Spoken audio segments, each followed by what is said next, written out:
Grind time. Some good food. Some good food in us. It's my big girl. Say hey, Raina. Grind time. My favorite time of the day. See you later. Love you.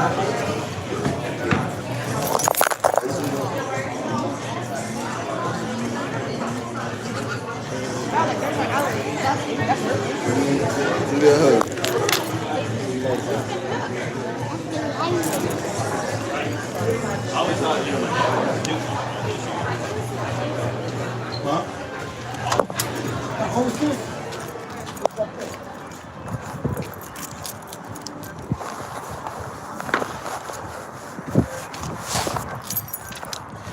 Yes, sir. Yes, sir. It's grind time. It's grind time. It's grind time. Man, it's a late start, but hey, man, you gotta live too, man. You gotta live. I ain't saying enjoy myself, but you gotta live. You know what I'm saying? You gotta spend time with the fam. It's mandatory as a man. People can talk all that crap they want, but gotta grind. And it's their time. 2:10, first start of the day. It's now 2:10 exactly. I think, because I know time went back or went up.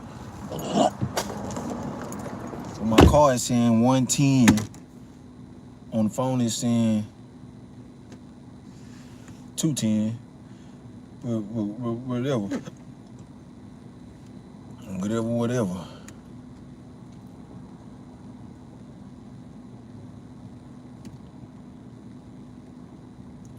You don't work, you don't eat, you don't grind, you don't shine. You know what I'm talking about? You know what I'm saying? You know what I'm talking about? You know what I'm saying? About to get these monions. Hold on, let me make this pool.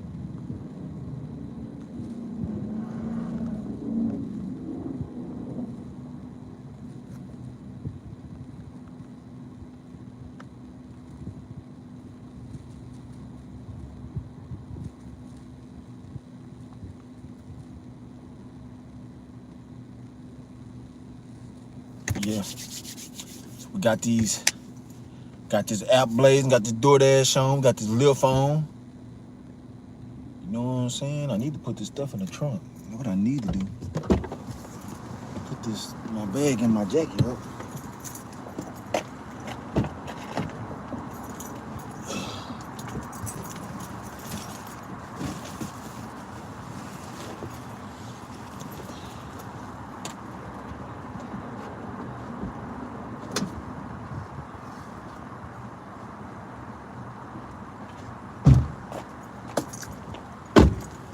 Just in case I grab a ride.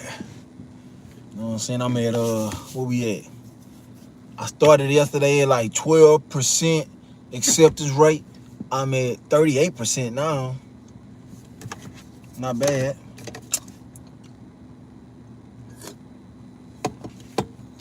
And we on earn by time. We're gonna be on earn by time until we get Platinum Dash. I might keep going just so I can have some more leverage, because you don't wanna. That's what I notice about people when they get Platinum Dash.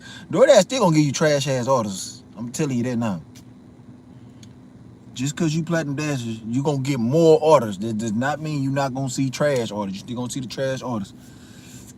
That's what I think people get misconstrued.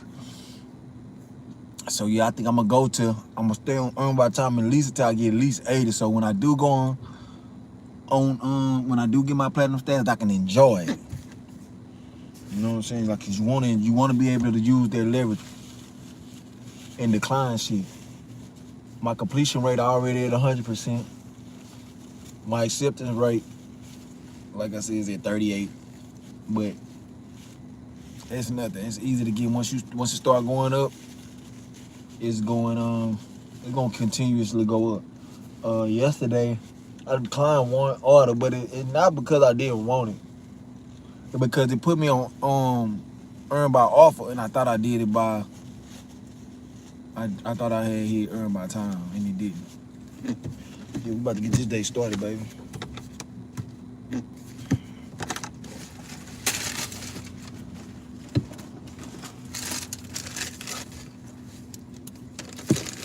Out the way, I'm feeling good, fully energized.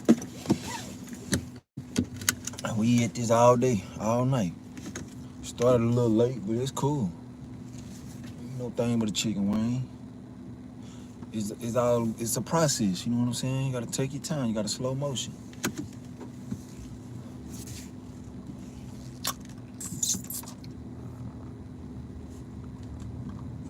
They say you gotta crawl before you walk, right?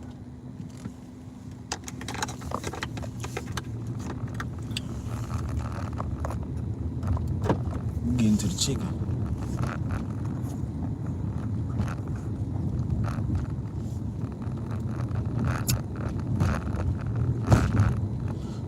First off, we're gonna go over here. 2 o'clock. Everything open. I just seen the women. Duke just won the women's national title.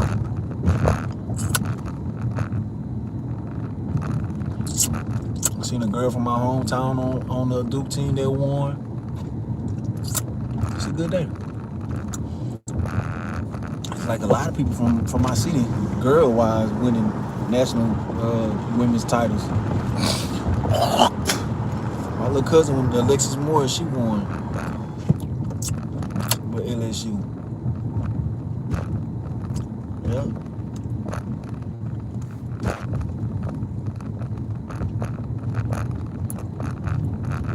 Chicken bag Sunday. Oh, crazy. I started so late yesterday, and I still made almost $300.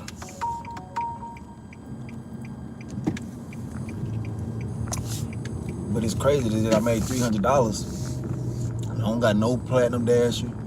I don't got no tier, no silver, no gold, no none of that. I made 90% of it, 95% of it with DoorDash. Earn by time.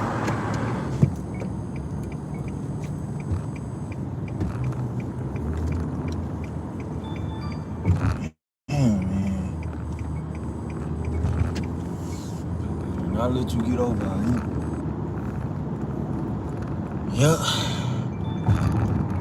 20K challenge. Every day, we're going live until we get to 20K. Yeah, mate. 20K challenge. We're gonna make the videos every day. Next day following, gonna have a video dropping every day. No exceptions, no excuses. I don't give a fuck. I ain't got nothing to do until we hit that 20K. You know what I'm talking about?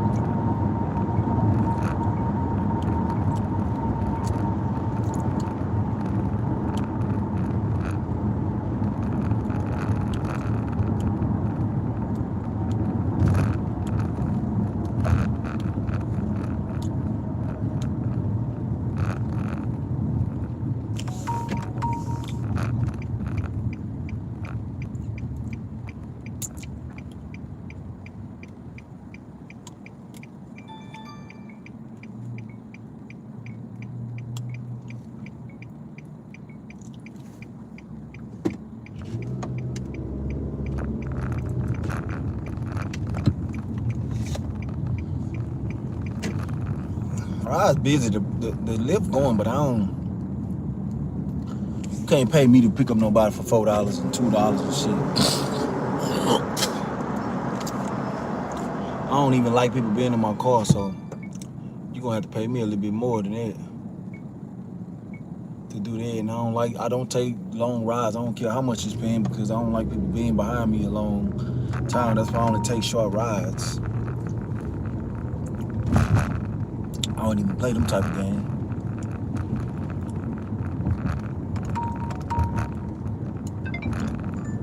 Just got our first order.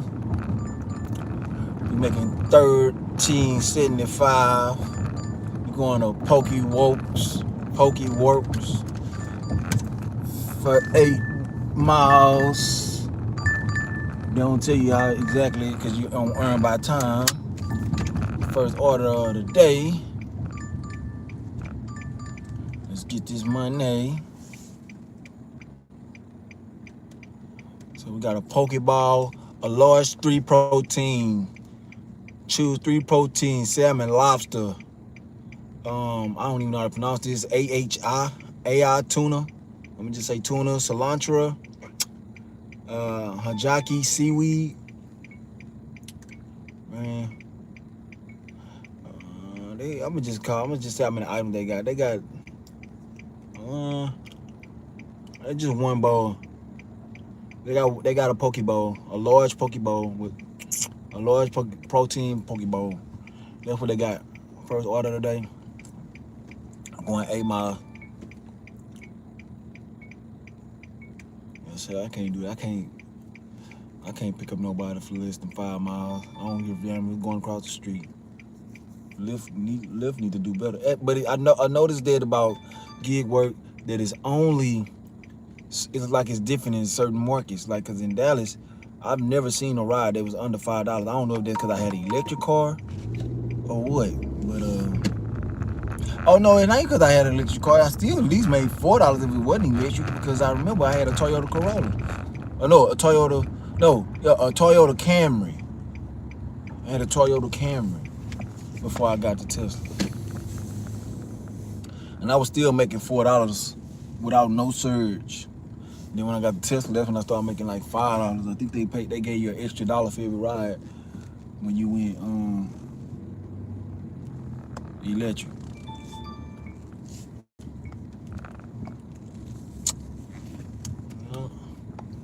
We here at Pokeworks. First order of the day. You know what I'm saying? They ain't never ready. I can say that right now. Now I'm just chill today. It's time to pick up. Say 3 minutes. So I'm gonna just wait for the time to pick up because I know I'm so used to them. I can see them in there fixing it right now.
Hello? Yes.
Yeah, because I really don't understand what you want me to tell you about the order.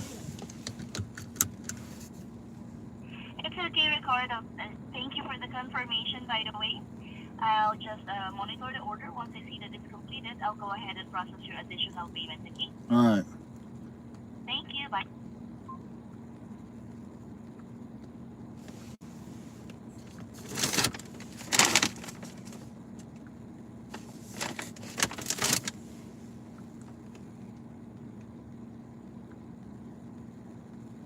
Drive north, then turn left. Georgia just called me on some fluky ass shit. Some suspect ass shit is telling me, please tell me about the order. This order might take a little longer. The shit is, I just got the order. I don't understand what you want me to tell you about the order. Like, what are you asking me? I'm lost. I'm really lost. I don't know what to tell you when you telling me tell you about the order. I'm waiting on it, motherfucker. What you want me to tell you? I got the order now. It was the real DoorDash number though. Even though it felt like a scam. That's why I didn't tell him that, because it felt like a scam. That's why I didn't say anything.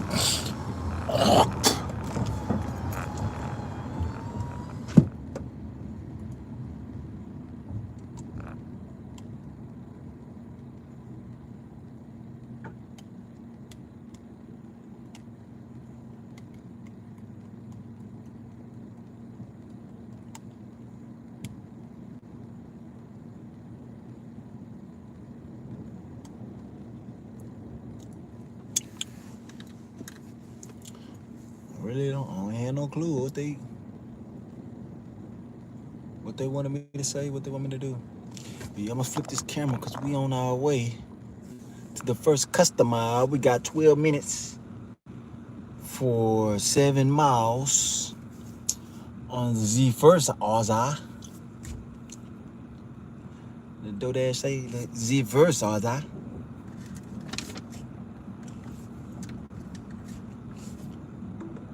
We have the order. I can't wait till I get like DoorDash. She don't even do this shit no more, making all that money from that YouTube shmoney. That YouTube shmoney. She running it up. I'm about to be running it up too. Cause you know what? I ain't gonna stop. I ain't gonna stop. The boy's gonna wait till it's too late to get this dough. You know what I'm saying? With your boy Cardo on the 20K challenge. I ain't stopping. I'm body rocking, tick-tocking, click-clocking, body rocking, draws dropping on a beat. Then right, Jack. You should lose a lot of money chasing a bitch, but you'll never lose a bitch chasing your money. Get it right, Jack. What you say, Unc? You should lose a lot of money chasing a bitch, but you'll never lose a bitch chasing your money. Get it right, Jack. I love that little TikTok. I need to find him. I need to do that. I need to do that move.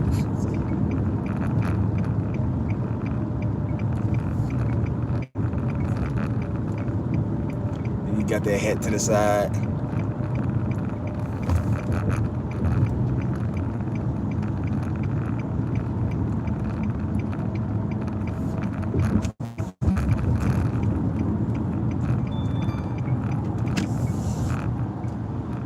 Damn, man. This thing won't stop ringing. Say it got such low surge. Why is that thing going down so light? Ain't nothing but a $2 surge. Fuck everybody at that Galleria. I ain't picking out a soul of from there. See, them two, that surge ain't worth it. Cause you be stuck. I don't know why them numbers be saying 2 and 3 and 4 minutes. No, that shit gonna take you a long time to pick up people out the Galleria. For shit show. I hate picking up people from over here, from West Time over here. It's too crowded. And that Galleria be full as I don't know what.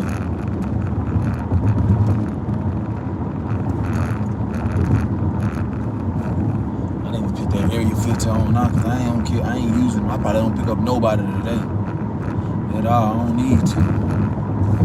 Put that area filter on after this. As a matter of fact, put it on right now. Put it on next 4 hours. I ain't picking up nobody. It's not a chance. So the area filter I throw that area filter on that lift out so all them rides can stop coming through. They still coming through. Like it's nothing. It's still coming through like hotkey. Damn.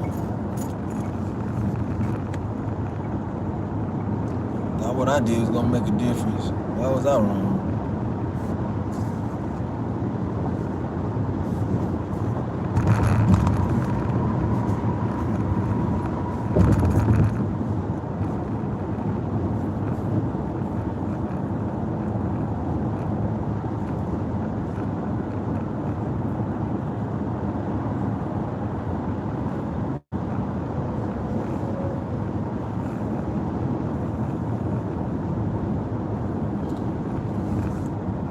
I ain't gonna stop. Every day. Gonna do the breakdown right now. We gonna say we got 6 more minutes, 4 more miles. We gonna earn by time. Dang, man, these motherfuckers keep coming. We gonna earn by time. We gonna earn by time it out until we get our platinum dasher. You know what I'm saying? I know this. I done been here before.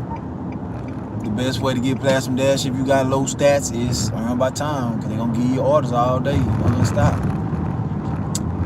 mean, if you regardless if it's busy or not, earn by time is the way to go if you're trying to raise that acceptance rate. And it's not a bad thing to do while on earn by time. I mean, while you're low acceptance rate. But the reason I say that because all DoorDash is gonna do is send you bad stuff anyway. I mean, yeah, they're gonna send you some good orders. Not really good orders, but they're gonna send you like some high paying orders, but you gotta do a lot, like 27 miles, 30 miles for $30 type shit. Like it'd be a lot of miles for just $20. But I still recommend you do earn by time, because at least you'll be compensated properly while you're out on your dash, instead of earn by offer. They sending you, still sending you no tip customer, but you're doing a whole bunch of driving for $5 or $6, and anything that holds you up, you won't get paid for it. Earn by time, I really don't be caring, and I don't be caring because I'm only going by the rich places anyway. When I do, unless I just like where I'm at, I'm driving 8 miles away. I ain't driving back, but I'm gonna be driving back to my zone all day. But you still can be getting orders in different zones when you sign into another zone when you don't earn by time, or not earn by time. Because yesterday I was on earn by offer, and I was 30 minutes from the zone that I signed up in, and I was still getting the peak pay.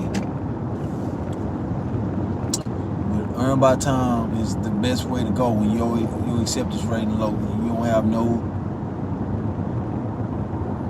have no tier, no silver, no status, no silver, no gold, no platinum. So that's what I'm gonna do. I'm gonna just stay locked in on earn by time.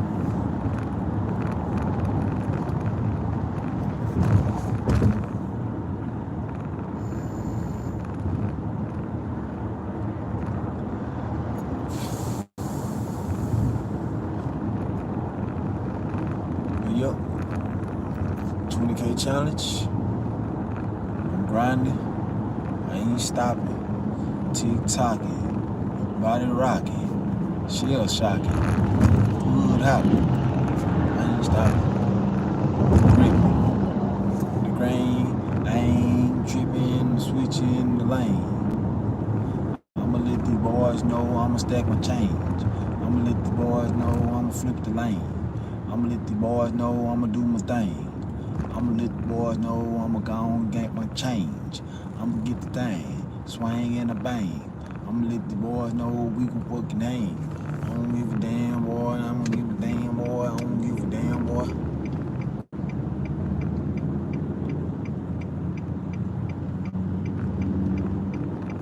Damn, man, what the fuck? The whole app just switched.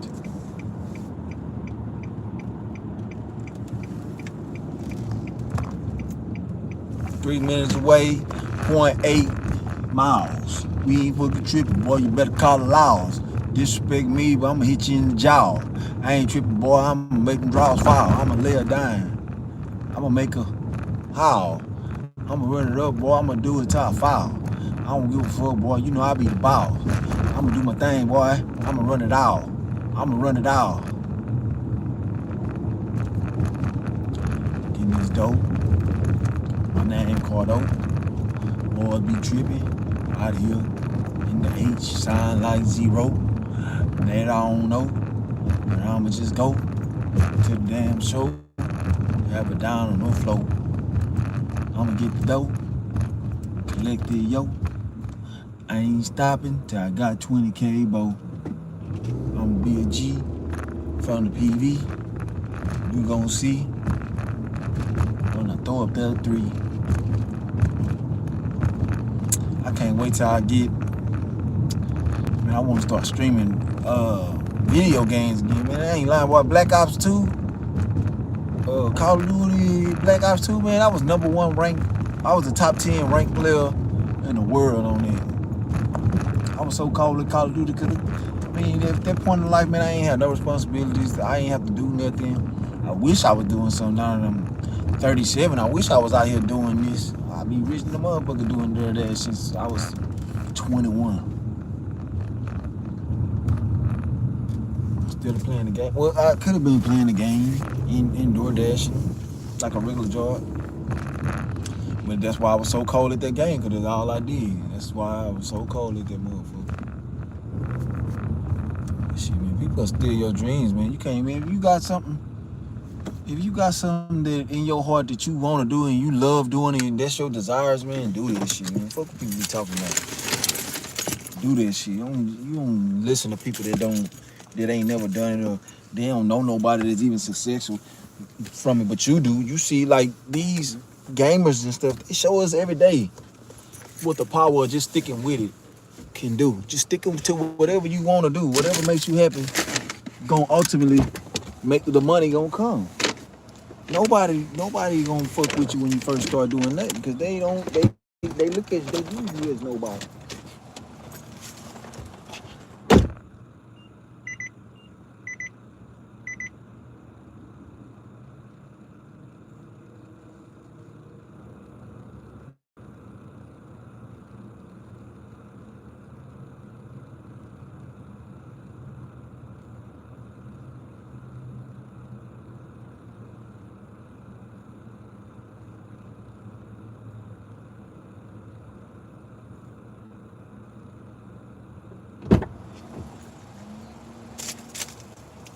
Got $7.05 for that order. About to head back to the zone. They might give us a order here, but if we do, we gonna take it. But if we heading back to the zone. Yeah, what I was saying. Yeah, nobody fuck with you until you somebody. It's like an unwritten rule in life. Like everybody want to jump on you. Everybody want to jump on your coattail after you become somebody, but they ain't want to fuck with you when you was nobody. Like that's like one of the highest things in life that I've noticed in living. Like everybody want to be your friend when they wasn't down, like shooting with you in the gym type shit. That's the best way for me to put it.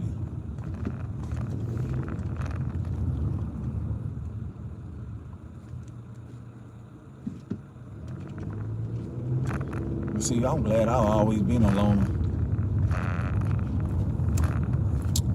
I've always wanted to fuck with myself, and if I found somebody that was cool and wanted to be cool with me, then cool, we rocked out.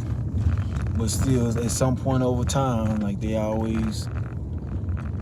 wasn't as true a friend that I thought they was. They always ended up being on some fuck shit, some jealous, some envious shit for no reason at all. Cause I've never been any of those things. And when people ever talk about me like that or think that way about me, I just stay completely out their way.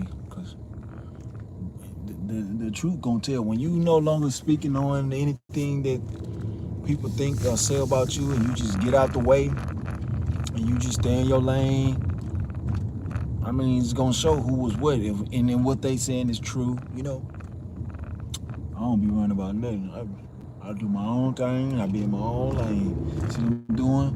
I'm focused on me and my 20K challenge. Nothing else. And I'm not gonna stop. I'm grinding every day, every motherfucking night. Today I might not even make that much money, and that's cool, cause I ain't stopping. I got the next day, the next day, the next day, the next day. As long as I got my health and strength, I'm grinding on this.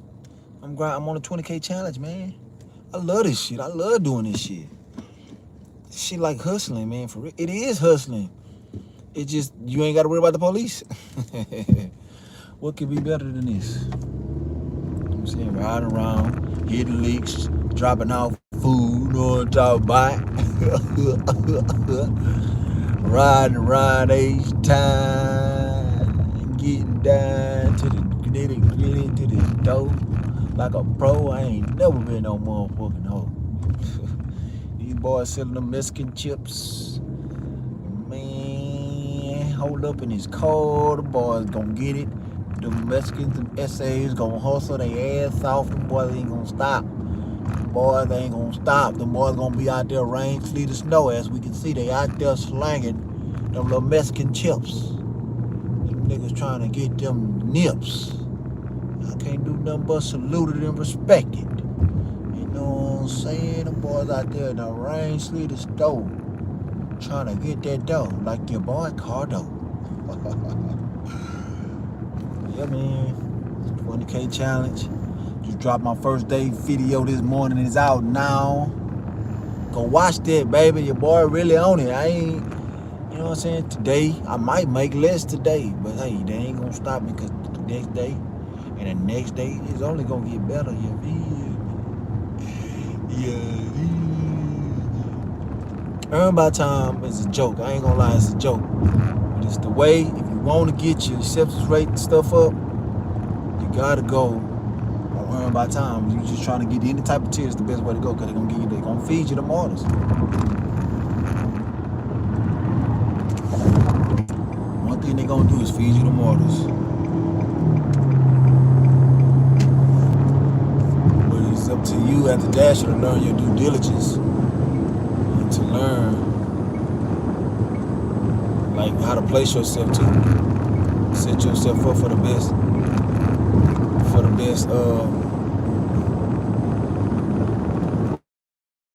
And go places where you know people gonna tip that way. That way, when you don't earn by time, when you get a order, 9 times out of 10, when you eat a rich area with a rich restaurant, gonna always have a tip on there.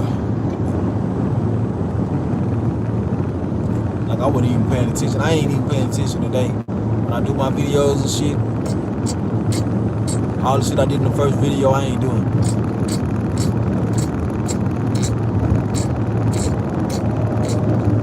I'ma just put it, because everybody want to talk about the miles and all this. I don't give a fuck about no miles. Everybody try to say taking the miles off and all that, man. No, the car gonna do what it gotta do. If you got a good car, you ain't worried about no miles. All you worried about is the complete time and the money that you made. You gonna subtract the amount of hours from the amount of money you made. But the miles, I'm not factoring that because I got a good run. My car ain't breaking no time soon. So I ain't worried about no miles at all. That's what people with ragged ass cars and shit like to do. Like to talk about tracking your miles. You gotta subtract, and I drove 200 miles today, so you gotta take that away. You gotta take, you gotta fuck out. Subtract the time. Yeah, man, come on, man. You make $500, but yeah, like how many hours did you work?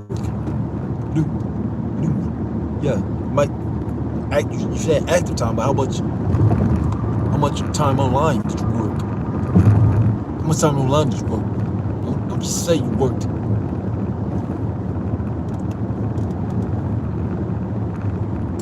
Boy, just be hating to want to discredit you.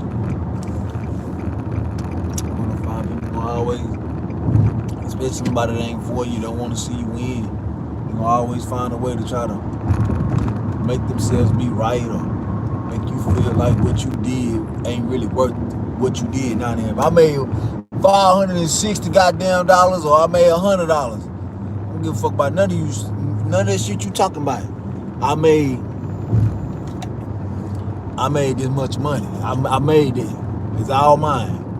You didn't get $1. Nobody got a fucking dollar of it but me. This old school, baby. Clean. Riding in my 6'4". And it's time. Break it down. I wanna ride. Let me ride. I'll give me one of them, no cabbage.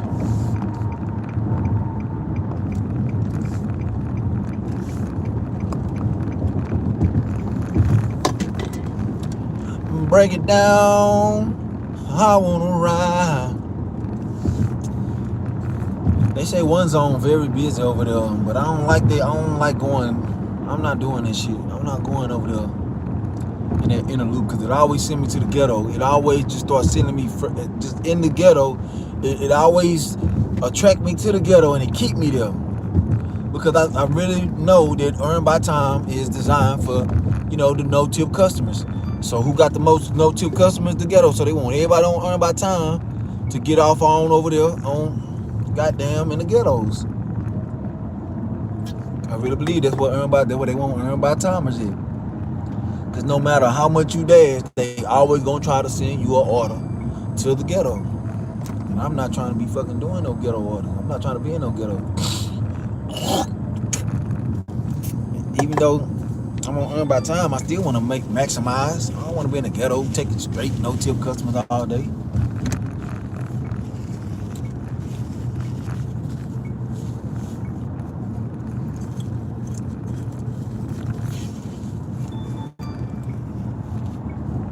I look like I want to be in a fucking ghetto all day? Hell nah. Stop playing with me, boy. Stop playing with me, boy! Man! I done spit. Tried to spit in this goddamn can. That shit. All the particles shot all in my damn face.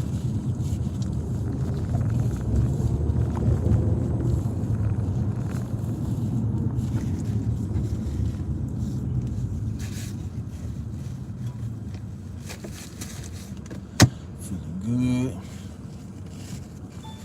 I'm ready for it all. I ain't doing no $4 ride. That shit ain't doing no $4 rides. No lift. talking about. This shit's going crazy, man. God damn.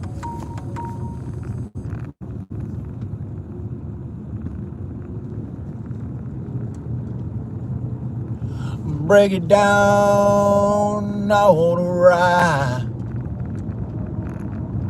I wanna ride.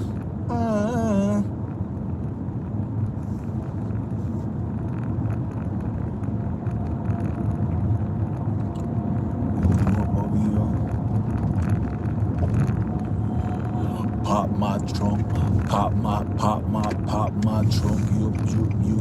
I'ma pop my trunk, pop my trunk, pop my trunk, yup, pop my trunk, yup. Cause I'ma pop my trunk, full fat bad deal for get my last breath, see you back, bring you back. Matter of fact, bring the whole crew back. Only God can do that, so I'ma leave it alone. Move it along. She fit to my move it along. My heartbeat bumps to his flesh and blood. Bobby with Trey, moving down MLK, move over grade. Do we Jesus today? Good. We on the boulevard, they can do it, man. We gon' they gon' pop my trunk, yup. We gon' swing to the left. Swing, we gon' swing to the left. Swing, we gon' swing to the left. Pop my trunk, yup. Gonna post up over here in these rich ass area and get these big ass orders from these rich ass folks. We got all the money, yes, we gon' tow. It's still early, man, we ain't trippin', no. We gon' come down, ain't never been home. We gon' let them know we got the free stove. And we cold in the motherfucking yo.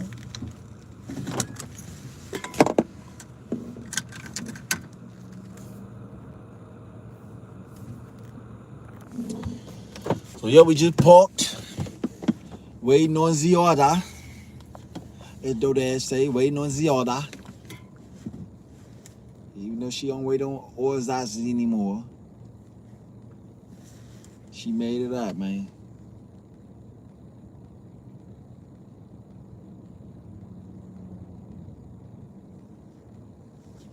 Uber Pro card. I need to ask my baby mama did they send me my card.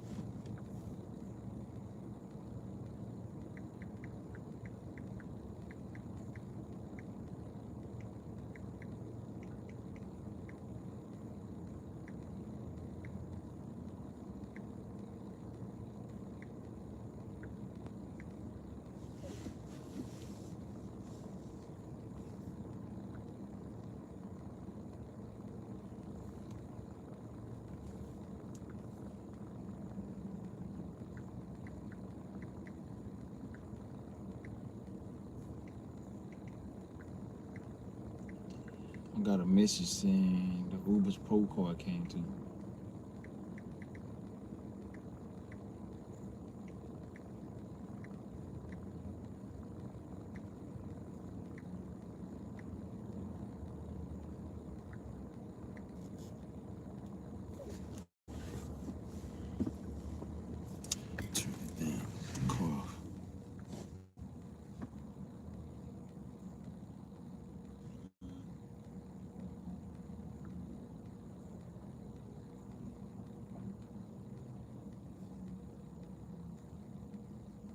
Companies. My last company sold for $46.2 million. My current portfolio at acquisition.com is over $17 million a month. And I'm going to compress 13 years of business advice into this one video. Number one, have something extremely expensive to sell that you never even plan on selling. I learned about this anchoring tactic from a friend of mine.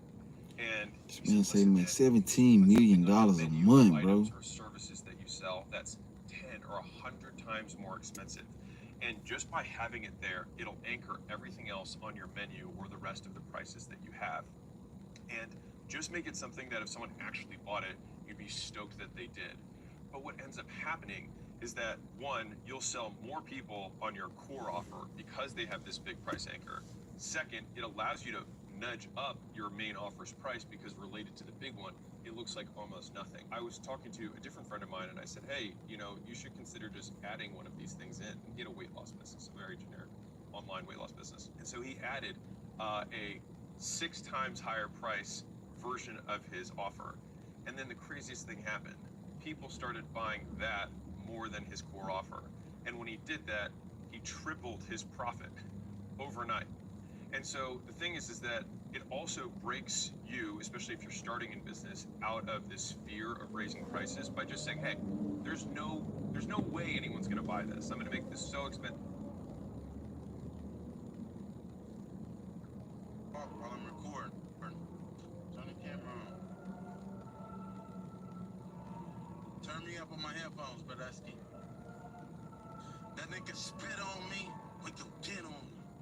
Drop the pin, we can spit on him. Big blicky, bounce the low, we gon' get on him. That nigga spit on me, line up the bay, we gon' get on him. We keep big blicky, bounce out the low with a ball. I'm trying. Kenny, you remember the back and forth with Tim Thomas during that series? We don't speak that name. I'm sorry. What happened? I don't know. I don't know. I just seen it. Right? I remember it, Steve, yes. It had nothing to do with me from the beginning, but it ended up me because of reputation. What did you do? Well, I didn't fucking do shit. Jason Collins filed that fact on that dude. What? Man, they got mad. What the fuck? I didn't do shit. Because he thought about it, he went back. Right? You know, Jason Collins filed dude. Right, you can go look it up. I don't. McDonald's order. Right down the goddamn street. DoorDash don't want me to make no money. I ain't talking about this shit yet. No, you good, Steve. Oh, y'all don't get along? Like I said, Jason Collins filed dude and hurt him. Oh, dude, man. That's why I'm like, fuck. He ain't got no name. That's why I'm like, fuck. I was busting their ass, right? And they asked him a question. He made a statement about what he was going to do when he come back. And they baited him. Like, well, you know they got Kenyon over there. And he said some shit like, you know. Yeah, and it just went from there, man. I said, all the thing I was doing was put foot to ass out there on that basketball floor. That's all I was doing. It's that random stray that come out of, you know what I mean? Right. But you know, and y'all know me. Y'all been around me. I don't turn cheeks. I'm not a turn the cheek kind of a guy. So you start with me, I take it all. I'm gonna go with you. That's all, man. I commenced in game 4 in the Garden, like 36, 14, and 5.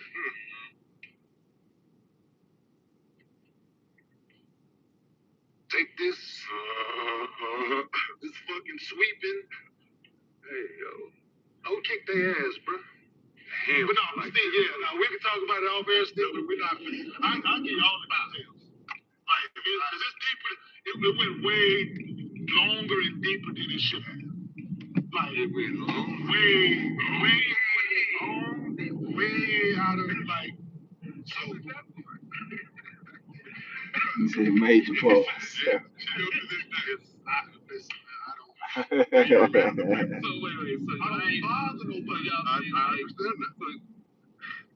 Like, y'all ain't been cool. Not to say that been cool, but like y'all don't. Do y'all want me to tell y'all the story? Yes. Okay, we are on Gills Arena presented by Underdog Boo Boo, and we love to hear stories. I hear it. If you have a PG-13, no, it doesn't have nothing to do. He put his hands on.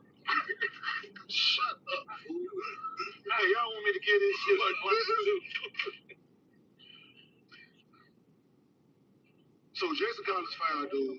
He commits to call me fugazi, right? So they said that. Tell a story. So the media said, when you come back, what you gonna do? He said, well, I'm gonna hit somebody. Well, you know they got Kenyon over there. Like, you think you fugazi, this, that, and the third, right? But you can look it up. I'm doing it right now. Please look it up. So I go to shoot around to practice the next day. Media did come and ask me about it. What he said. Before I go out and talk to the media, our PR people pulled me to the side. Dude, if this to say woo woo woo, they had his picture on the back of the post, Whiny Tim. They had his name, they had his picture on it because he was whining about Whiny Tim.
Nigga eating a fucking bird. A real bird.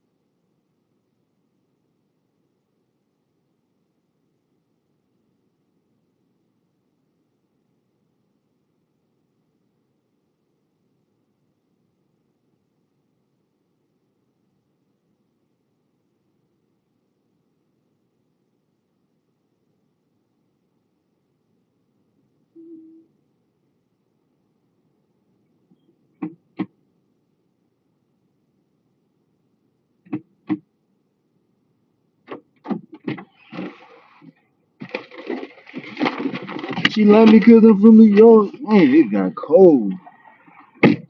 57 degrees. Ooh, two little baddies. Hot them tooties. Pop. Doo, doo, doo, doo.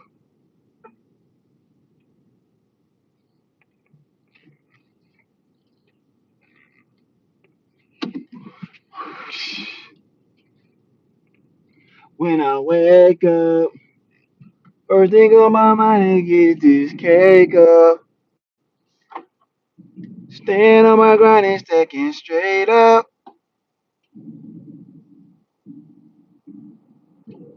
This one going right down the street.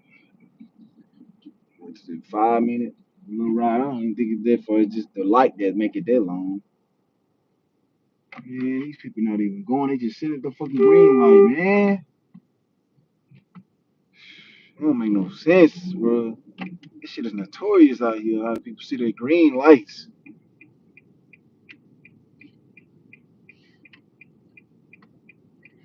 As long as these lights be out here, I don't be understanding. I'm gonna drop this shit. I ain't no point in waiting down there to drop this shit out. Right down the street. It's my first time ever driving fast. I'm gonna earn by time off. The point is to have this order. Shit, it's literally across the street. Go drop this off and get another order before I just sit here and wait on that order. There's no point. Drop it off. Whether this is a tip customer or not, it's the point. It's too close. It's a cheap restaurant. They gave me a cheap restaurant in McDonald's. So who tips from McDonald's? I got one. My best tip for McDonald's was in Christmas. Somebody ordered some food from McDonald's. And they tipped me $20. A real $20 tip. This past Christmas. That was the biggest tip I ever got on a McDonald's order. I usually block McDonald's from my account. I really, you don't earn by the time you really need them. But it's easy to get merchants and customers blocked. All you gotta do to get a customer blocked off your account is calling them and tell them you felt unsafe. Call them and or like when they send you that notification. I ain't lying, I do that. I be doing it with bad tip customers. When I had my top dash and I used to drive or I have to was forced to take them fucking people that didn't tip, especially the one that tip from the expensive restaurants. I used to call DoorDash and tell them I ain't feel safe and got them blocked off my account. We ain't got to never worry about getting them again, them no tip customers again.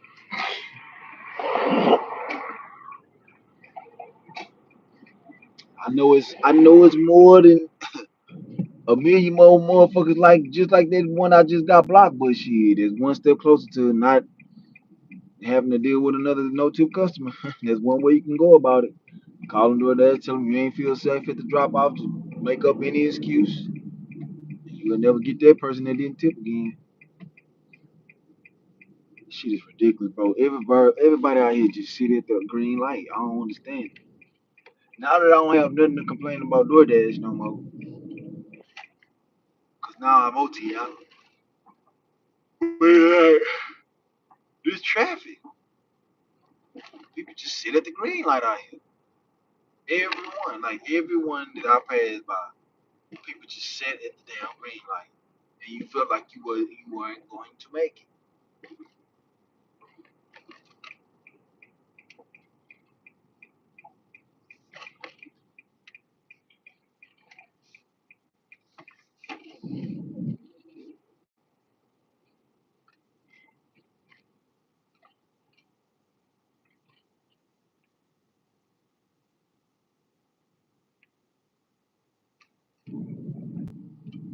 2300.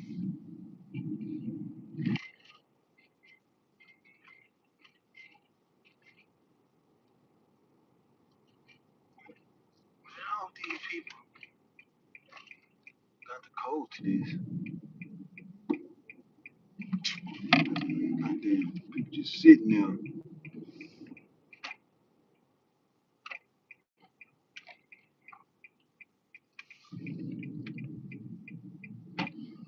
Man, this 2300.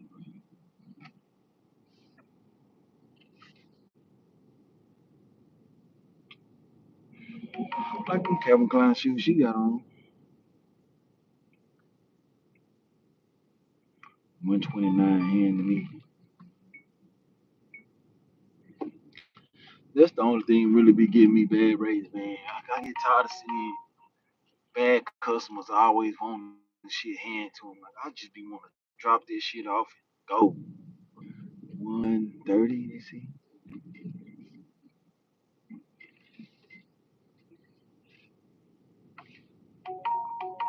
I do not be wanting to have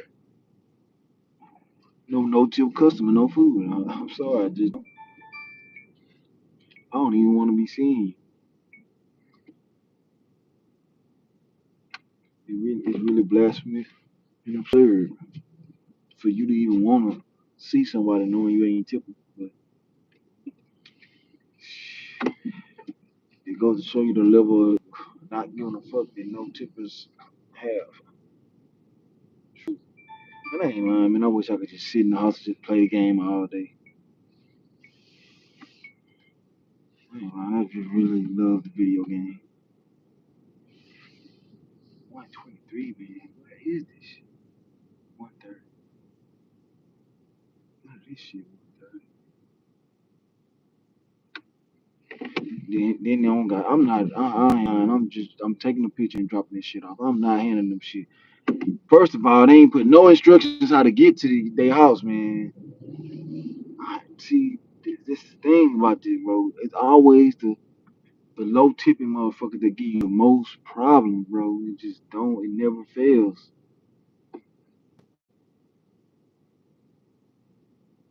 It never fails. It you never miss.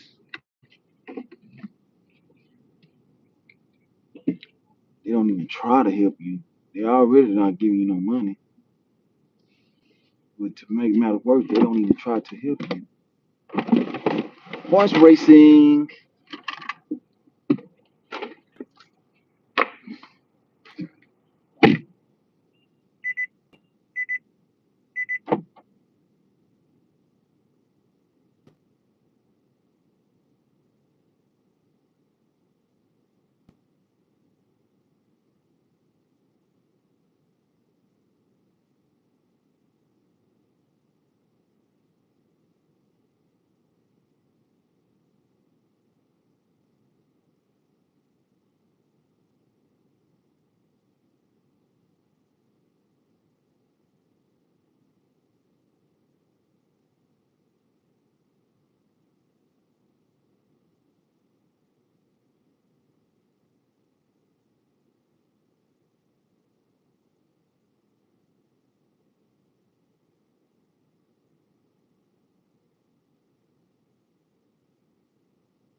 Man, I need a pedicure, man. My big toe hurt. Yeah,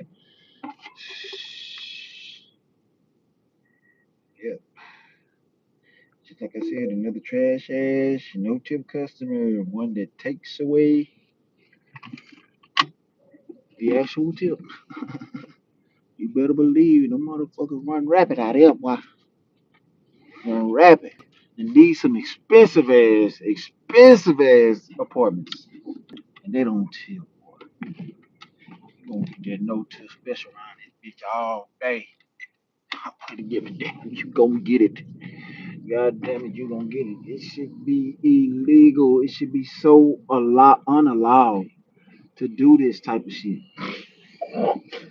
I don't care how close you stay to this door. Don't use the app if you can't tip. But hey, I'm not complaining. I'm just speaking facts. My complaining days over. It's real talk. I don't do no complaining no more. Cause I don't give a fuck. I'm gonna get mine. I'm gonna get out and get mine. You dig? I'm gonna get out and get mine. I don't give a damn. I'm gonna go and get it. I'm gonna go and get mine. Real talk. I ain't doing no trip. I'm gonna go get my money. I gotta take some bad orders. So well, I'm gonna get that. Guess what? Guess what's gonna be happening while I'm taking them bad orders? That money gonna be still going, running up. That money gonna be going up and up and up. You feel me? It's gonna be going up and up and up. While they sitting up there complaining about it, but I'll complain. But shit, I'ma still make my money. Damn, that whole gate fell. I'm gonna complain, but I ain't shit. I'ma still stack my change. Yeah, yeah. Stack my motherfucking change.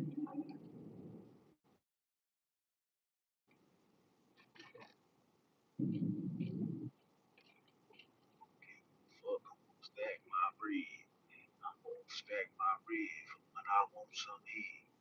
Stack my bread for when I want some head. I'm going fed. I'm going lead. I'm going fed. Bitch, I'm going fed. I ain't tripping. Sure fucking sipping. I ain't fucking tripping. Ain't no fucking with this shit. I don't get a G. I don't be the C. I don't give a fuck. They gon' call me in my D. Watch me with these G's. Watch me with these D's. I ain't even tripping, boy. I got on the knees. I'ma be the G. I'ma come down. I ain't gon' trip. I'ma stay up to ride. I'ma hold it down. I'ma be a G. Straight about the motherfucker with the PB. Who would be in a guy? I don't go around. I don't give a fuck. Everything I'm trying. I'ma run it up on my face. Do it real fast. I'ma get a dash. I'ma get the ass. I'ma lay down. It's grind. So I can ride. I don't give a fuck. Stay home. I don't give a damn. Domino gon' slam. I'ma get my dough. I'ma get my bread. I'm full of fish niggas and say, oh, oh, I'm gonna get and I'm leaving. Until my arm here, this really was holding me back for a lot of content because I can't do nothing with one arm. I'm just, it's just taking forever to heal. But once it start, I'm gonna be putting a lot of my hooping content up. I got a lot of hooping content, but I don't want to just be posting the old stuff and nothing new. You know what I'm saying? I'm be going live hooping, and working out and boxing. Doing my boxing thing. Shit, I'm learning, still learning how to box, but you know what I'm saying? Due to injury, I had to fall back. Fall back, yeah. Quit pretending like you are my beach boo. Fall back.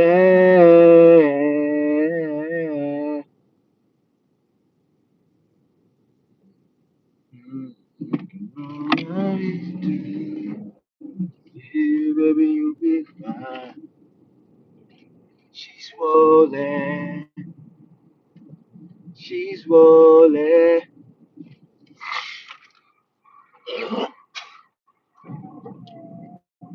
Just trying to get this dough, man. This 20K challenge. I don't, Sundays are usually the best days. I don't know, man. Around this time, them orders be booming.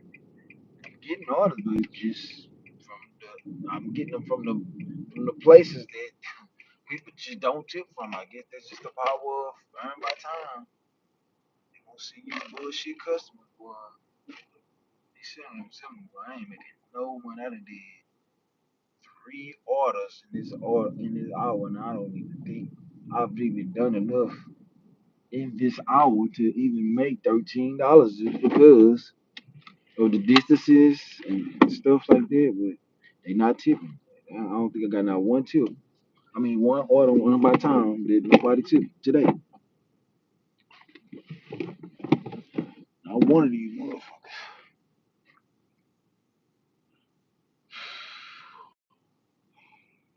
I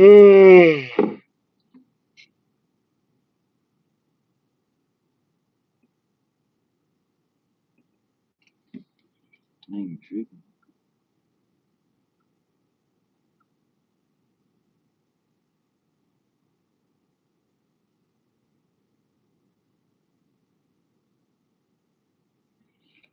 One thing I ain't doing is tripping.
Okay, so Juvenile came out and set the record straight about Birdman falling asleep on stage.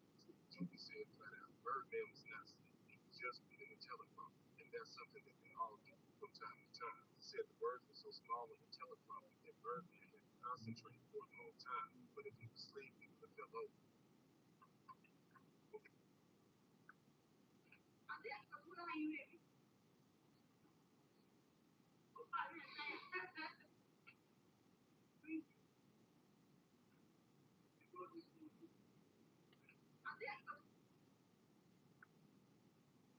If we was to fight right now on the street, I'll break your fucking neck. And that's on my kids. You know what? I know it's going to the world. And I'm not talking about fighting. If me and you was to fight outside, I would break your neck. 607 only speaks on what he thinks about nobody.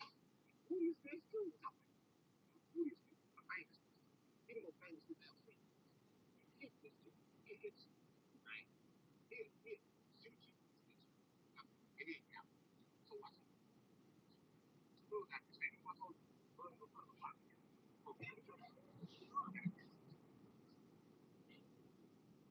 Same thing the other day. They selective stage jackets. No, selective. No, they get made.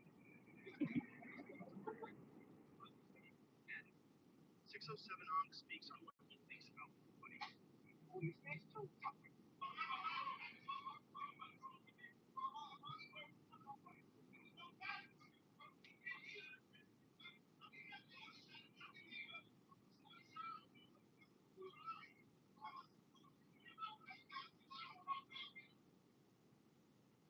I wish I could tell every driver before they get behind the wheel.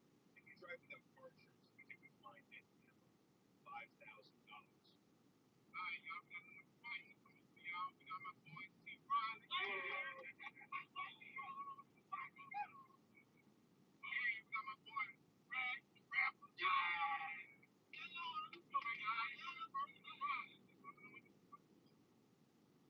What I hate about battle rap is when rap niggas spit. I really wish that they didn't. Because my goal is to make mad people listen. Because I'm trying to get more bags than black people get. Now, Rat C. Hill, listen. You snitched on everyone on your timeline. You be at the jury stand there in time. But please snitch, because I got time. When I come home, it's on straight. Like that time. What is Lord talking about? And I know he'll talk. I told the man to stay in the ball. It was notably small. He ain't promoted at all. Long story short, they found fat body near a hole in the wall. When you walk in the hood, niggas yell one time. And you can win all day, not sometimes. It could be when the moon out or when the sun shines. Back in school, niggas was bad as hell. Man, we don't tell when we skip the lunchline. I said, you a beer in the night, man. Niggas said, done fine. I mean, you gave so many niggas life. You could at least warn them about the gun line. I'm tired, man. Get this nigga out here, man. They hate these right here. It's the part of the best. This shit get real. They say, bitches get 51. I got it, man. Telling all niggas. But I do find it ironic how they call cops things that I'm supposed to do. They say snitching is bad, but between a criminal and a rat, how am I called a villain? And why wouldn't I talk in court if it's called a hearing? That's what it's for. But then when they get out the villain, they were and I don't even think that shit is my bird thing. The way they put it in the I'm putting it to the we all know the birds say. Not straight up. I should be all first.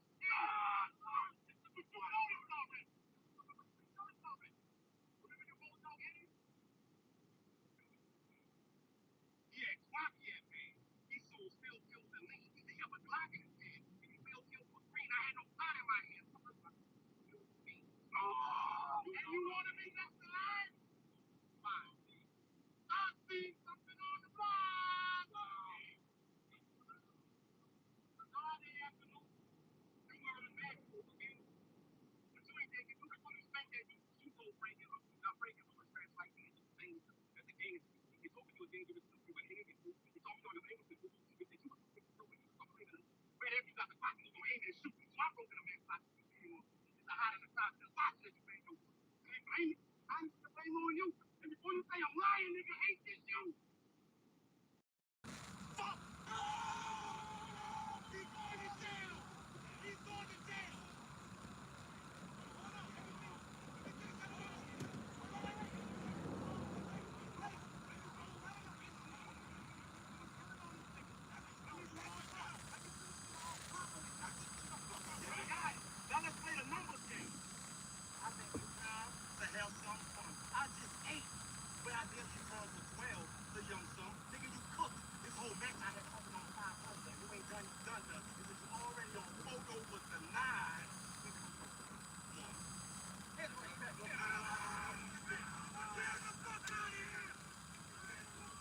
I want you to have a conversation about it.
Man, I gotta move from over here, bro. I ain't getting no damn orders.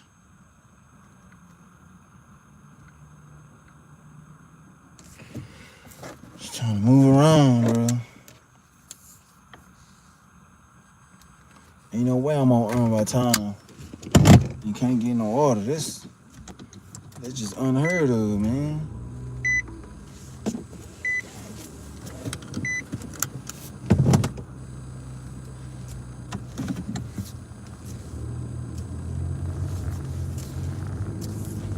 Unheard of. It's unfucking heard of. To be on earn by time, you can't get an order, bro.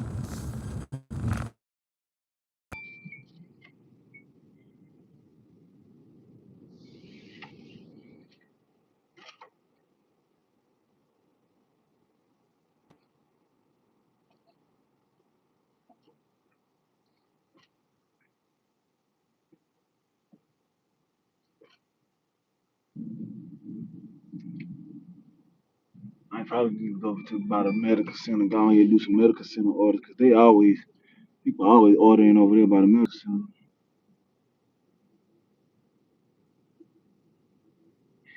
Much as I hate it, but I gotta get some orders, and you can't get no orders sitting around here. Gotta give me some snacks too. Feel like when you feel like this, man, moving all slow for a Sunday too, but I know it's gonna heat up around 5. But still, I want to be moving until 5. I still want to be making money until 5. Getting these orders, getting my acceptance rate up, so I can try to get my platinum. I'm just sitting there, ain't getting shit.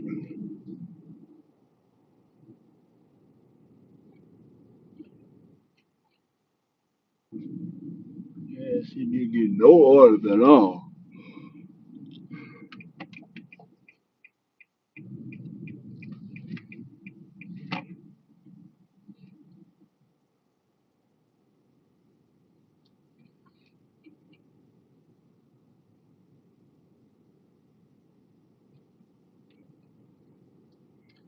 The thing I don't want to do, I don't want to go, I don't want no orders out the mall.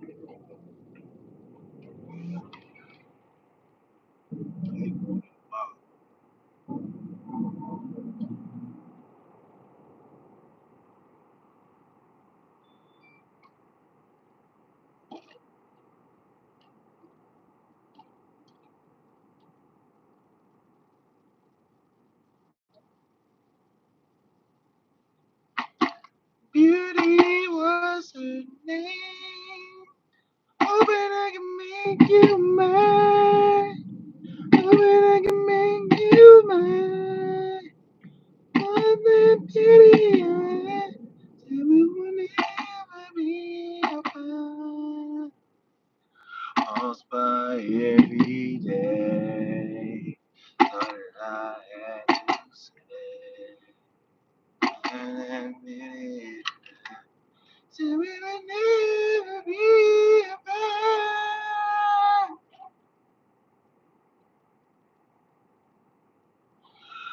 Thought that I want to say. In my eye, you are.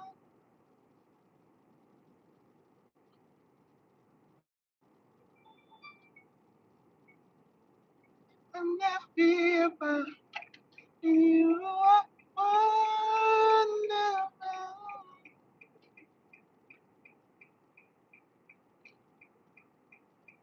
Anything that you want.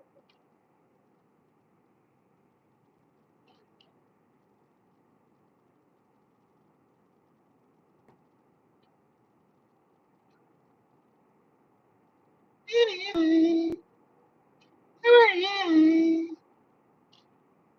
So tight of your life. So tight of your life.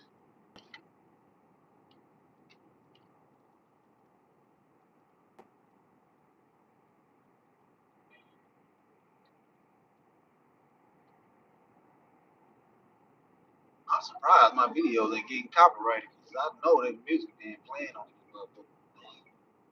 I guess I've been being slick, quick enough to mute the motherfuckers before they catch it. I don't know I've been walking in places that getting copyrighted, but uh,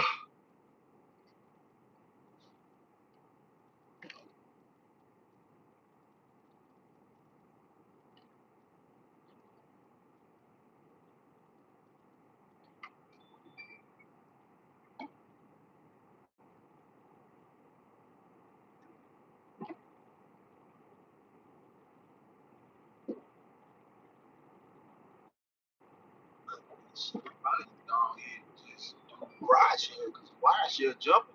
Goddamn food delivery.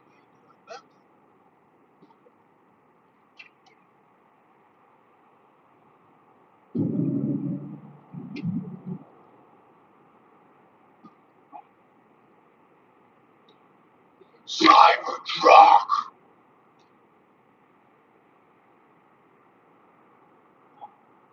So bad.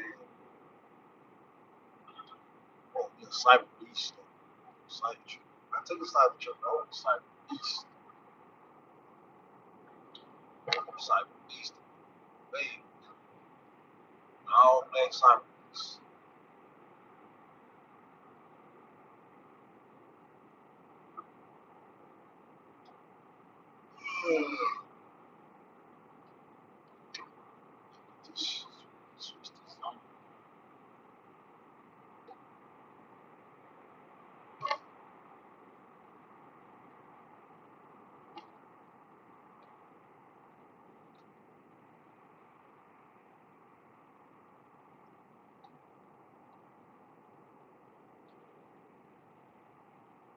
Damn, this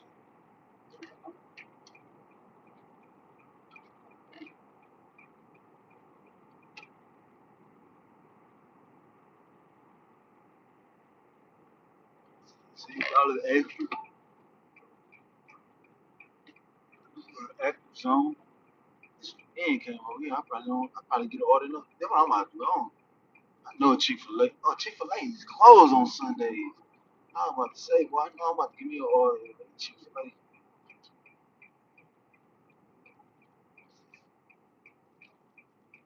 gonna try it. Just try this.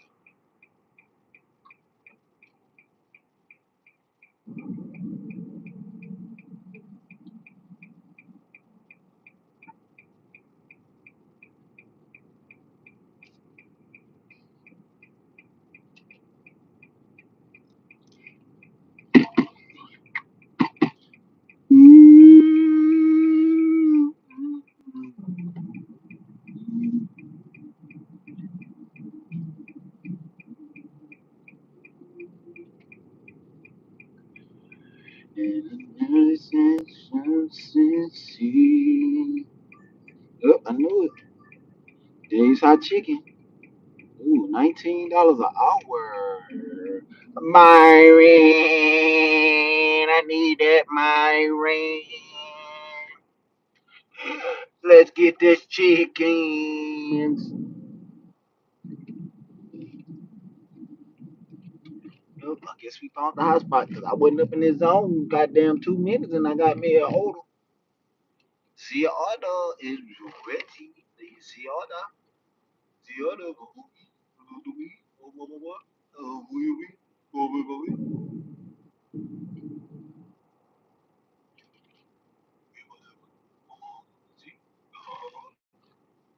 Cause of them crawfish. They cause of them crawfish over there, boy. But I already had me some good ass crawfish. I'm good. Good on the crawfish. I had me some good ass crawfish. Man, told them goddamn crawfish here, boy. Damn, my boy, we told them goddamn crawfish. Ah, but I ain't not bullshit, but them crawfish is good. Good as hell. I ain't bullshitting. And I'm telling you, man. Goddamn, eat that goddamn crawfish up. Get the crawfish so good, man. I'm telling you, have me licking my fingers and toes and curls and curls and everything else. I'm telling you, man, the crawfish is good. Crawfish was good. Goddamn good. Not a joke. Not a game. It was good, man. That's all I can say. It was good. I'm sleepy on the cool, man. I need me some, what am I call those things? Need some sunflower seeds and energy drink, to get me on for the day because, man, I'm not tired. I'm restless because I've been sitting here and not getting no orders and man, it's sleepy. I feel like I need a snap. I need a snap, but I don't want a snap. I want some money. You understand? I want to get some goddamn money, man.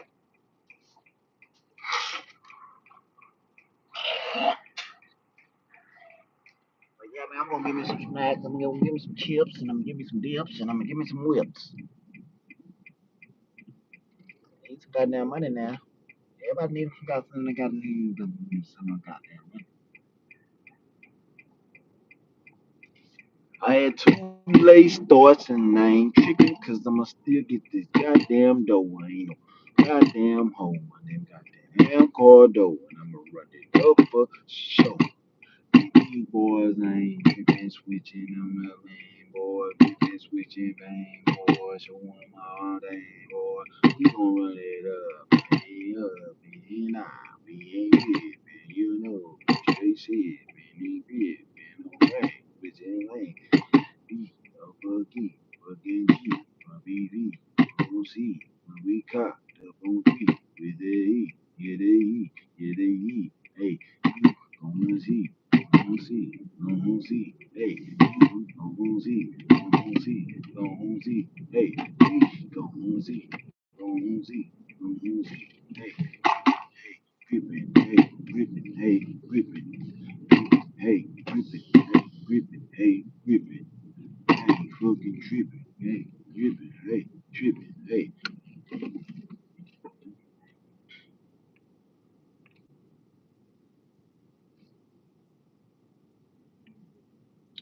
Pulling up dead hot chicken. Don't get up over here. We got 4 minutes to get this order. I gotta meet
this right there.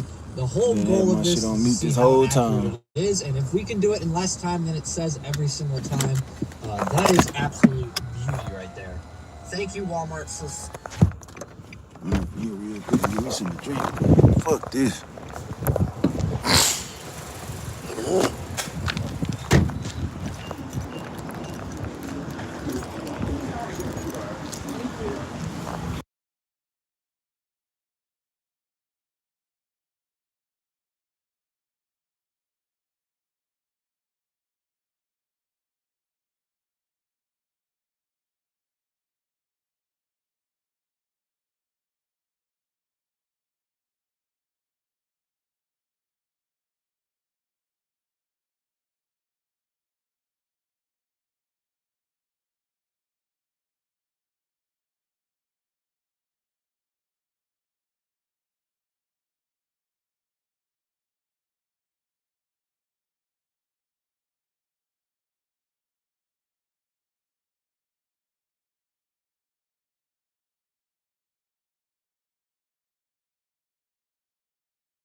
Definitely had copyrighted music.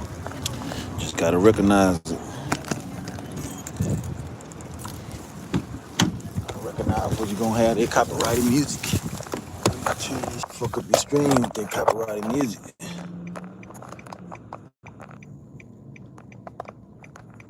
What is going on with this, man?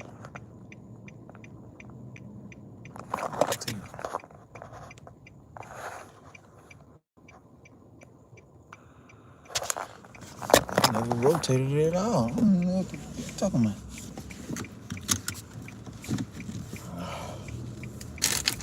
I need this. I never knew. I feel like I don't need an energy drink. It's just when you be sitting around and you ain't getting no orders, man, it's just tiredness seep up on you. Unwillingly.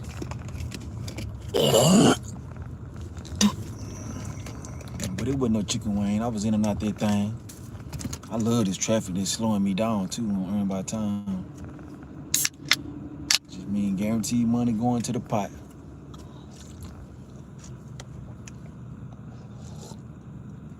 Stuck in this traffic.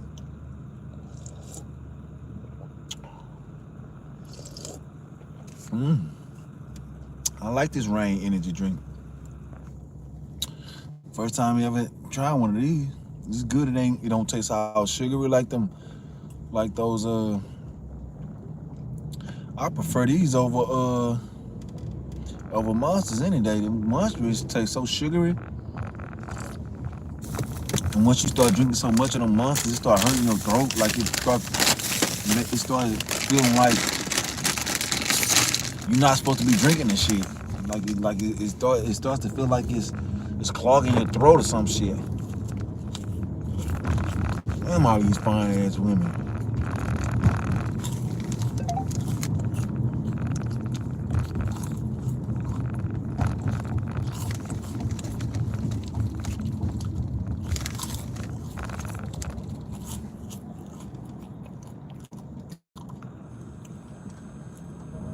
Finally zipping your mouth. All right, finally, after what felt like 1,000 different Walmart orders that were just an absolute dumpster fire garbage mess, that I hired a plumber just to plunge all the crap that was upon my screen. I finally got an IHOP offer that was worse. $5 for 15 plus miles.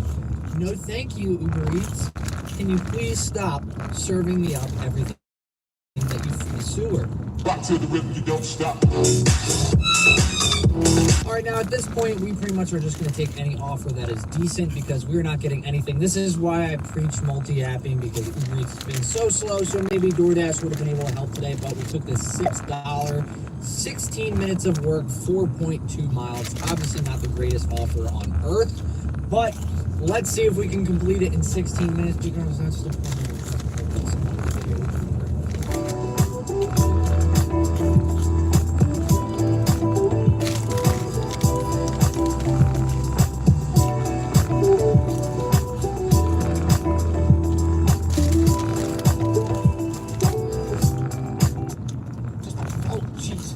Almost dropped you and fell on my face. Just picked it up.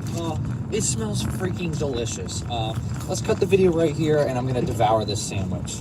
Just kidding. No, Uber Eats, I'm lying. I'm making a joke, Uber Eats. It's a joke. It was a joke. It was a joke. Please don't fire me. I need to pay for my kids' college tuition in like 20 something years. Oh, $7.99. 2.1 miles, 13 extra minutes. Let's see if we can do that in the 13 minutes like it said. Thank God I kept the camera rolling and was mumbling about, I don't even know. D-Mac Jr. No! He's ripped. He's already ripped. Bro, you've been in this business for like 2 months. Your father was in this for 4 years and you didn't even rip. D-Mac Jr., you'll never be like your father. Alright, dude. Let's live.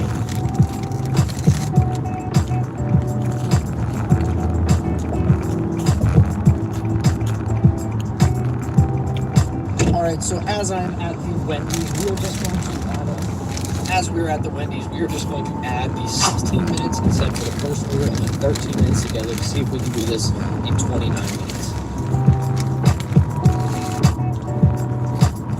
You might be seeing a Wendy's miracle. This is the first time I've ever picked up a Wendy's order that didn't have like 3 drinks attached to it. Make my life just so much more difficult than it needs to be, but picked up. Maybe it was normal at Wendy's, you know, we in there for like an hour and a half, or maybe it was quick, who knows? As I am making my triumphant trek to this Wendy's drop-off, make sure to check out the memberships if you have not already. I will have it linked below. Make sure to join. It is $3 a month, and you get access to members-only videos as well as members-only emojis that are catered to this channel. Things that you see on this channel, like our boy Antonio, no good, Top Clown, as well as many, many more as well. Juicy! Make sure to check that out. Subscribe to the second channel. I started it up. The goal is 1,000 subscribers. We are getting closer and closer every single day to the goal on that channel. So subscribe and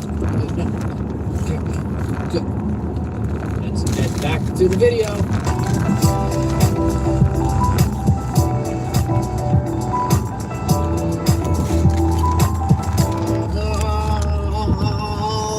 Alright, first half of the order dropped off. It was Jersey Mike, not Wendy's. I kept saying, safety first.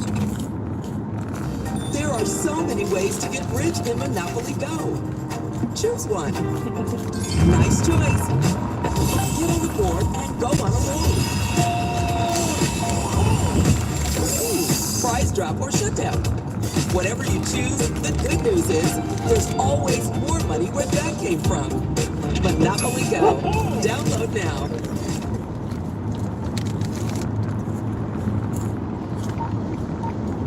Old Spice Fiji gives me 24/7 freshness. It's gentle on my skin, and it's mine. Thought we had no secrets.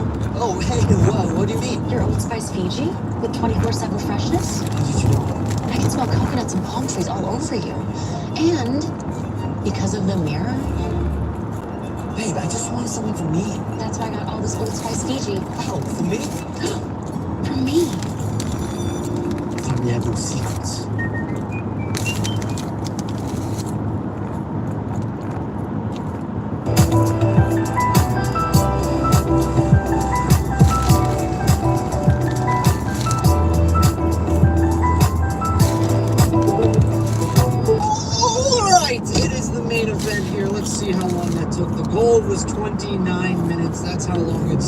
take to do both of these.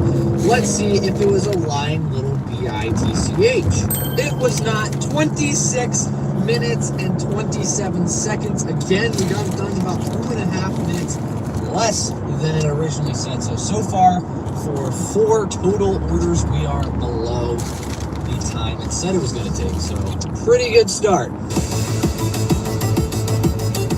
I am actually quite shocked at the order that has just been bestowed upon my screen. No, not you, Walmart. No, get out. Get out. Never want to see you again. This offer right here, 2 pickups. One of them is Chipotle. Not sure what the other one is quite yet because I just accepted it, but $18, 7 miles, 29 minutes to complete it to make $18. Folks, there's a word in the industry. Juicy right there, folks.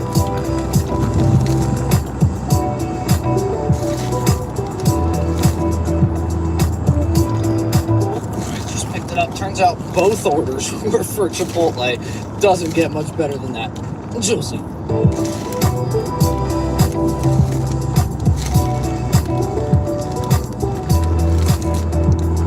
Alright, in-app navigation is definitely a giant rip-off. It just took me a 5-minute way to basically get 1 minute down the road. I can't turn left here. What is this navigation? Uber Eats wants you to fail. Perfect.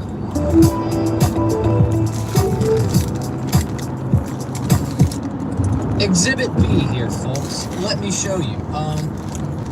They just told me to take this left here. This is a roundabout. What? This is a freaking it's a cul-de-sac. Perfect.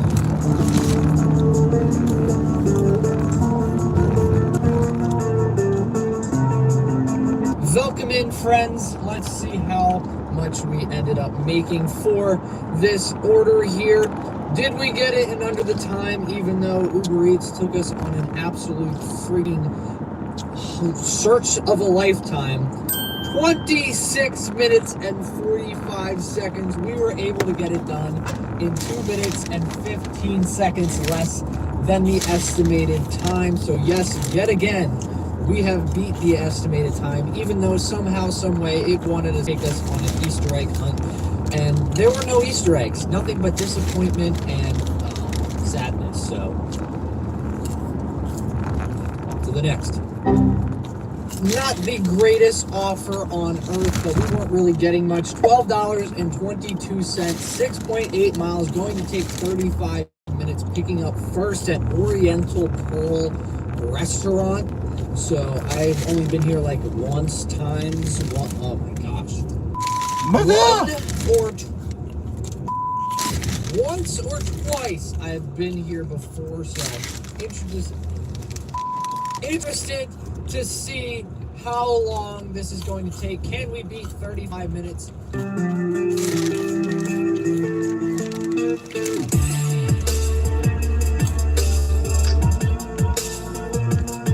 Order picked up easily. It was ready right when we walked in. All right, no, it was ready for a unanimous amount of time.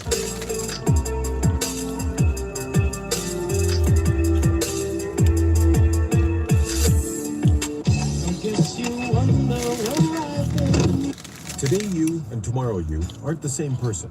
If you're tired of what Today You is doing, get an Accounting Fundamentals Certificate from WGU School of Business and get a whole new Tomorrow You in just 6 months. Enroll today at WGU. Try the Double Sonic Smasher and at a half price for the app. Live free, eat Sonic.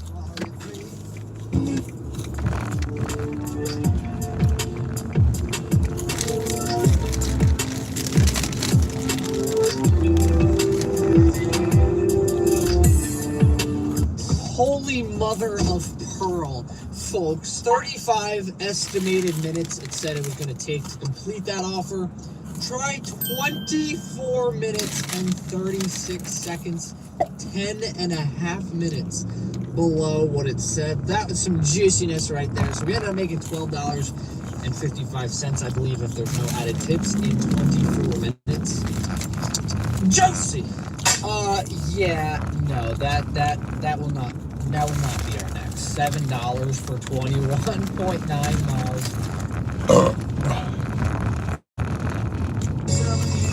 What an elite time for Chicken Fried by Zach Brown Band to come on while I'm outside of KFC. That's about it. That's my insight. Yep.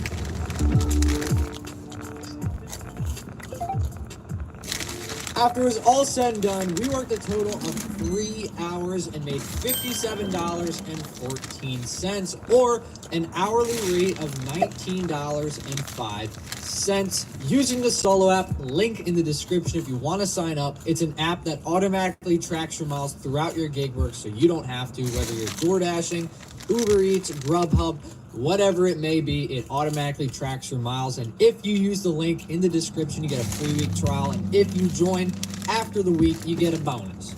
And come on, who doesn't love a bonus? We drove 41.44 miles, or $1 per mile of $1.38. But luckily, we were able to beat the estimated time after every single order. So in my opinion, I think you could be able to trust it and use it when you want to accept orders. So let's say you're trying to maintain a $20 an hour pace and you get an order that's $7 for 20 estimated minutes. You should take it knowing that you will be able to get it in roughly 20 minutes and making about $21 an hour at that pace.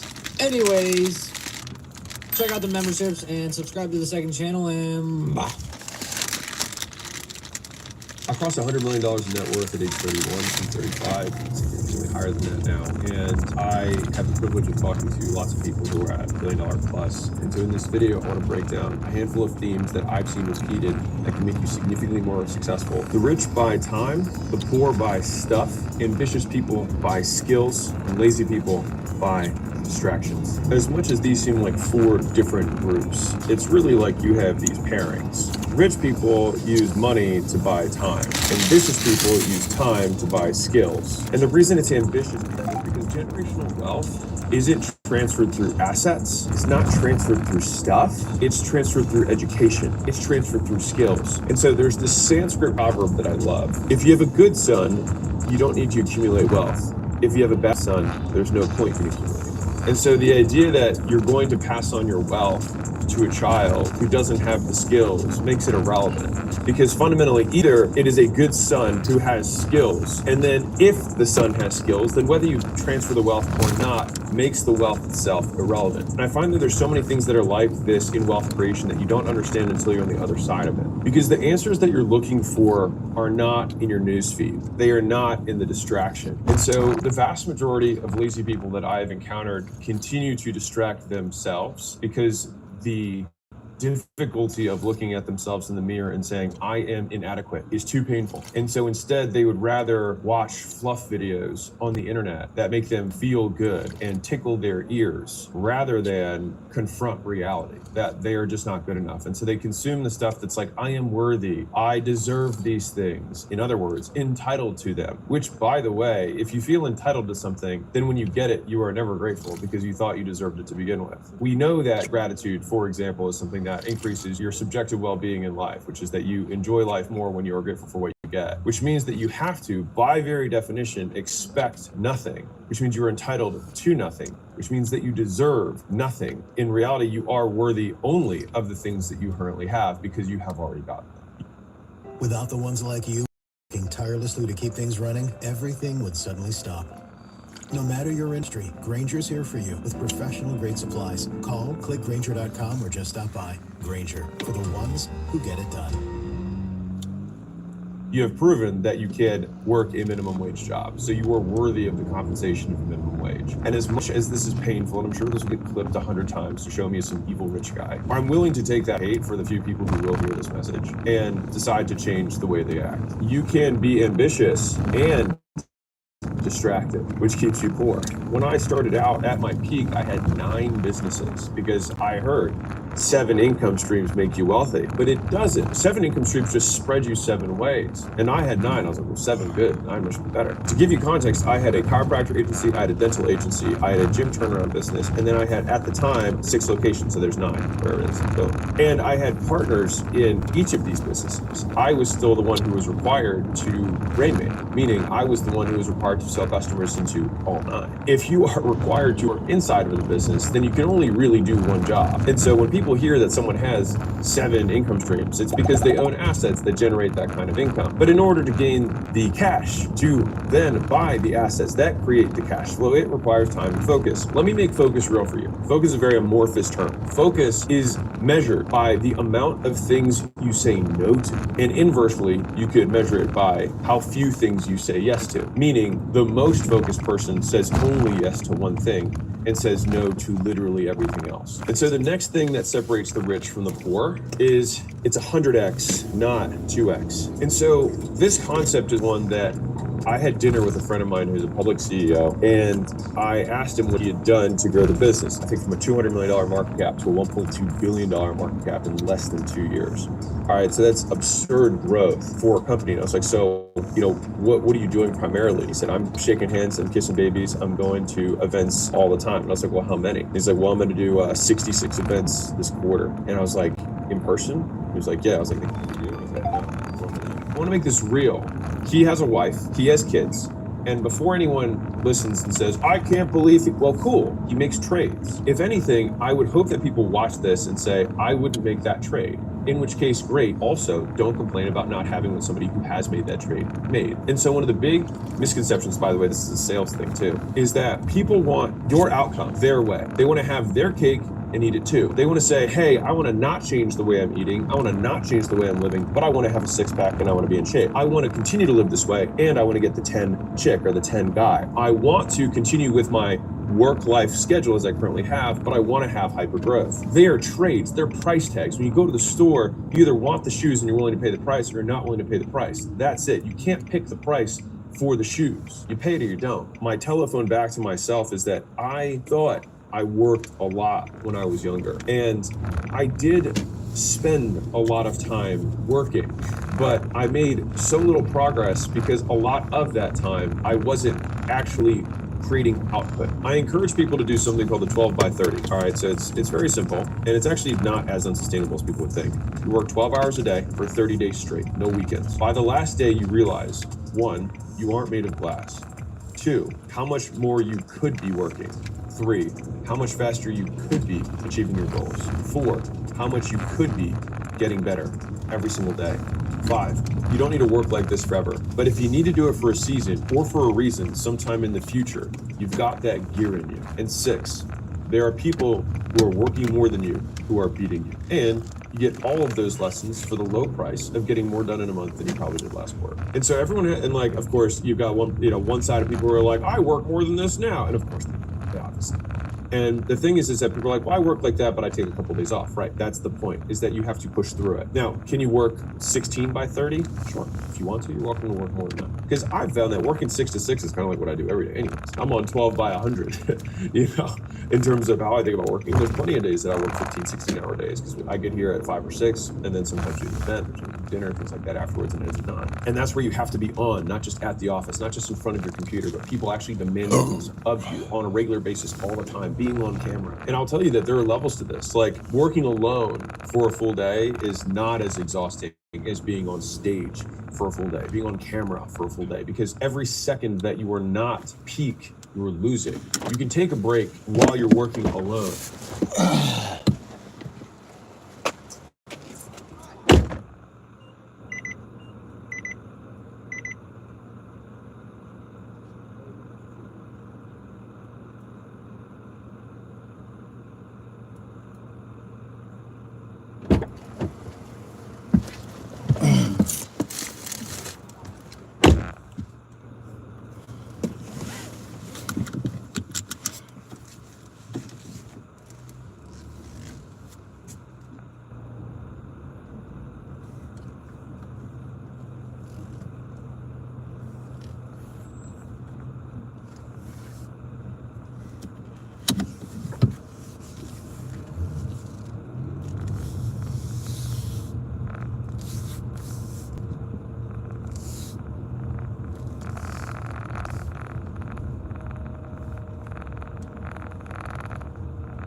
You can't take a break when you're on stage, when you're meeting customers, when you're making content, right? Like every minute that is not recorded is basically a minute wasted. There's a whole team here behind this camera, right, that is making this stuff for you, and I'm costing them every second I'm not showing up. I remember there was a season of my life where I think I had like 9 straight months of this, and it was not 12, it was 15, 16, because I had to wake up at 4 to get to the gym, where I was at the gym, but I would wake up at 4, and then I would get the class ready. I'd open the gym doors at 4:30, we'd start the classes at 5, and the last class at night would end, it would be a 7 o'clock class, it would end at 8. And then at 8, I would then do billing. I'd reach out to old customers. I would confirm lead appointments for the next day. All that sometimes until 10, 11 at night. And then I'd wake up again at 4. And so I don't know what the hours are there, but it's more than 12. And I did that for 9 months straight. And I used to describe it as the kind of tired a good night's sleep couldn't fix. It was like, it was tired. It was deeper than like one sleep. I needed like weeks to like basically come back to normal.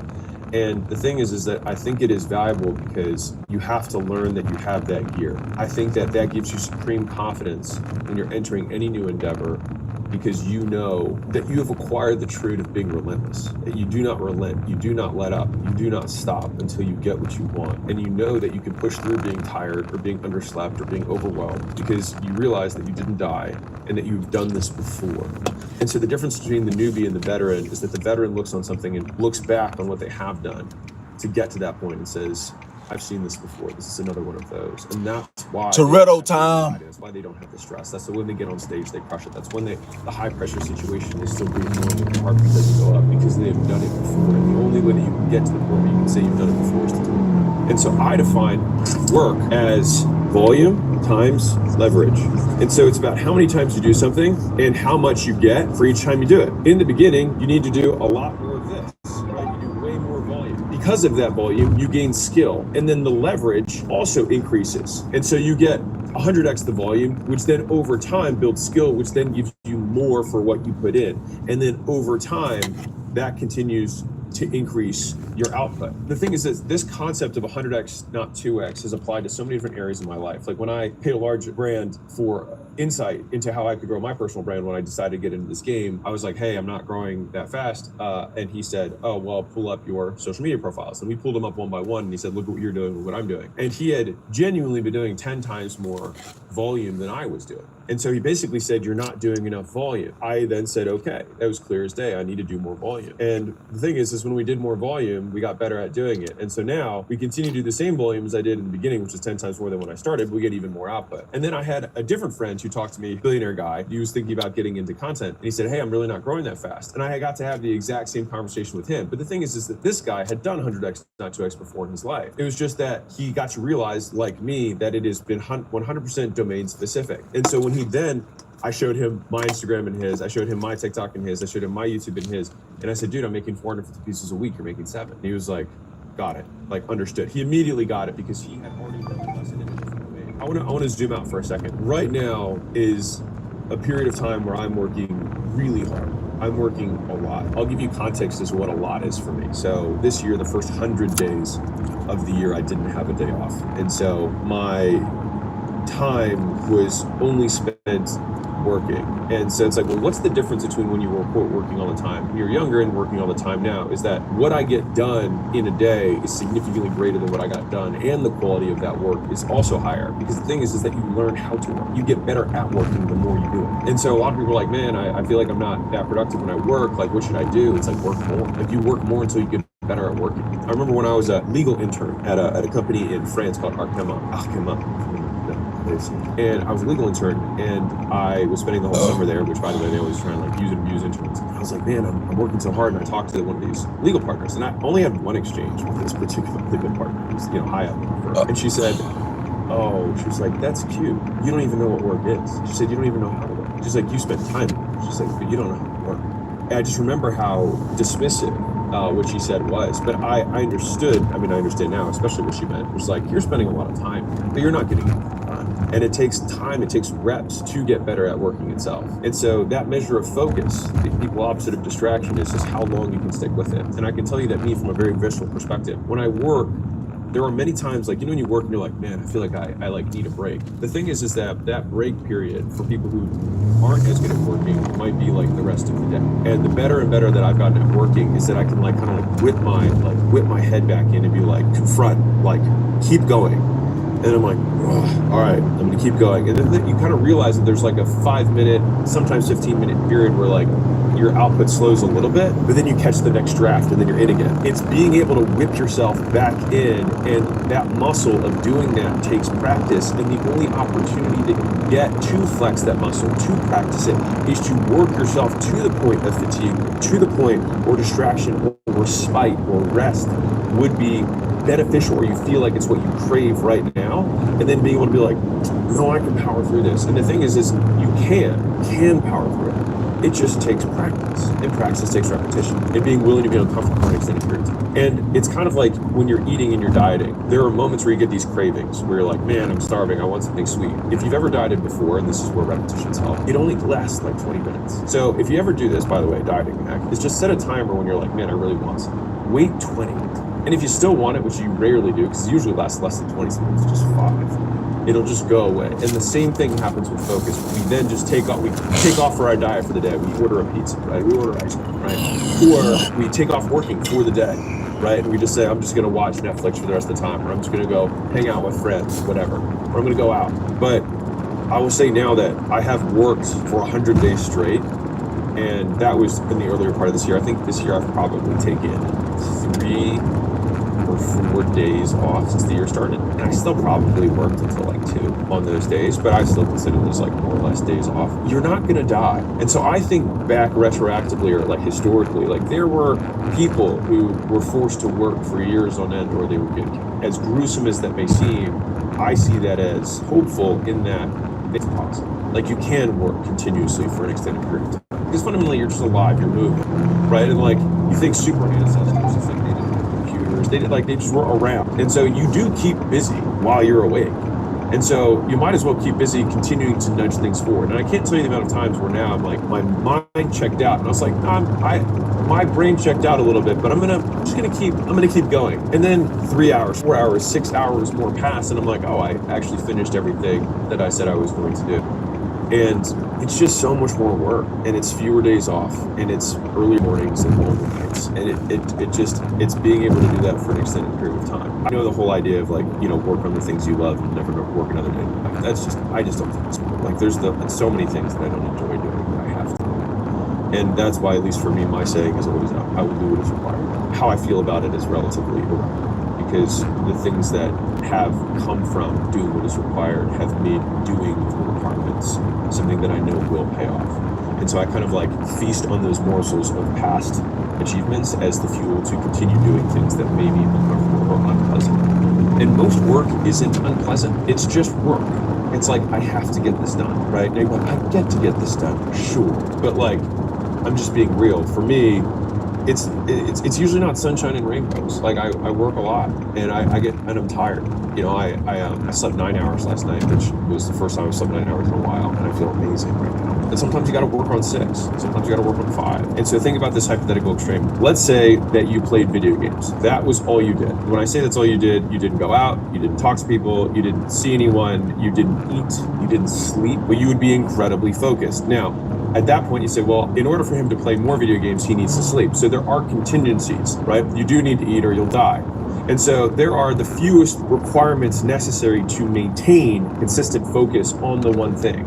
And those things become requisites for focus rather than distraction. Like there are periods of time where you will need to rest. That rest, therefore, is productive because it increases your total output in the one thing that gets you the most leverage, that gets you closest to your goals in the shortest period of time. And so this isn't a video of me saying, you know, work until you die. Well, you will work until you die. We all will die, and we all probably will work at some point. But it is more a video of saying that every single thing that is not a requisite for you continuing to do the one thing that won yes are all distractions. They are all things that take away. And people have a hard time with this because they like to say, like, you need to have balance. But this is what poor people do not understand. And I am going to do my very best to kind of like pass down a message from the future to my past self about this. And this goes for entrepreneurs specifically, which is you do not understand how much work it is. Like you think you understand how much work it is. And I've had multiple times in my life where I've met someone who was way further ahead to me, and I saw them actually. And I was like, wow. And there's this scene in Invictus, which is a movie with Morgan Freeman and Matt Damon. I love this moment. There's an exchange. I'm paraphrasing, but he says something to the extent of, I've heard that you've been playing with an injury. And Matt Damon just kind of says, well, no one ever plays at 100%. And I just love that, because to me that kind of encompasses the champion mindset, which is that it's not about playing when circumstances are perfect. It's that playing creates perfect. We have to kind of, he says, and I was like, wow. And there's this scene in Invictus, which is a movie with Morgan Freeman and Matt Damon. I love this moment. There's an exchange. I'm paraphrasing, but he says something to the extent of, I've heard that you've been playing with an injury. And Matt Damon just kind of says, well, no one ever plays at 100%. And I just love that, because to me that kind of encompasses the champion mindset, which is that it's not about playing when circumstances are perfect. It's that playing creates perfect circumstances. We have to learn to play when the chips are stacked against us. It's like having values. Values are only valuable when they are tested. You can say you're loyal, but if, you know, a girl, if you're in a hotel room and a girl is there and your wife isn't there and there's no way that she finds out, that is the test of whether you're loyal. It's when there's stakes. Test of whether you have work ethic is whether you can work when you're tired. It's whether you can work when you're distracted. It's whether you can work on things that you don't find pleasant. Because all of the, and I see this with, you know, some of the young guys, like there was a guy we hired, and then in 3 days he said, I don't think this is for me. And he got hired to a sales role, and he was making outbound calls. I was like, you don't think this is for you? I said, you don't even know that's for you. You were here for 3 days. You didn't even get the ability to get good at the basic thing. And so there's a level of intolerance for discomfort in some sort of expectation that it's going to be this amazing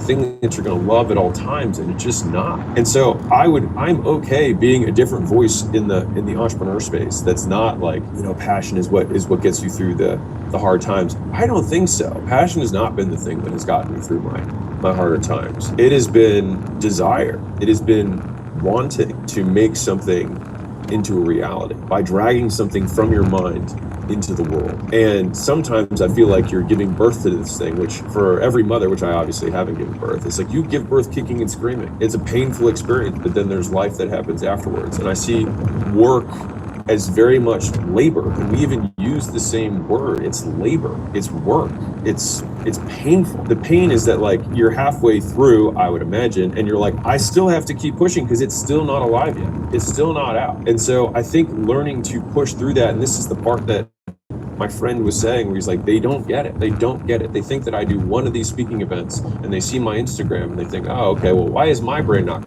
growing like that? He's like, well, I was in 5 different cities this week and I just had to do FaceTime with my kids in order for them to see me. And people are then like, I wouldn't make that trade. Fine, but don't want what he has. And so let me draw this out for you in a nice little visual to show you how I see work, right? This volume that you need to do. So you have excitement, right? So when you have this new idea, which we have them, and you're like, oh my God, this is amazing, right? This is so good. The thing is that once you become neutral and then you become worried and stressed, this is when work begins. And so in the bodybuilding world, they'd be like, okay, once you have achieved failure, that is where your working reps begin. It's an old school bodybuilding thing. I'm sure the science bros will be upset about it, but I think that it very much. Welcome to a moment of calmness from One A Day. Wait. Don't zone out yet. One A Day multivitamins help provide nutritional support for your well-being as part of a healthy lifestyle. So whether you're navigating a busy day or seeking quiet reflection, One A Day vitamins are here for you. Choose clarity, choose wellness. Choose One A Day multivitamins. Science that matters for nutritional support. Grab your One A Day vitamins at your favorite retailer today. qualifies for how it relates to work in this world. Is that the your audit motivation just fades very canceled on me, quickly. bro. It's that work begins once motivation stops. And I think if you measure it that way, then you will measure how much you work and how hard you work very differently. So it reminds me of this Muhammad Ali quote where he says, "I hated every minute of training, but I would tell myself, suffer now and live the rest of your life as a champion." I have this tweet that I said a minute ago that I really like. And so whenever I get to a low point where I think, why do I even bother? I just try and remind myself, this is where most people stop, and this is why they don't win. That period, that wall that you hit, like that is the champion wall. That is where you leave everyone else behind, because everyone only works until they're perfectly segment and then they stop. It's like you have to find that next gear. So the next point is that they cannot copy your proof. People want to gain reputations. They want to be known for certain things. They want to get status. But people can copy your promises. They can copy your services. They can copy your logo. They can copy your name. But they can't copy what you've done. I have sometimes younger entrepreneurs who reach out. They're like, hey, I want to build a big brand. And they're like, I want to start making content. But I advise them to only make content if they're truly documenting and don't transition into teacher mode. Because the thing that will build your brand is the stuff you do. Like we look at the business titans that are out there. You look at Elon, you look at Bezos, you look at maybe now Sam Altman, you look at Jensen Huang from NVIDIA, and they now have these quote big business brands. Steve Jobs, Bill Gates, Warren Buffett. They are considered probably the leaders of the business world in terms of thought leadership. But did they get there by building personal brands, or did they get there by building personal businesses? And then by building personal businesses, which I'm joking here, they just built big ass businesses. By extension, people wanted to know who was the person behind this big business. And then they built their credibility before they built their likability. Everyone wants to put the cart before the horse. Everyone wants to put they want to eat the pudding before they have the proof. Yeah, the proof comes before the pudding in the real world. In a world where anyone can say anything and get instant reach, trust is the thing that is the scarcity. That is the rare commodity. And so the idea is if you want to build a really big brand, then you want to index super hard on trust. And the way that people can trust you is that you do what you said you had done. The reason Mr. Beast videos worked is because he used his videos as proof. He didn't say, I am super knowledgeable. He said, look, I did something that no one else was willing to do. His first video that went viral was him counting to 1 million or something crazy. Right. And so he did something that other people were not willing to do. And so he just happened to have documented that thing. And so if you're like, well, how do I get proof? I'm so young. It's like, well, you just do epic stuff. And then people will be like, wow, he did epic stuff. This is interesting. And so it still requires epic amounts of work in order to do that. The reason that there's such a misconception about overnight success is that it's just that there's a threshold over which you are good enough that you go viral. All right. And so this is, call it like, here is the viral moment. All right. So this is our viral moment right here. The thing is that we, the person, lived this whole life. What we in the public see is this moment, what happened since. And so we have the perception of overnight success. And this is why it's so difficult for people to wrap their heads around, because they want to model what they see, not what occurred. And so we have to model what they did, not what happened. And so this fundamentally is the inputs. This is what they put in for a long period of time. What we see here is the output. This is what's visible. And so this is where it gets especially difficult for people trying to learn, is that most people get rich and then they get weird. And then what happens is people then try and copy what they do here, not what they did to get there. And so they copy the wrong stuff. They model the plateau, not the rise. So you don't get rich by flying on private jets. You get rich, then you can fly on private jets. And so a big thing that richer people do is that they will act with urgency. And I would say that this is just not even rich people. This is entrepreneurs specifically that I'm making this video for, is that they act with urgency. All right. And so you can tell in some ways how successful someone's going to be by how quickly they do things. The gap between thoughts and action. And so this is something I personally work on a lot, which is like, how quickly between when I make a decision to do something does it actually occur? And you can improve your potency as a person, how powerful you are, by decreasing the gap between thoughts and action. Like if you think about the hypothetical extreme of this, the God figure, if you will, thoughts and reality are one and the same. He thinks planets and universes and they appear. And so that would be the ultimate demonstration of power, in my opinion. And so we can approximate that. We get as close to that as we can by shrinking the time it takes between when we think and when we decide, and then when we ultimately do. When you don't have any more information to collect in order to make a decision, then you make the decision. And you make the decision by eliminating alternatives. So like literally the word decide comes from decadere, which is Latin for to cut off. And so the question is, what thing are you eliminating by making the decision that you're going to make? And a really easy tactical thing is whenever you say I'm going to get this done by the end of the week, ask yourself, can I get it done by the end of the day? And that seems like a very small hack, but that increases your pace of progress by 7x. And so if you hear that, you're like, wow, 7x. It's like, yeah, and for that reason, there are people who are working 100 times faster. And I think that this is a really good cultural thing, which is you can just say end of day, not end of week, and not end of month, end of week. So in each of the instances, this is a 4x increase, this is a 7x increase, right? And you can even go end of day goes into end of hour. Now, this is one that Layla talks about a lot. She's a master operator, is that she heard this from a mentor. She said, if it's a 5-minute task and you have 5 minutes, do it now. And so the amount of times where I'm like, hey, we should do this thing, and then literally in 60 seconds it's handled by Layla, like while I'm just walking around talking, just like shooting ideas out there, is baffling. And so her speed of like, that's a great idea, it's already been, delegated out. Like she doesn't keep.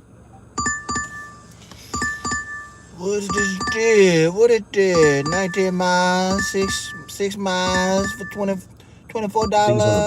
And so there's this big falseness that I think is propagated by a lot of the social media world because it feels good and to get lots of shares, because it gives people permission to be lazy. It gives people permission to tell themselves that they're great just the way they are. I wholeheartedly reject that entire notion. The idea that they sell you is that you're young, you've got time. And I think that is false. Because all this does is extend how long it takes you to remember that, number one, tomorrow isn't guaranteed. Like I just looked at my newsfeed this morning and there was a guy that I knew who's my age and he just died of stomach cancer. Really sad, really nice guy, wife and 3 kids. Into fitness, really in shape, just a freak thing that happened.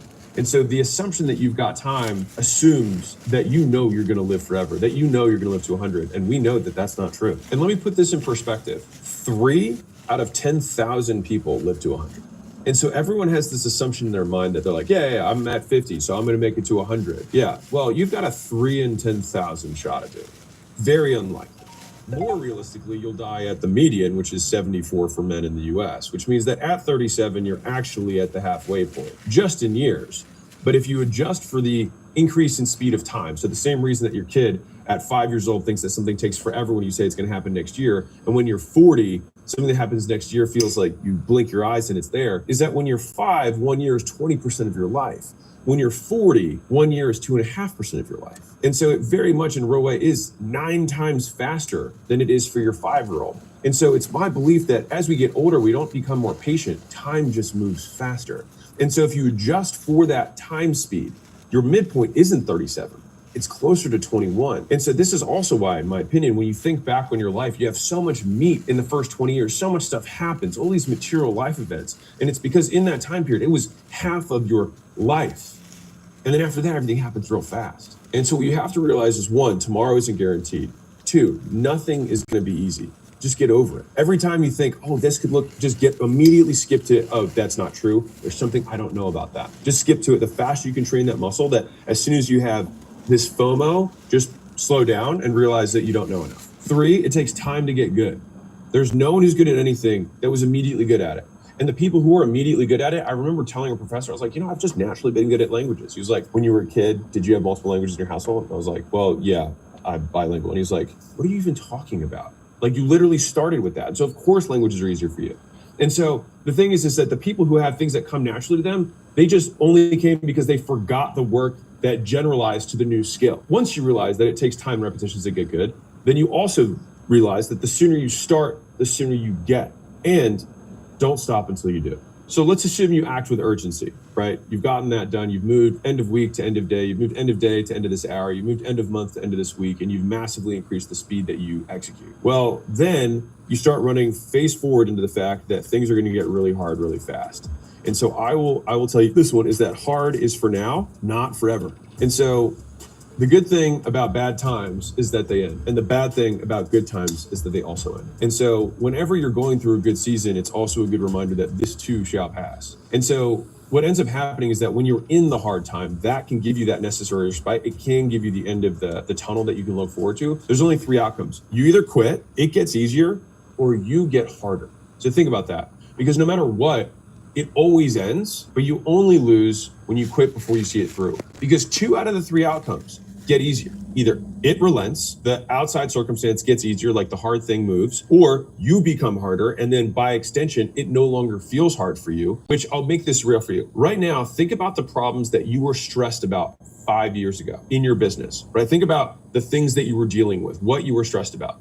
Now, think about you trying to solve those problems today. It's probably a joke to you now. You'd be like, well, yeah, obviously. It's not that those things became less hard, you became better. But here's where this gets really interesting for me. It just means that nothing is inherently hard to begin with anyway. We're just always inadequate. For me, I remember when I had 5 employees and I was like, man, it's so many people to manage. Or, you know, I was like, where am I gonna, you know, I have to manage cash flow. How do I do that? Or like, how am I gonna get new customers? Like, how do I sell? I can't sell really expensive stuff. Like, what if someone gets upset, you know, if I charge more, right? What if someone finds out I charged this much, as though it's like something wrong? Like, all of these things are just irrelevant to me, just so silly. Though for me at the time, they were difficult. And I can only imagine how inconsequential the problems that I deal with, growing hopefully $3 billion companies right now within the portfolio, compared to what Elon deals with, having 6 multiple $100 billion companies. And I compare myself to that. So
we got a delivery for Gloria.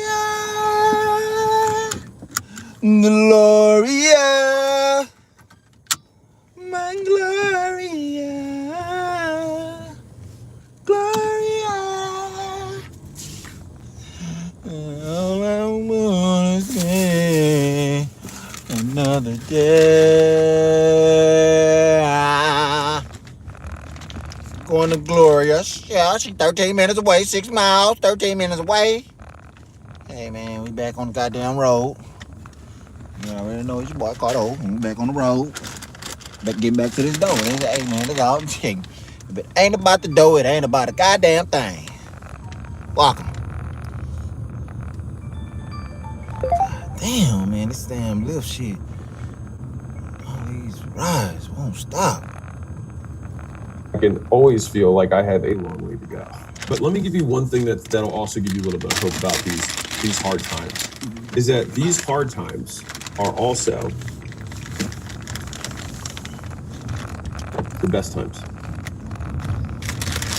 But only, so let me explain what I mean by that. Think about the times when you were younger and you were in love and you were poor and you're like, man, those were the good old days. The thing is that when you were in that moment, it was stressful. You didn't know how to get rent, where you're gonna get food, whatever it is. You have these hard times, the hard times that you go through today, but these hard times become the good old days. And so we only see the truth when we look back. You have to go through them to get the perspective. And it's something that I try and like remember on a regular basis, that like I'm going through the good old days. And if they're the good old days in the future, they might as well be the good old days today. So let me tell you a little bit about what it feels like throughout this entire process. Because if you are consistently growing, you are consistently in pain. That's why they're called growing pains, not growing joys. And if you have stress from growth, remember the alternative is that you can have stress from stagnation and you can have stress from decline, which fundamentally means that hardness and stress is a fact of life. You will always have stress, you will always have problems. And the largest problem of all, the largest stressor of all, is determining that having problems is a problem, is that being stressed means there's something wrong with you. But being stressed just means you're alive. Having problems just means that you are actually doing something. I'll tell you this story that I think can drive this home. And I think this is the path to fulfillment over comfort.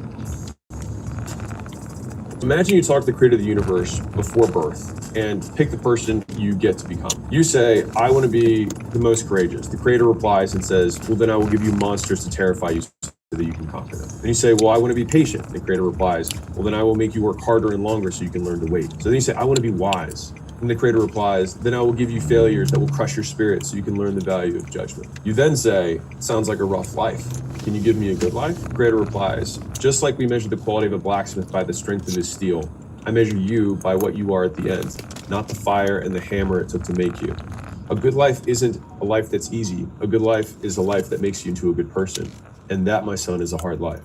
And so I remember when I sold Gym Launch, there was a year that I more or less took off. I had all these kind of existential crises that I was going through because all I had been doing was just working. And then I hadn't like put my head up to like look around and smell the roses per se. The problem that I had was that when I was smelling the roses, I was miserable.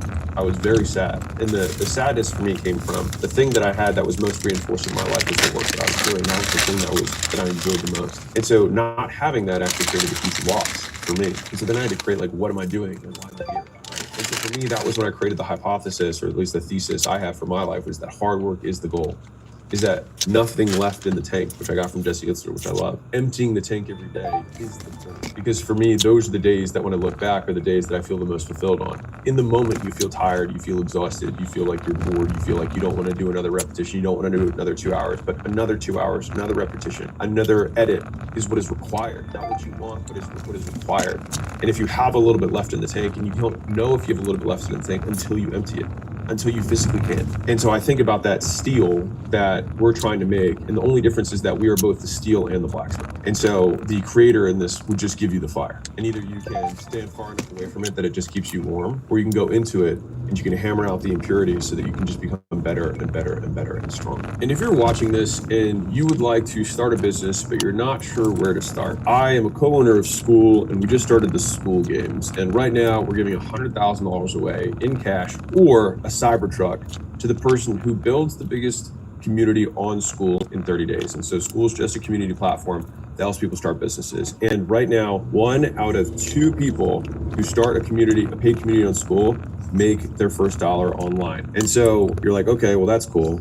And right now, on average, the average paid community owner makes $1,360 per month. So this is not going to be the thing that makes you, a billionaire rich, but it can help you get started, which is why I invest in the company. I spent 4 years looking for something that could make the easiest kind of starter business for people to get going, and especially starting online. The reason that we have this success rate, right? The reason that we have this very high success rate is that I meet every single week and onboard new people. So every Monday I'm on a call and I onboard, right now I think it's about 300 people per call that are on there. And so I answer questions live with everyone on there. And it's a lot of times it's the same basis. So while the calls are relatively small, I'd encourage you to come on. On top of that, I have kind of like step-by-step instructions of exactly what you need to do that the best community owners have done. And so you just model behaviors, just do this stuff. I don't explain psychology and triggers and NLP. It's just like, do this stuff, and this is what yields this outcome, right? And then finally, we'll give you the entire platform that basically makes all the tech really easy. And so right now we've got people who are in foreign countries who don't speak English. We've got, I think there was a guy who won the games who's 15 years old. So like, I'm telling you, it's not rocket science. Like, we've really taken a lot of effort to make it as simple as humanly possible. You don't need any other software to make this work. And so if that sounds at all interesting, the best part about all of this is that you can start absolutely free. And so we have the course, we have the calls, we have the platform, and we also have the community of other people. All right. And so you can start for free, get 14 days. You can click the link, which is right here. Oops, other way around. School.com/games. Start for free, and hopefully I'll see you on the other side. And so a big part of why this is so hard is that so few people want to go into the fire, right? And the fire could be entrepreneurship, the fire could be content creation, the fire could be starting a new product, the fire could be doing outreach and knocking on doors, or quitting your job and starting another job in a completely different industry. That's the fire. It's the thing that other people aren't willing to do. And they tell you not to do it because it helps them justify the risk that they chose not to take. It helps them feel better about the risks they aren't willing to make. I remember thinking about this at long length when I was younger, and I thought about the word exceptional, right? So buried in the word itself is the key point, which is that you cannot expect to be accepted if you want to be exceptional. To become exceptional, by definition, you have to become the exception, which means you have to be unlike other people. You have to do what they don't agree with. If they agreed with you, if everyone agrees with you, you can be sure that it's the wrong path. When I quit my job, every single person in my life told me it was a bad idea. I graduated 3 years from Vanderbilt. I had a nice white-collar consulting job. I was set up to go to grad school, to one of the Ivy Leagues. I had aced my GMATs. Like, I was set up. I'd done the path. And so for me to quit and be like, I'm gonna be a personal trainer for minimum wage at a gym, that was not a happy news for the vast majority of people that I knew. But the thing is that I've had those conversations multiple times in my life. When I ended up leaving the gyms and then started the turnaround business, every person was like, you finally made this thing work. You finally, now we finally agree with you again. And it was right at the point where they accepted me that I was like, you know what? I think I want to do this other thing. And I'm going to sell all these gyms for basically nothing in 90 days to then start new. And they're like, but you spent so long on this. And they see sunk cost fallacy. And the thing is don't listen to the people who are closest to you. Listen to the people who are closest to your goals. And so a lot of people like to think about how they have these mentors and these heroes, but the most important group is your reference group. And your reference group is who you compare yourself to. But the thing is that people think they compare themselves to their mentors and their heroes, but they don't. Who you compare yourself to is who influences your decisions. So the voices you hear, the voices you listen to when you're about to make a big move, those voices are your actual reference group. And if those voices are not close to your goal, you should not listen to them. If anything, sometimes the best advice in the world is do the opposite of whatever it is that they did to get in their life. If you don't want what they have, don't listen to what they say. Even when you're an entrepreneur. So let's fast forward a couple of years. So there was a point where I started the outbound team. So this is gonna sound super tactical. So we at Gym Launch we were all paid ads for the most part. I made content, I had a book, but there were things that were out there. Still 70% plus of my new customers came from paid ads. And I knew that if I wanted to sell the company, I would have to create a second acquisition channel that was very different from the primary ones, so that I could create more stability. So you don't have one itis, one point of failure within the business. And so I remember reading this book about how to set up outbound, and it said it will take a year. And I said, I'm really good at marketing, really good at sales. It'll take me 12 weeks. And it took 12 months, like the book said. And so when I walked through that, what was interesting is it took 90 days for us to get our first sale. And the whole time I'm investing in this team, I'm investing in software, I'm investing in training and consulting to learn how to get all this stuff going just to get our first sale. But that's not very good for the amount of time and effort we put into it. And then 3 months, after that, we started getting a couple sales trickling in, still not a lot. And I actually had almost like an intervention from my executive team that were like, hey, we think this is shiny object. They're using my words against me. They're like, we think this is a distraction. It's not, yielding a result for us. I think we should, cut our losses and move on. And I kept thinking to myself, like, this is what hard feels like. Like, we have to just keep inching our way through it, because we have made sales switches. We just need to get more efficient at it. And then we did another 6 months, and then we got to the point where it became 50% of revenue. But here's the thing that you don't see. And so whether you're starting a new acquisition channel like I was, you're starting paid ads, whatever, is that if I tell you in 1 year, I could double your business, right? Let's say you have to pay me $100,000, right?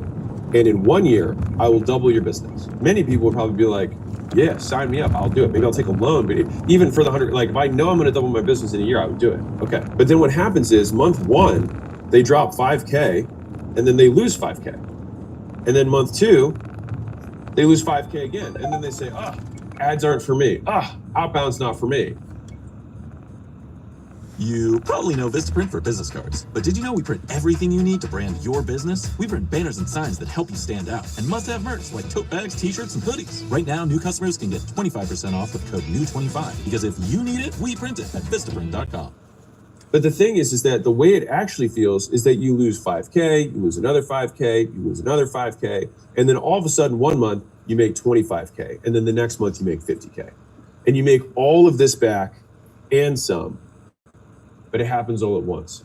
And so there's a saying on Wall Street that I like, which is, it happens slower than you expect and then faster than you can imagine. And they talk about that when it comes to market drops and market explosions. It's like, we should be crashing. It hasn't adjusted yet. It happens slower than you expect and then faster than you can imagine. And so you have to be willing to forego that period of time for a long time, understanding that you just want to make progress.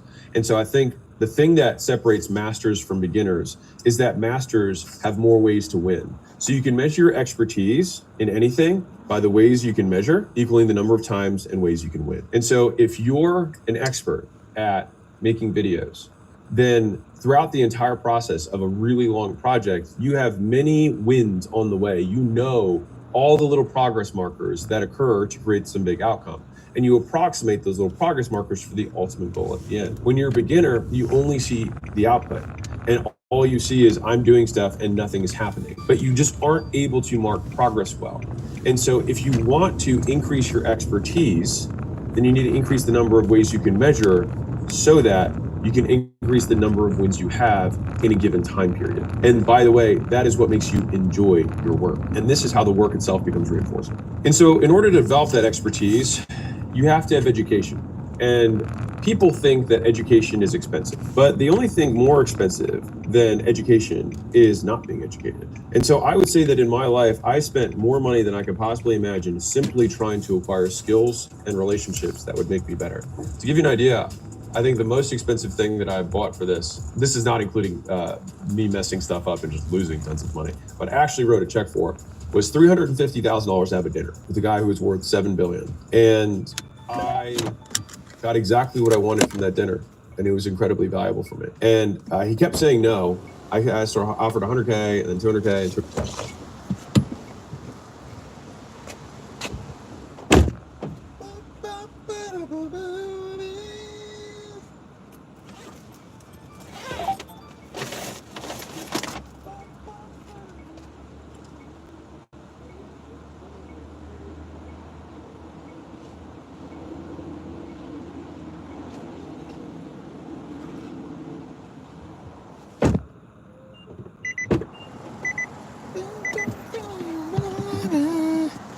So we got $12.67 for that delivery.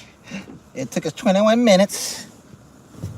We got the guaranteed best pay rate is $13.75. We got the peak pay rate, $6 an hour for the peak pay. And we got base pay for that order was $4.99.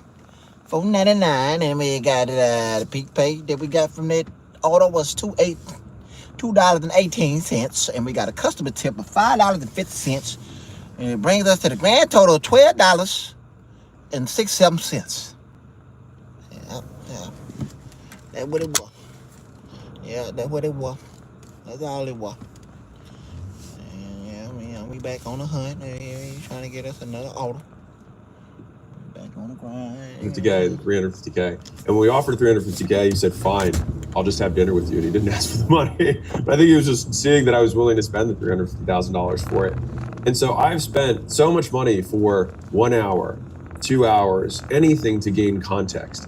because I heard this close, and you've heard, if you've watched my channel, you've heard this before, but pick whatever number your income goal is, right? Let's say it's $1 million a year. And let's say you're currently making $100,000 a year. If you value that $1 million goal, the value of the $1 million per year, what's the price you put on that education? The value of that education is the difference between where you're at and where you want to go. And so that's why if I want to become a deca-billionaire, then I should be willing to pay everything that I have in order to gain the skills, the experience, the knowledge in order to get there.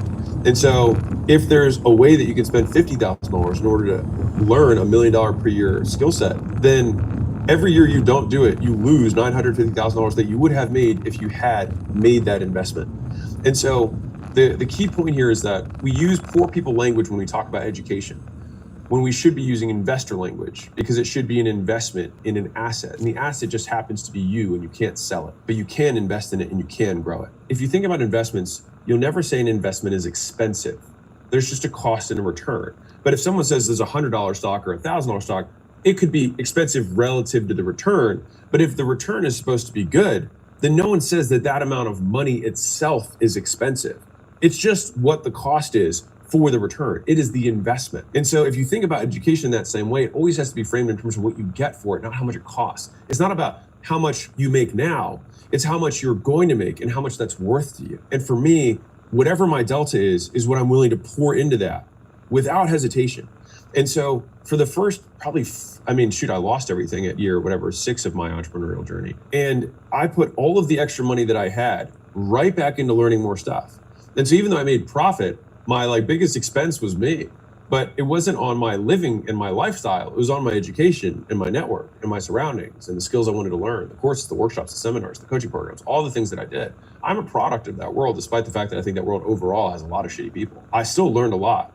And you can learn just as much by learning what not to do and saying, I will never do that, or treat someone the way that person treated me. Because the best students never come out negative. So really, they think that I have always been the top performer in every single program, coaching, whatever I have ever done. And so the process that I use is, number one, do everything they tell you to the T the first time. Then take what works and toss the rest.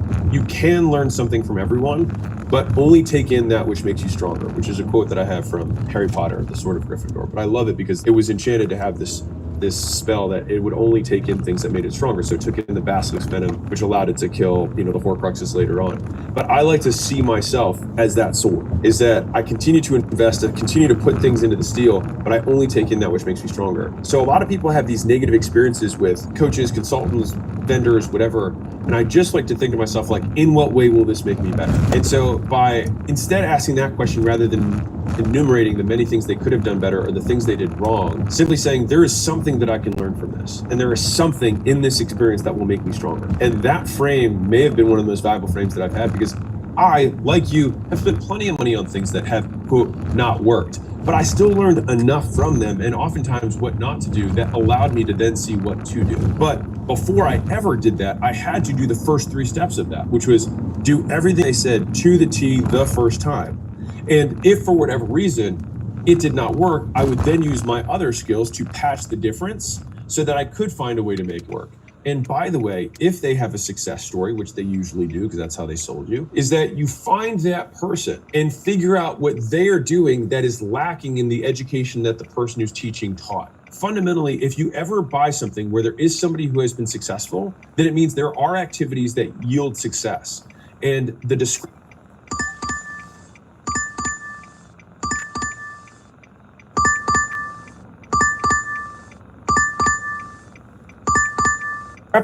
I'm going to show this to you visually because I think it's important. So let's say there's a bridge, right? And you've got, here's money and here's you, okay?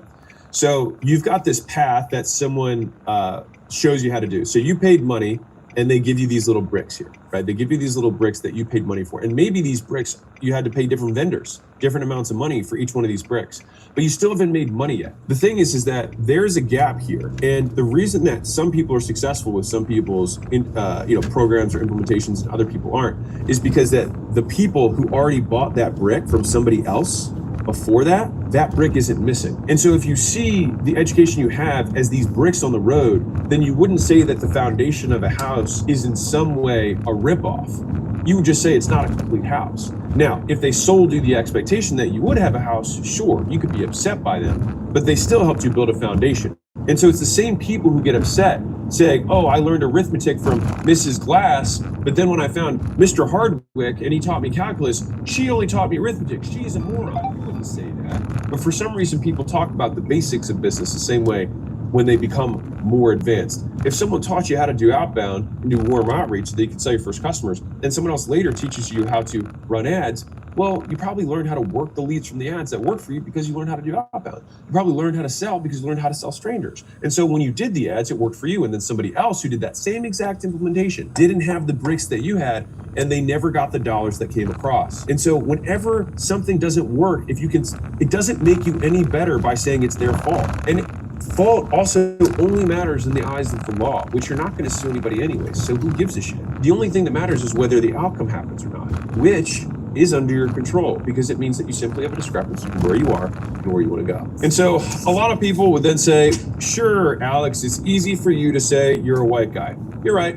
Cool. So just don't watch the video and move on. But for everybody else, you've got connections, you've got money, you've got looks, you've got intellect or intelligence. These are all great, but you can be all of these. You can be somebody who has all four if you have one thing, which is the desire to improve, the insatiable desire to improve. No matter where you start, if you have this, it's hard to beat someone who improves every second of every day without stopping, without giving up. And so I have met people who have connections, money, looks, and intelligence, and they do not people who have an insatiable desire to improve, who do not stop. And so if you think about it like this, if life were a race where at the end you die, so got to finish first, right? There are people who may start at different parts of that race, but what is not measured is the speed that you can move. And so I don't know if you've seen these clips that have gone viral in the NFL where they have like one of their wide receivers start like 20 yards behind a fan and they have to race the length of the football field. And then the wide receiver will usually catch up, like talk to them and then just speed right past them. And so it's far less about where you start, because that's where a lot of losers will define themselves. They'll define themselves by what happened to them rather than what they made happen. And somebody else may be here, but it only matters if you think that there's fairness. But I don't believe fairness is something that exists in the universe. And so I don't hold it as an ideal that I proclaim must exist. But there's simply a starting point in a rate of progress.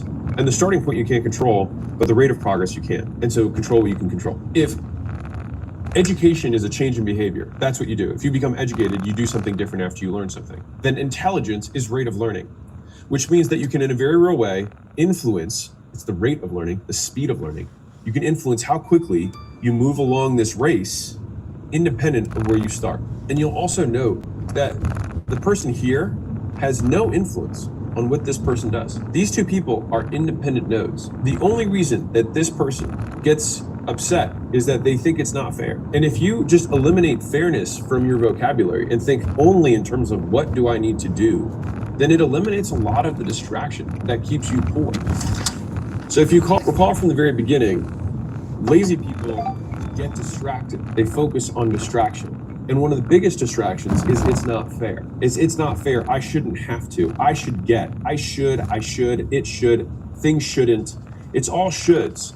And I will tell you that should, in my worldview, should not exist. Because should creates expectations of an uncaring universe. It says that you demand something, and I promise you that the universe will win. And so all you have to do is watch like baby seals just get immediately eaten by orcas after like a mother is laying there on the ice to be like, wow, life isn't fair. I'm sure that seal would be like, it's not fair that my babies were literally eaten in front of me. Tough, right? Tough. They have mammal brains. We can see that they got some feelings, right? And so if we go back to the Sword of Gryffindor, does demanding that it should be fair make you stronger? Does saying that that person started further ahead of you in any way benefit you? No, because your actions are entirely independent from them. And so the only thing that does is actually delay your speed of taking action. It makes you dumber, because if we define intelligence by rate of learning, then it means it takes you longer to learn. It makes you stupid.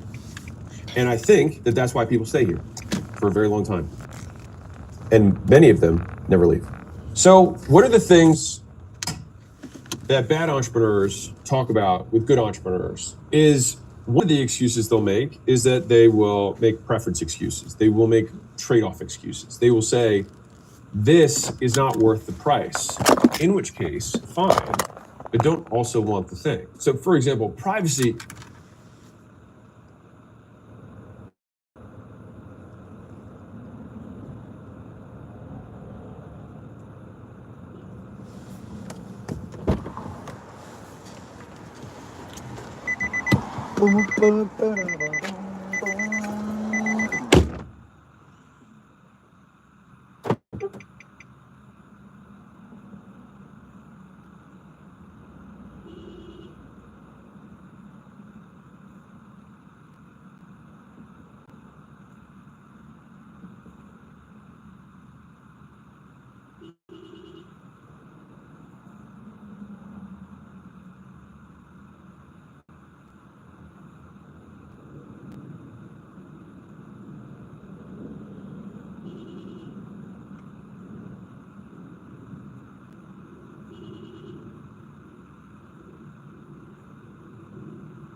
giving it up. We ain't giving, we ain't giving up. We ain't giving it up. We ain't giving it up. We don't give it up.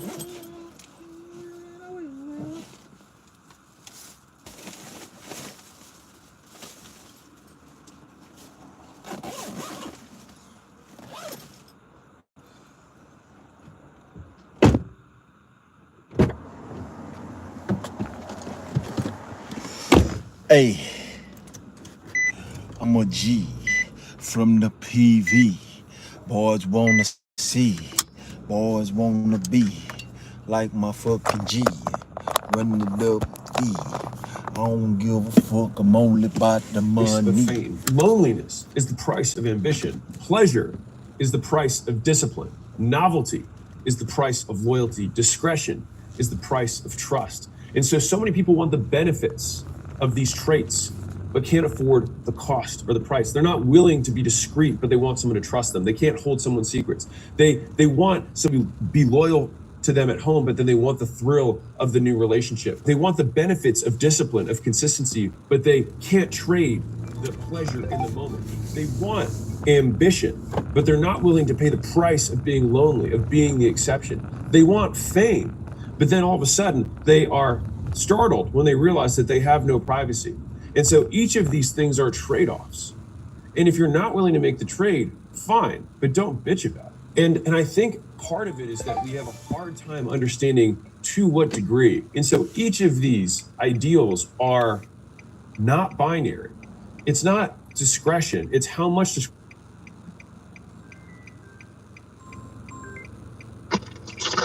Yeah. Busy? I'm working. We're not gonna go to a park. Oh, why? Because I took this detox and I keep having a poop. And I don't want to have to shit at the park. You knew that was gonna happen? You know that was gonna happen? Like, I mean, have you doing it? Yeah. So why you took it? But I took it yesterday. But I usually I just poop. I said I took it yesterday. I usually just poop in the morning and be done. But today, I keep having a poop. It feel like a diarrhea poop? Never just feel like the regular poop. You need to come out.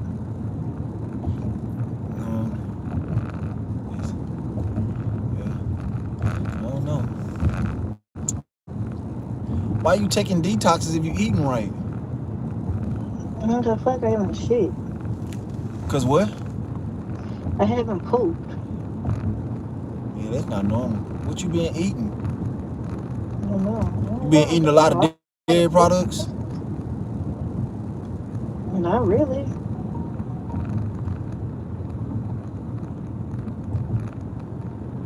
Okay.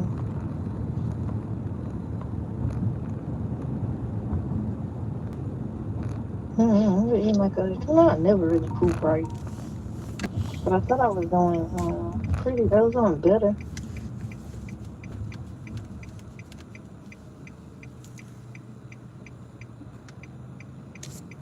I mean, you pretty active. You walk a lot, so Yeah. I'm still trying to get that part of my body regulated. I don't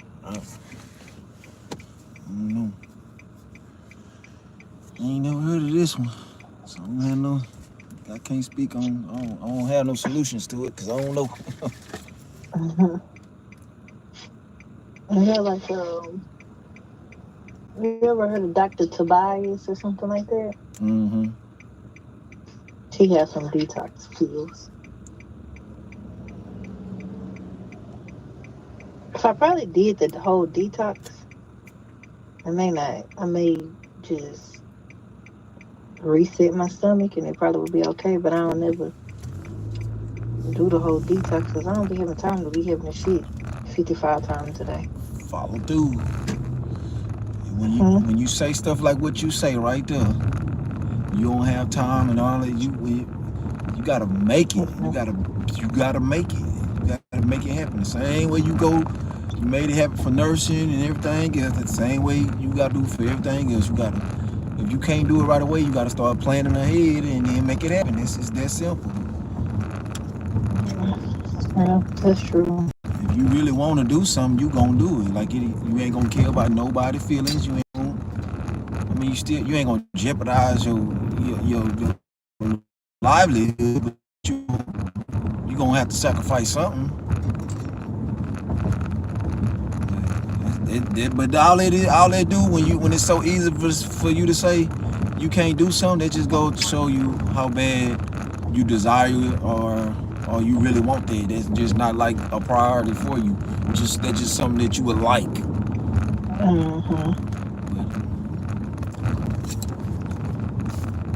That's true. That's why I had to get out of there. I don't give a fuck about no. I do care about your feelings. Like I care about feelings. I do. But if I know it's something Care about your own more. It's not that. It's just if it's something that I want and I'm not harming nobody and I'm not hindering you from doing what you want to do, why do I gotta sacrifice what I'm gotta do for your happiness and say fuck mines? You know what I'm saying? Like, it's not that I don't care, but that's how you gonna be depicted. I'm just sick of it. Like, that's what I've been living my life and I'm not doing it no more ever again. I know what I love, and just because I choose to do something that I know I need to do and it's gonna benefit the person that I love and things that I love more and have an even more impactful impactful outcome, why would I care about their feelings for this moment? Fuck all this stupid shit. Wayne K. Hold on, let me drop this stuff off. Like birthday parties. Everybody be wanting me to go to their birthday parties and shit. Like, man, fuck, I don't care about that shit. Like, yeah, I want to be there, but that shit is, no, we old, we 30 and down there party. That shit ain't that serious.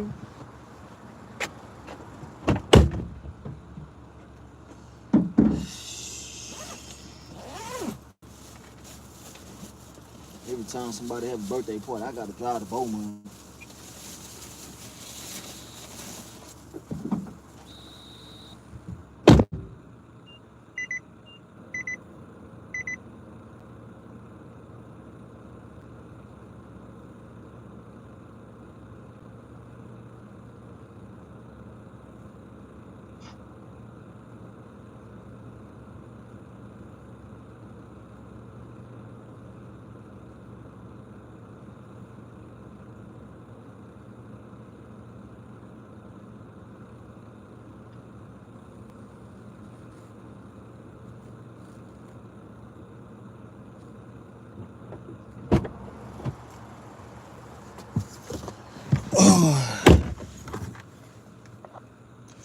A million.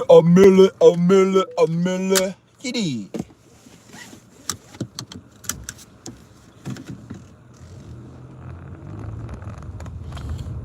What is our daughter doing? She downstairs watching YouTube. Think about it. That's my baby.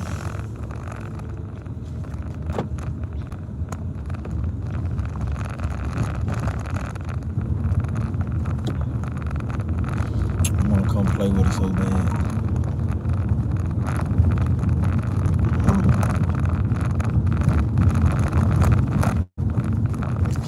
She was spring break all week. Yeah, I'm gonna come later on. It's just I ain't been able to put no days together these last 2 days, and these been the weekends are the most beneficial times, and I just been handling, just handling shit that is a one-time thing out the month, maybe twice out the month thing, getting all this shit out the way, and that way I can have the rest of my time to do the things that I want to do instead of the things that I need to do. And now that I got that out the way, but I had to miss out. I had to miss out on working like how. What you have to do? What you talking about? Just like washing clothes, going different types of places, paying bills.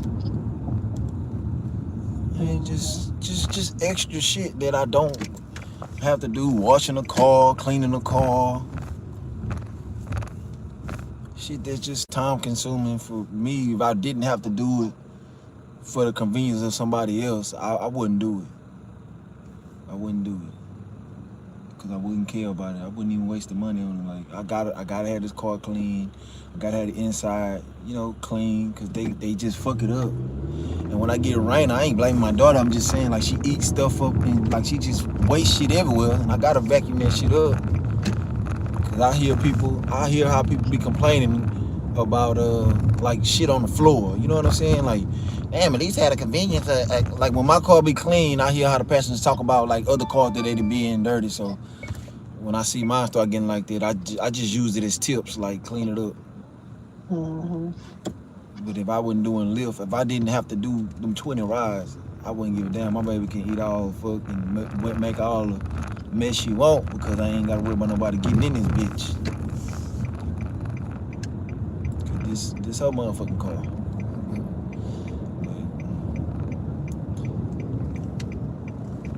Yeah, we just be like that when I start to visibly see it piling up. I gotta go. Just do little shit like that. But the thing about it is, I do it all at once. So when I do it all at once, it really take up a whole day doing everything. Just get the shit over with.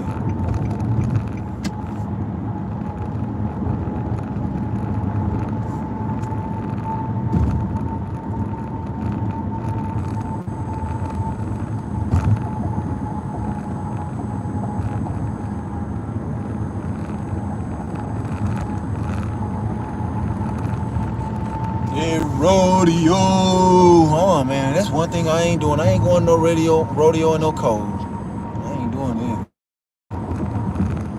Yeah, she's trying to used to go going today with the kids, and I'm like, if you knew that wasn't happening. Was she going to the rodeo? She said like last week she probably would bring them out here to go. And I was like, oh, not this way. If I go to the rodeo, I'm just going to get something to eat. I ain't walking around and shit. I ain't been yet. I don't think I'm gonna go. I might bring Raina. But the reason why I don't care about bringing Raina to it, because I want to bring her to the fan in Dallas. That's why I really don't care about bringing her to it.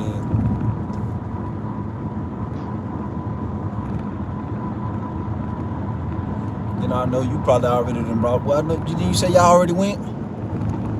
I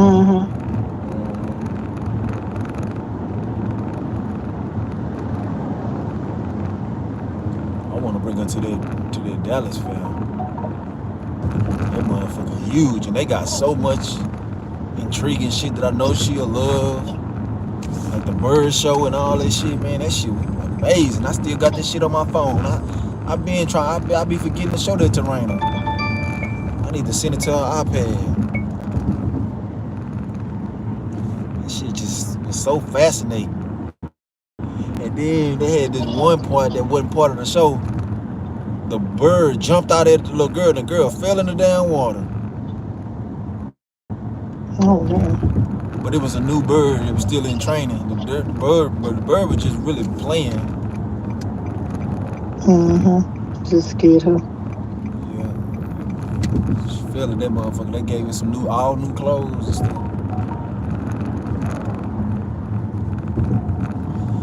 Rodeo. Let me see you bounce back.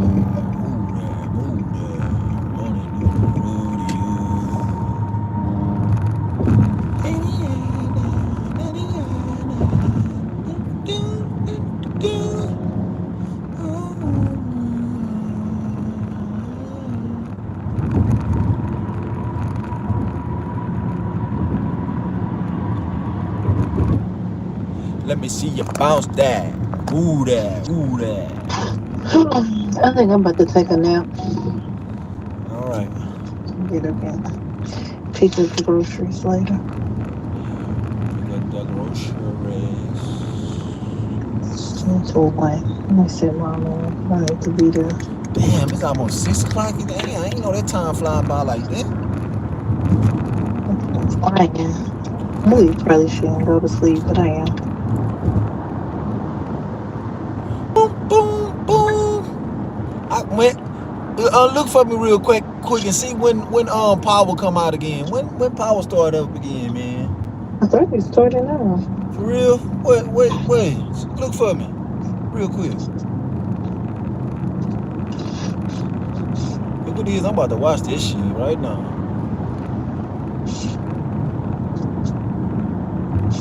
The Raising Canaan, right? Yeah.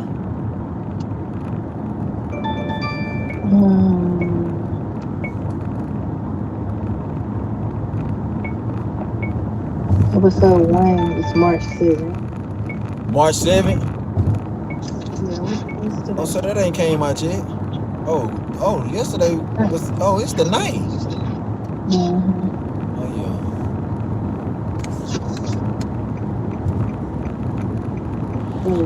yeah. You want to start back watching it? Or you Yeah, I need to start over. I need to start from the beginning with them. He got 3 seasons? This the 3rd season right here. This the 4th season. A Raising Canaan? Mm-hmm. That's what it's saying? Mm-hmm. Oh. I think the seasons are shorter. I think they're only doing 10 and 12 episodes and not 20 and stuff like Power. Yeah, it's 10 episodes each season.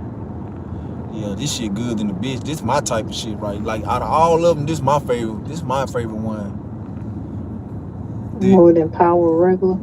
Yeah, that's my... The original one is my second favorite, but my favorite is 50 Cent store, this one, Raising Canaan. This motherfucker, this remind me of shit, the real street, real, like, in the hood, street shit. I relate to this one more than all of it. See, first Power, that's like some real boss shit that I ain't never even seen nobody on them type of levels, but I understand it. I know it exists, but I just can't relate to it because that's that mastermind shit. I know about it, but I can still figure it out.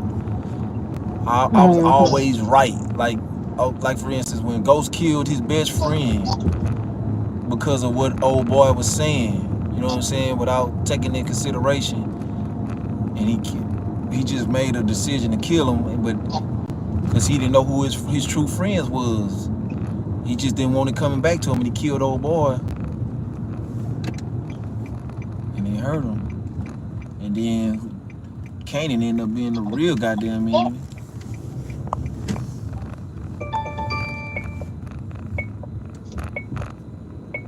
But I knew it. I knew this shit. Like I said that shit in my head. I said, man, he too calm and he too on point. He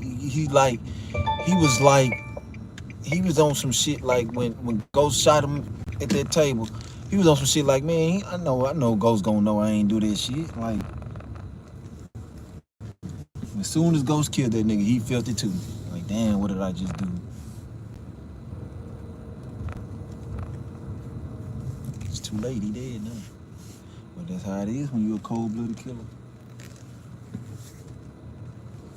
You gotta deal with the results.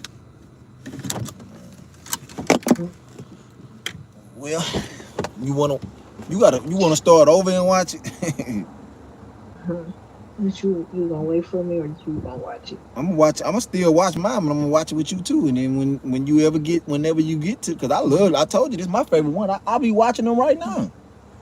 I still be watching the old episodes because that's how good it is. But whenever you catch, cause you probably catch up by the time I'm on by the time I'm at the end of this season, you probably been caught up to this season. If we watching at least 2 episodes anytime we watch it. Oh yeah, I probably will watch that shit at work and stuff too. Oh yeah, you can watch it like that. I'll be watching, and I don't be watching too many shows, but when I start watching them, I'll be watching the hell out of them. Me too. I be addicted. That's what made me start watching shows. What was that show? That zombie shit that I used to watch all the time. What's the name of that shit I used to watch? I used to be like really watching that shit. Walking Dead or something? Yeah.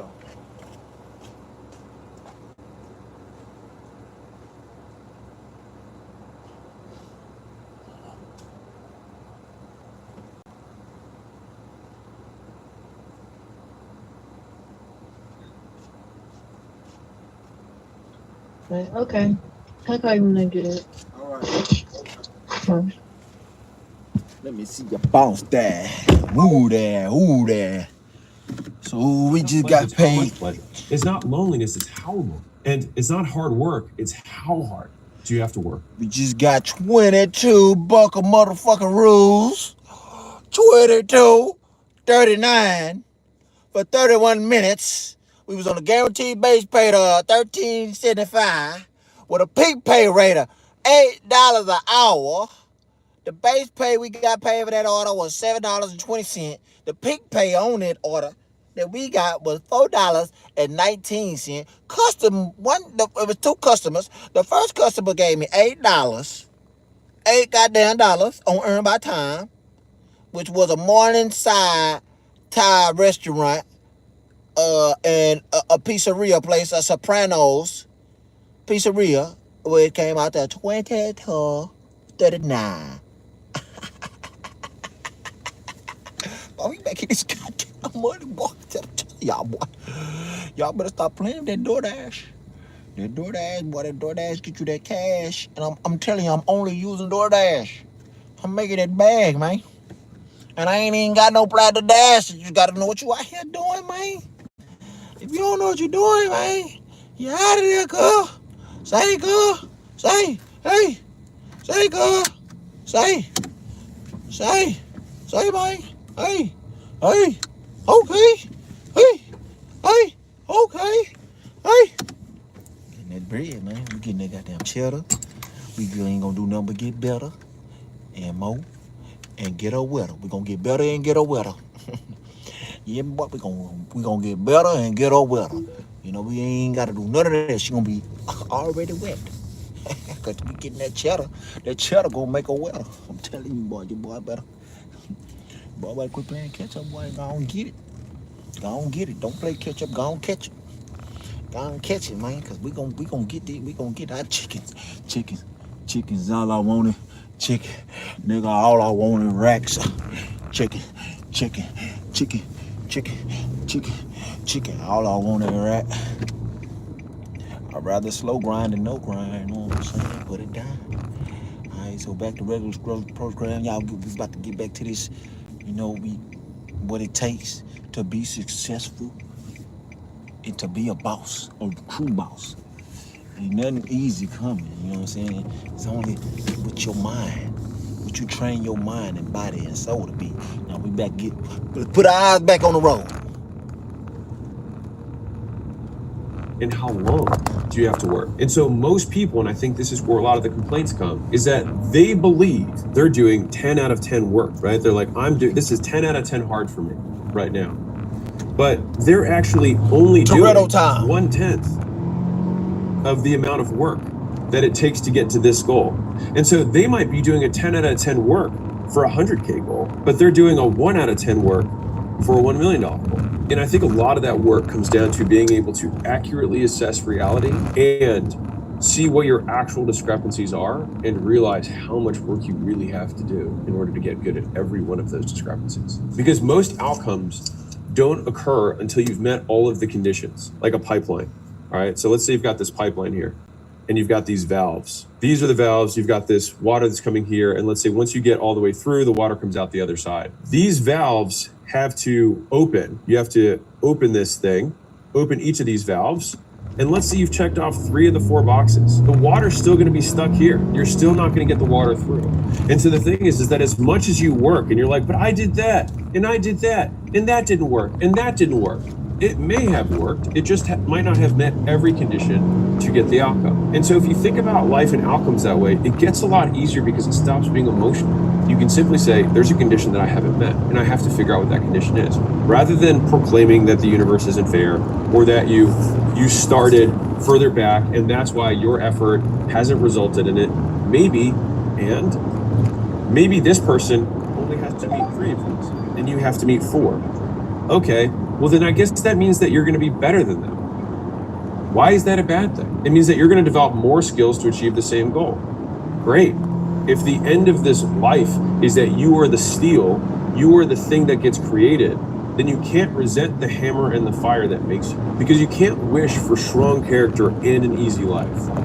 Because the price of each is the other. So either people aren't succeeding because they don't understand that they have to make a trade that they're not willing to make, or the trade that they're currently making isn't sufficient. So they either think that they deserve to get the Nike shoes just for being who they are, and think it's not fair, and think that the store owner should just give them the Nike shoes. And look, all you have to do is look at the news. There's plenty of people who think that way, and they go and try and take it. Right? But that makes them a thief. That makes them significantly worse. It actually does more harm to them, in my opinion. But there are people who believe that. That's the worst, that's the lowest level. The next level above that is people who say, no, I'm willing to pay for the Nikes, but I'll pay 30. It's like, yeah, but they're 300. That's the price. It's like, yeah, but I'll pay 30. They don't understand the extent of the trade-off. And then they complain that their $30 isn't good enough. It shouldn't be so expensive. It is what it is. And so there's a saying that Layla and I say a lot internally, like, it takes what it takes. And so if we want this thing, what often has to happen is you have to keep bidding. It's much more like an auction of a trade-off, because the real world, level 3, is that you see the Nikes and then you bid 30 and then you realize it's not enough. And rather than moan or put your thing down and walk away, you're like, 50? They're like 100? You're like, God. And so that is the pain, is being able to consistently reset the expectations and bid again and again and again until eventually you make it all the way through and you bid $300. You do get your Nikes, and then all of a sudden everyone says, must be nice to be born so naturally good. All you have to do, by the way, is watch some of my very first content pieces, and you think my very first content pieces are the podcasts that I made. Very first content pieces that I made for my gyms 13 years ago. And so it's like, man, you're so naturally good on camera. Watch those videos. Tell me if you think the same way. I had to take shots before the videos because I was so nervous about sounding stupid. In the 4th version, I would say like the highest version of this. So I'll break this down. So the 0 level of trade-offs is should. You just say you should get it for nothing. The next level is too much. So you say it's $30, but it's actually 300, and you say it should. The next level is bidding. So you bid. So you say 30, 50, 100, and you find out that you're insufficient, and you keep going up. The final is source, which is where you determine the price. And this is often, in my opinion, where you create your reality. So it's continuing to hammer away at content, continuing to write drafts of the book before anyone else has seen it, because you are the one that holds a standard higher than everyone else's. Because no longer do you accept the approval of others as your litmus test. The market, for sure, in the beginning will tell you whether you're good or not. But Steve Jobs, Henry Ford, right? They would have asked for faster horses, not cars. Is that they demand more from themselves than anyone else does. And by setting that standard here, where everyone else is here, by actually meeting the standards of the market, you actually lower your own. And so this is where your standards become source. And this is where you get into rarefied air. And this is what the quote, rich guys, if you will, when we talk behind closed doors about what people don't understand, it's about holding the standard. And in my opinion, the person who should make the decision in every organization is the person who has the highest standard. It's not the person who's most senior, not the person who has the most shares. It's the person who has the highest standards for whatever it is. Our marketing should be at this level. If the owner thinks it's less, then that person should be the person who's running marketing. If somebody else thinks the product needs to be this good and someone else thinks it to be less, that person should be in charge, whether it's their first day or the 1,000th day. The person who has the highest standards is the one who should be making the decision. They should become source. And so when you get to that level, the only person you're making trade-offs with is yourself. You're the one who's determining, is this good enough for me to put my name on? Rather than, is this good enough for them to say it's good? And for example, J.R.R. Tolkien worked on The Hobbit for a decade, and he didn't even submit the draft. One of his friends saw that he'd been working on it for a decade and submitted it, grabbed it from his desk and submitted it for him to a publisher. And then it obviously became The Hobbit, and everything came after that. And so his standards were so high that he still didn't even think it was ready, but it was still so good that they ended up releasing it. Now, many of you think that you are J.R.R. Tolkien, but most of you were not. It's actually just very bad. And so once you realize how high your standards really have to be in order to be excellent, what you then have this daunting realization is that you can only do 2 to 4 things in your whole life because of how long it really takes to get to there. And so it's like, I want to be the best author in the world. That's not a desire of mine, to be clear. But if I wanted to be the best author in the world, then I know that that's going to take at least a decade of actually working hard every single day to get better. And believing that for me, because I'm special, I should somehow be able to be, my first book is an overnight success, and that is the thing that chains you to mediocrity. It's believing that it should be a different way rather than accepting reality as it is and then changing your actions as a consequence. And so this is also why lazy people distract themselves.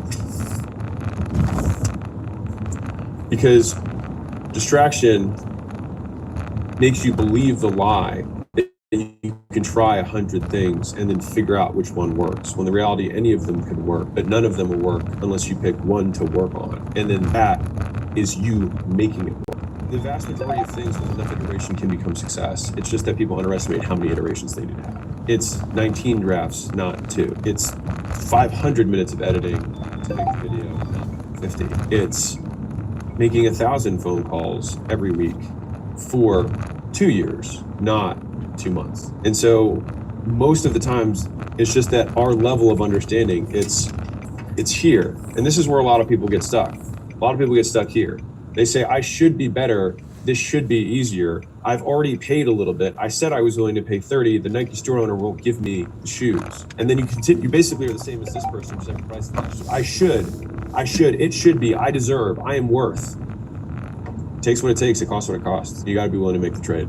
And if you're not willing to make the trade, fine, just don't complain. And so if you want to become the exception, you want to make those trade-offs, you're willing to invest in skills and invest your time and do the repetitions and gain leverage to increase your output, and are willing to move things from monthly to weekly, weekly to daily, daily to hourly, and continue to pull forward your reality on a faster and faster pace, then I think you'll love this video about how to get ahead of the 99%.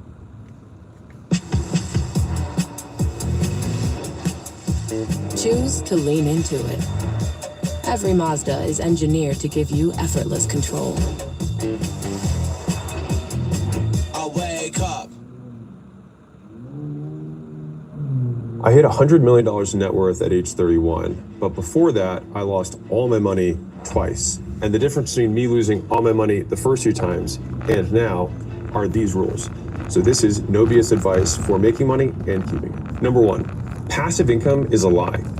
If you think about how money is made, you make money during time, because every minute we're alive, a minute passes, time passes, and we make money over that time period, which means every single person on planet Earth has $dollars per hour that they make. And so it's not that passive income doesn't exist, just as much as active income doesn't exist. It's a spectrum where it's how active is it, or how passive is the activity that I'm doing relative to the time that I'm investing. And so I would eliminate active versus passive and simply say, what is my return on time, or how much do I make per hour? It's just that most people get really scared of that because like, no one should trade their hours for money. Everyone trades their hours for money. It's just that when they receive the money, it's just not denoted in hours. And so I think there's 2 downstream impacts in terms of changing your behavior around this that I had to apply. Number 1 is that I was obsessed with trying to find quick, easy, low, effort money things. And so I ended up spending tons of money on things that I was obsessed with, hoping would cost me no time to make, and I would put not nearly enough time to the things I was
Feels like a dream, feels like magic. Now I believe I can. What stop right here? What stop right here, boy? It's over with. I'm called time Yeah, out. this is over with. Yeah, get away. You jumped in the car, Goob? Already, like a minute 38. Goob, you jumped in the car? Yeah. I put that off on the seat. My God, one stop with the crazy, man. Fredo told me this shit was sweet, so I believe it. He told you it's sweet. Yeah, and I done see Fredo told me that shit before. Yeah, lost my fucking money.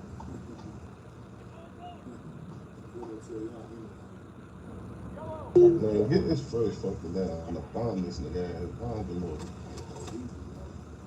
Easy, man. I'm here with the beef. Go ahead. Let's work. So you call time out. Let's work.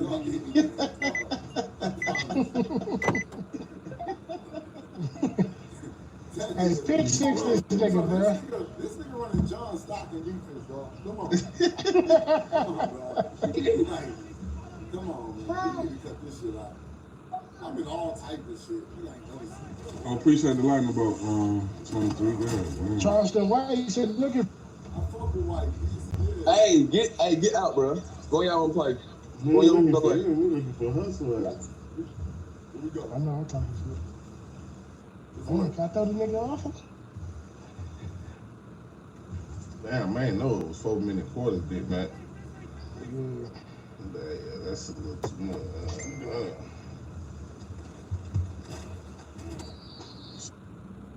I said that gas at that boy. You can't stop the Fredo. Oh, shit. You can't stop the Fredo. Oh, shit. Please stop, Fredo.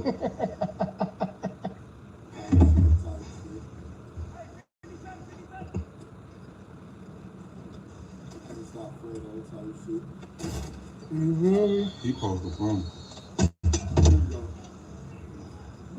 Oh, damn. You can't stop the Fredo.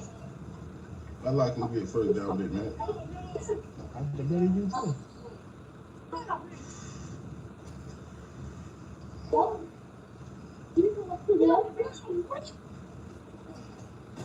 You get shit. Good shit, Fredo. Shit. Good defense, Fredo. Oh, you dead, bro. They can't stop the Fredo. First game, one more game. I don't want to hear that shit. True like that game like this. Nah, it's 4 minute quarters, dude. No, Fredo had the first. bitch on true. Lord, damn. Good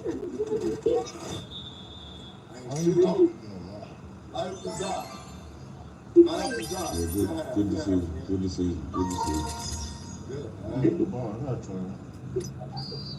Good decision, Fredo. We ain't need that.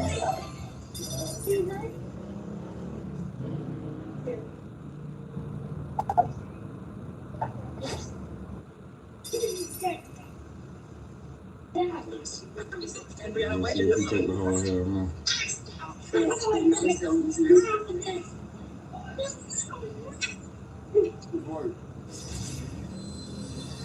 What's my name?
Let go, Fredo. We've been playing thugs. Let's go, Fredo.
What needs to be done?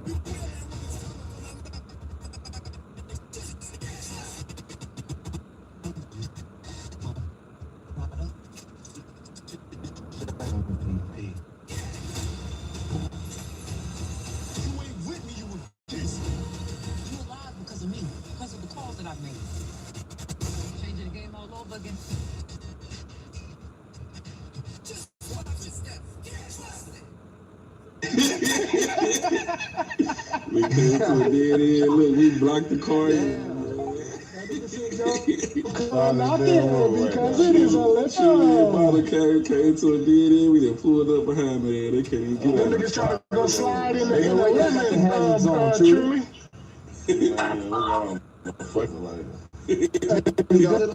Oh man.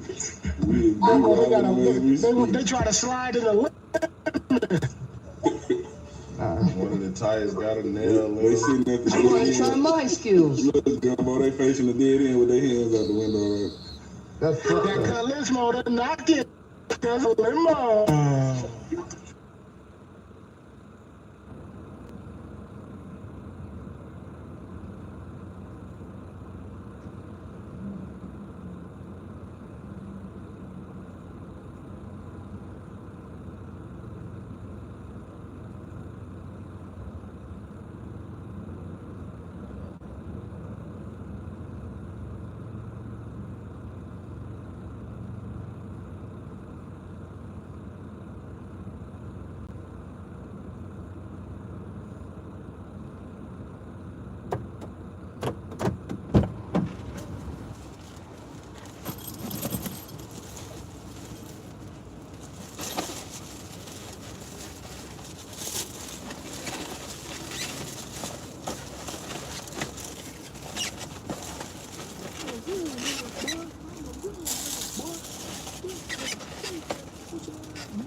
Melbo, my boy.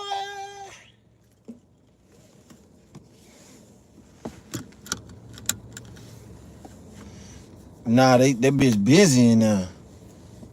Motherfucker busy than a motherfucker in there, my G. Somebody over there clowning. How you feel, my nigga? I'm chilling, baby. Just one day at a time, know what I'm saying? On a goddamn grind. But we about to turn this bitch around, cause you know we ain't about to slow down. So let's get our eyes back on the road, baby. Been up in here listening to some shit. I just got through listening to a lot of shit that matches my natural thinking. I forgot this guy's name, man, but he own it. Like, it's like shit that nobody ever taught me. And it's this rich ass man. He got the same mindset that I have with me without any other knowledge that he had. Like, I naturally think like this guy. And I always be telling myself, man, I'm gonna be rich as fuck. Like, and I think like this guy would, like, naturally, bro. So I know it's just, you always feel like when you're gonna be rich, like it just has to come when you young or when you just because you want it so bad, you desire it so bad, you know you deserve it, but it's not about what you deserve. It's about what you put in, what you willing to go through to obtain it. You know what I'm saying? I don't know what it takes to be rich because I've never been rich. And he say shit that I've always said. I'm about to tell you his name.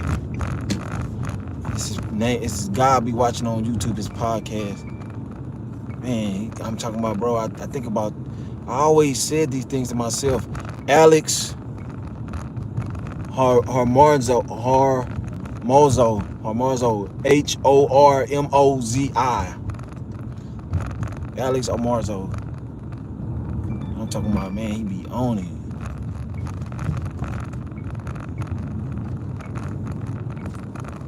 Man, what the fuck? Now this shit going crazy all of a sudden.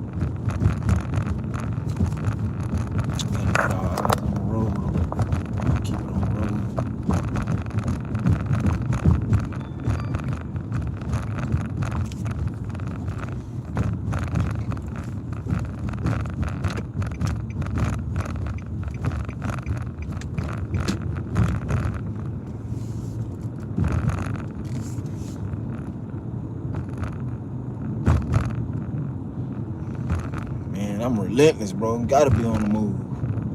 Got to. I don't know. Motherfuckers think life fair. No, motherfuckers make life. People create their life into making you think it's shit fair and what's fair. No, people that have things that can do shit that you can't do. They did shit that you not willing to do. What the fuck?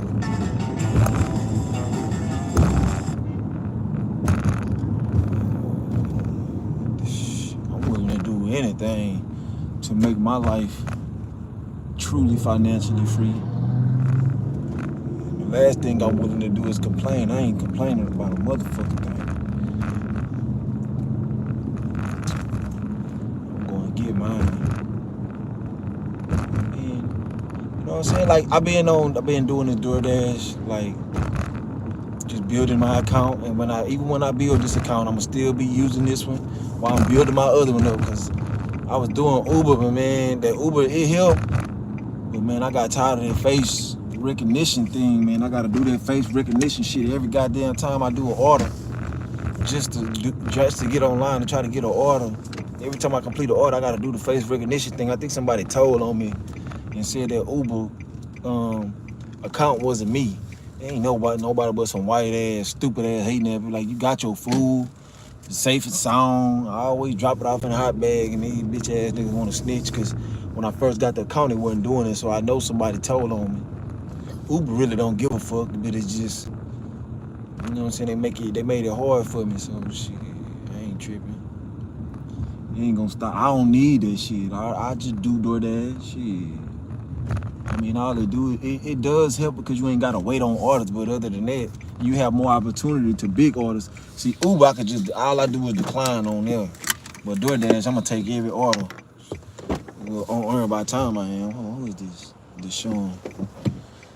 Let me drop this shit off. I'm a real nigga, boy. I'm a real nigga, boy. I'm a street nigga, pussy ass nigga.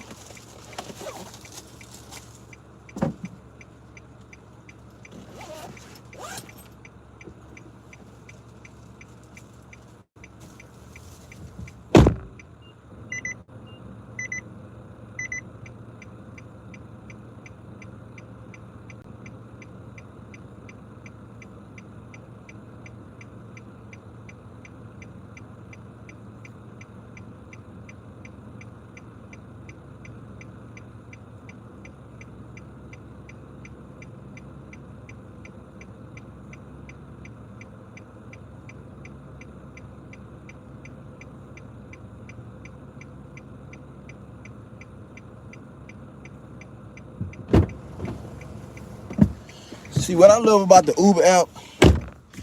Uber app, man, you ain't never got to take no bad orders. Like, never, because you can decline all you want. You can decline all you want on DoorDash, but you ain't gonna never have access to them large orders. Uber, you got access to everything. You can decline your motherfucking ass off and it won't hurt you not one bit. That DoorDash app, you gotta build that bitch to unlock that. That's one thing I know. I learned all these apps, but that DoorDash app, if you really want to unlock the gold, if you want to hit that treasure, that gold at the end of the rainbow on that motherfucker, you gotta get that acceptance rate up. You got to.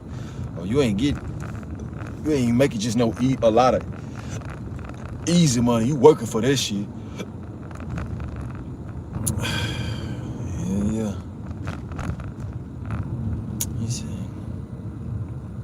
Oh, don't worry about that.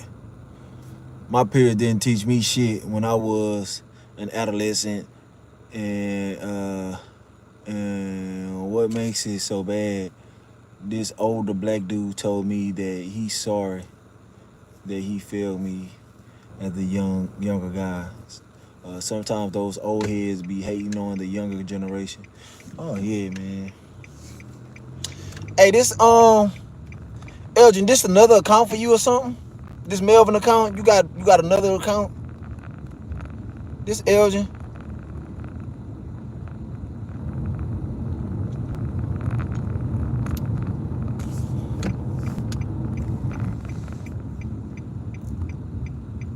Oh, cause man, I swear,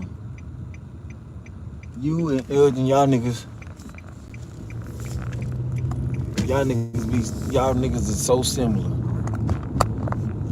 But I remember y'all being in the chat at the same time before too, so it's just y'all so alike. I had to ask. His name Elgin, I call him L Dog. I call you Mel Dog, and I call him L Dog. His name Elgin Johnson. His YouTube name is Elgin Johnson, and yours is Melvin Johnson.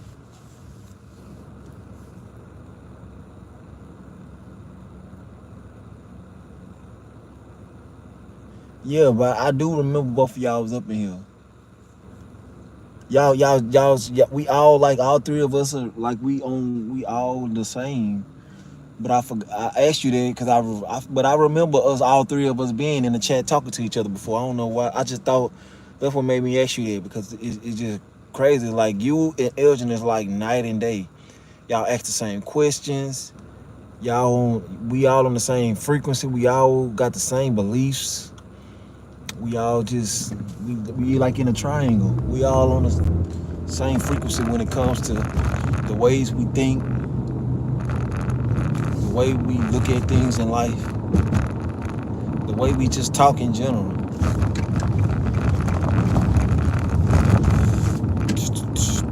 But I remember, I just had to ask because I do remember all of us talking to each other at the same time. So it slipped my mind.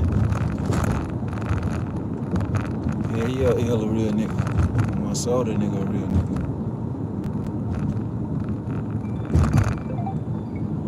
Facts. Street nigga, pussy ass nigga. Real nigga, boy. I mean, one more motherfucking time, you do, bro. You do. You do. I'm gonna give you one more time, man. You do. You do. I'm a real nigga, boy. I'm a real nigga, boy. I'm a real nigga, street nigga, boy. I'm a real nigga, boy. I'm a real nigga, boy. I'm a real nigga, street nigga, pussy ass nigga. Nigga, boy. Nigga, boy. I'm a real nigga, boy. I'm a real nigga, boy. I'm a street nigga, pussy ass nigga. Let me know when you've arrived. I'll come down to the lobby. Come down to the lobby and wasabi. Letting them know I'm a hitter in her body. I'm a lay her ass down and I'm a rocket in on the side. And I'm a lay her ass down and I'm a sticker. I'm a stroker. I don't give a fuck. And you know me, I'm a poker. Yeah, I remember him saying when he come in the chat, everybody leave. Yup.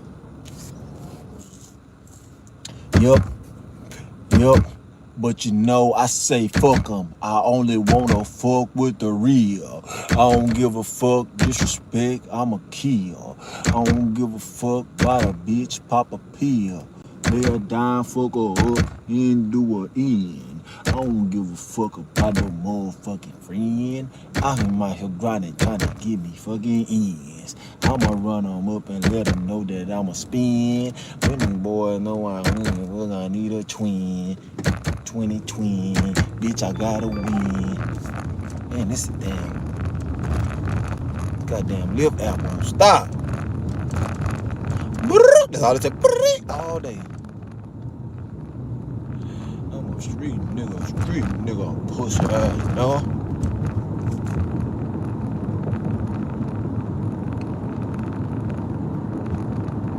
Yeah. I like, man, I could do anything, man. I could do so much shit, but this is what I love to do. I really like doing this shit. I like doing gig work. I like, even though, you see how I grind? I just love the fact that it's not nothing else that I know that I can do with this amount of freedom. Like, I don't have to do this shit. I don't have to.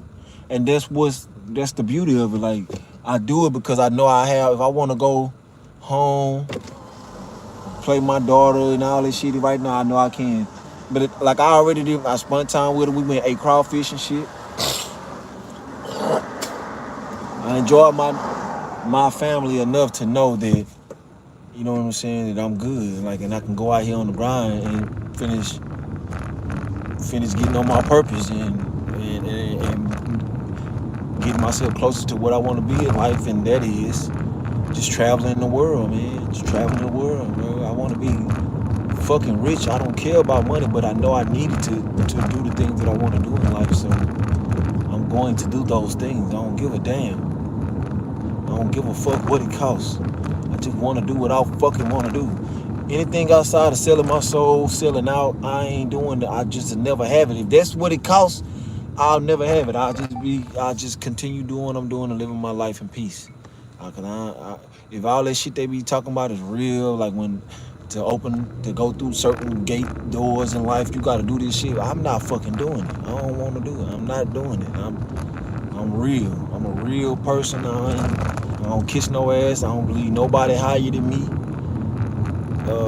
Because I feel like I can do anything somebody else do as long as I put the work in or effort in to achieve it. You know what I'm saying? Because I'm really like that. I'm really him. What the fuck is this damn car doing, man? This nigga tripping. He should have waited. Yeah, and I ain't on no fuckery, no hoe ass nigga shit. A nigga can't play with me. That's one thing I don't tolerate no disrespect or no phonery. I applaud you, my G, real talk. I applaud you too. Too many niggas out here lazy. And what that codependent on others to get by. You know, my soul.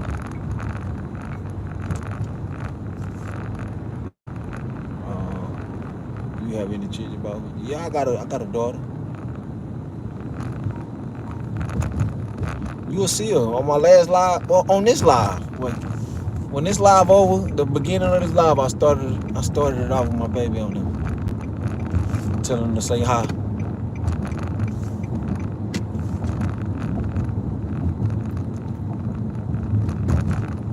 I got a 5-year-old. 5-year-old baby girl. Great child. My daughter don't give me no problems at all. Like, I can't believe my child is so good, being that I was so bad at her age. Like, I was fucking horrible. I got whoopings all goddamn day, every day at that age. Get my ass towed up and I ain't give a fuck. I was a bad kid, man. Look back at my life, because I remember all the shit that I did when I was, like, that's how old I remember the day, like, I came into consciousness of life. I was 5 years old. That's when I really just understood and knew that I was alive. Now that I understand what being alive is. I was 5 years old the day that I realized, like, I was in control of my life. That I really took control of my life. I was 5 years old.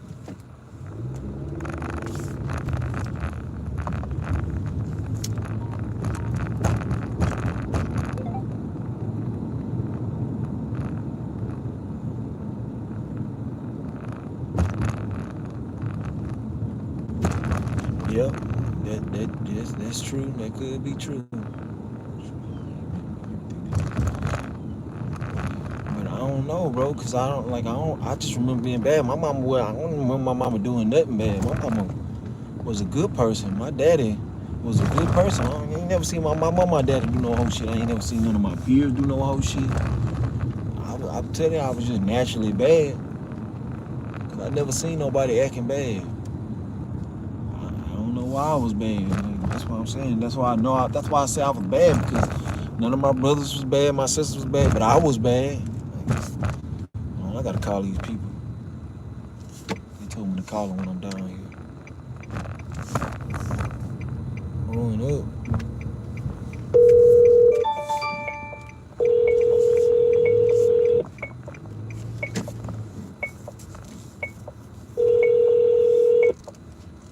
Hello. Hey, this your Dasher. I'm here. I think I'm here.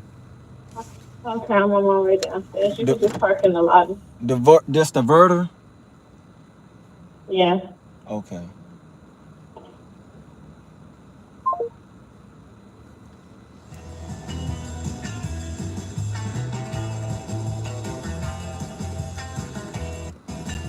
Street nigga. But I almost got silver status on this shit.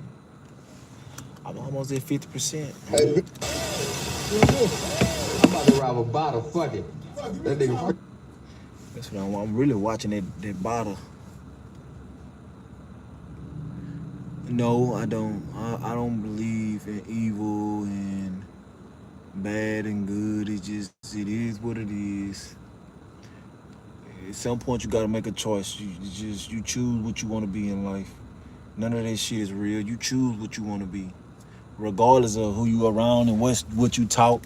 Like I could say at one point in my life, I ain't give a fuck about being evil or bad or whatever, however you want to call it. It's just, especially as a man, at some point, you got to make a decision what you want to be. Do you want to be for good? Do you want to be for evil? This all preference. It ain't got nothing to do with inheriting, like father, like son, and all this shit. Cause I ain't nothing like I don't do nothing the shit my daddy do. My daddy smoked all his life and all this shit. I don't do none of this shit. DoorDash?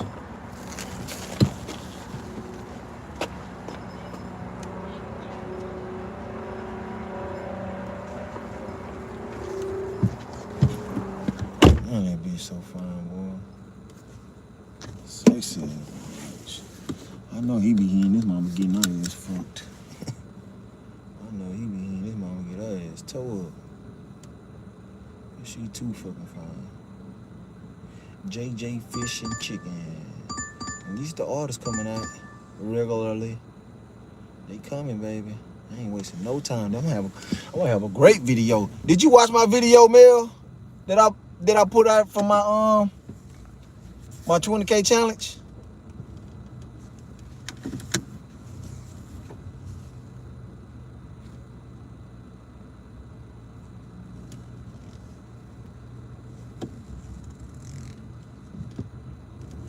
Yep. JJ Fish out here. Yep. It ain't nothing but me talking about what I be doing on this. It ain't nothing. Nothing major. It's just really the live stream that I do on here. And I just break them down in video format. But tonight I'm going to turn my AdSense on. I ain't never did it. That's why I ain't getting paid yet. Even though I'm monetized, the only way I can get monetized through super chats and shit. But I'm going to turn my shit on today. So I ain't been giving a fuck about that shit because I been grinding. Cause I gotta stay on my grind.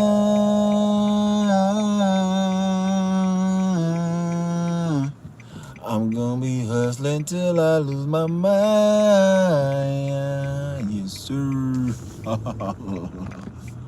Till I lose my mind.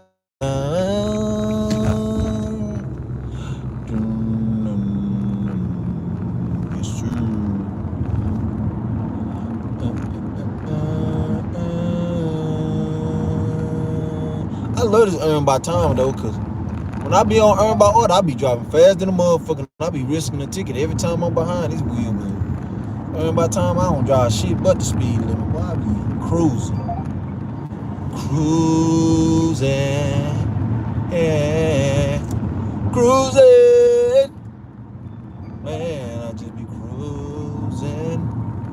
I ain't doing no tripping. And then another thing about earn by time, when I walk in them stores and I be seeing them hoes all packed, I don't even do no tripping. But if I'm on offer, earn by offer, and I walk in the motherfucking stores and be having all the people, man, I'm unassigned in that shit. I'm getting the fuck out of Dodge. But I love when I see them. It's just a totally different experience because you can make so much more money on earn by offer, but at the same time, you can lose on certain orders and just waste a bunch of time.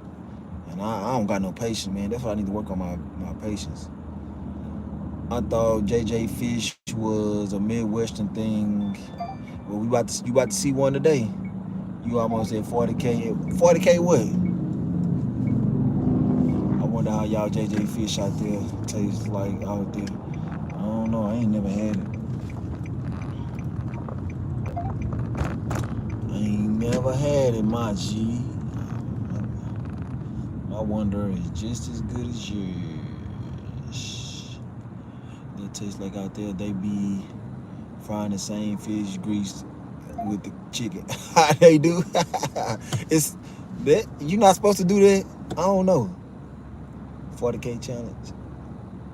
Shit, I wish. Shit, I ain't nowhere near 20. Shit, yesterday was my first day, and my first day, my video, I made $257 yesterday. But I started late yesterday, and I'm starting late today, so I know I ain't gonna make that much. I probably make more or the same today, cause I started like after afternoon. Yesterday I started at around 1 or 2, and today I started at around 1 or 2. I think yesterday I started at 11 or 12, and today I started at like 1 or 2. And usually I start working at either anywhere from 4 to 7 a.m. in the morning. That's when I start. But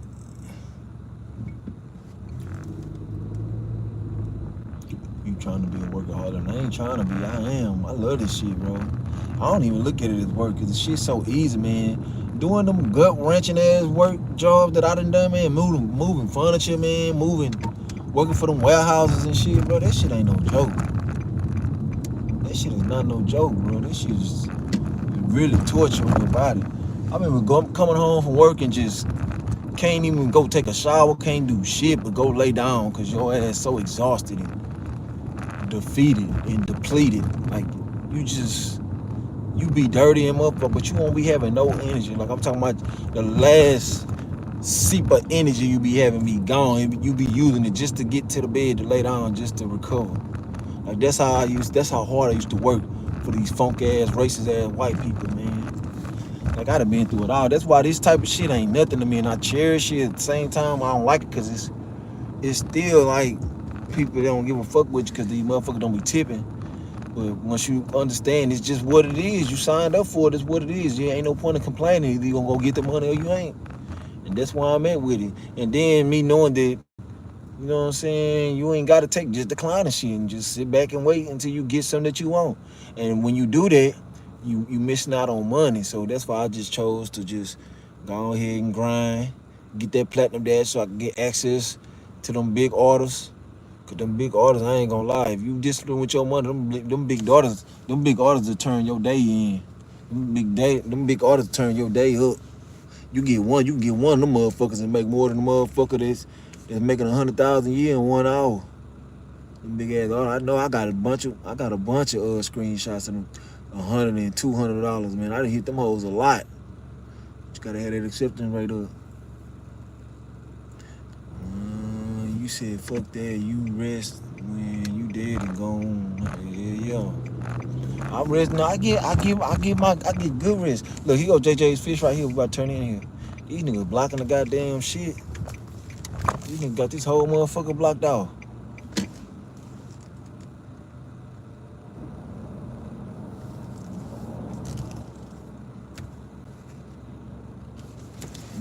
I'm gonna go that way.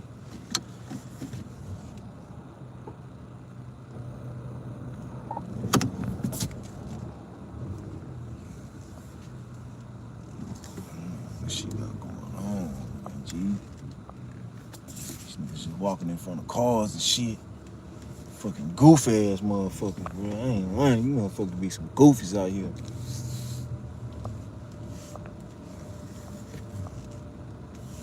I ain't lying to you, these motherfuckers be some goofies. I'm about to run up in JJ's real quick. Let me see what you said. You said,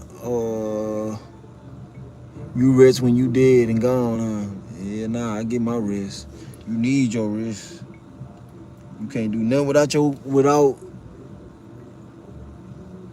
compensatable rest. You can't perform without your rest. That's one thing I don't play with is my rest.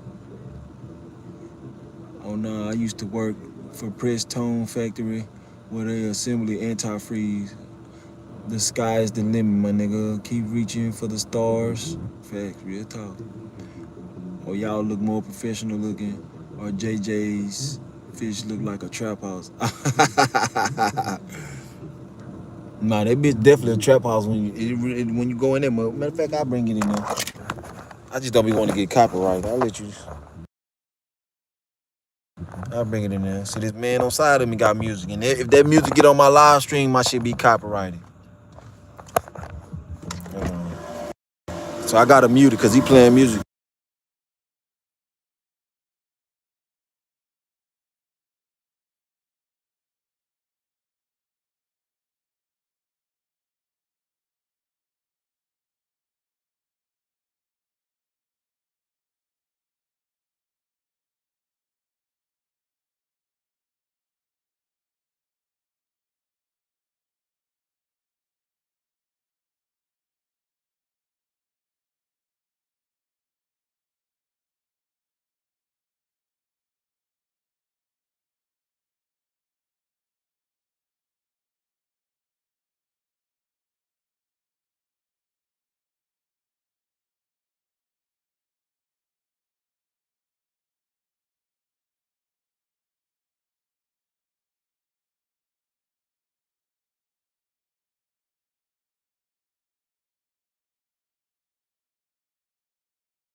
They ain't got no music up in here. I don't hear no music.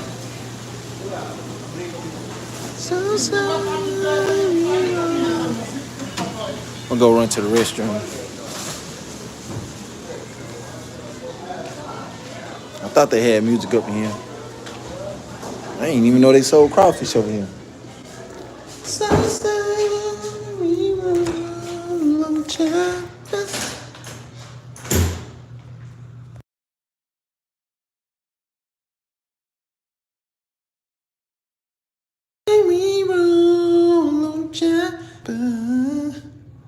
You say they got a drive through too? Yeah, they got a drive. Which y'all don't got a drive through? Oh, you say yo JJ's fish look like a trap house. Oh, okay. Yeah, it's straight trap niggas that be up in here though. Every nigga that's sitting down out there probably sell dope.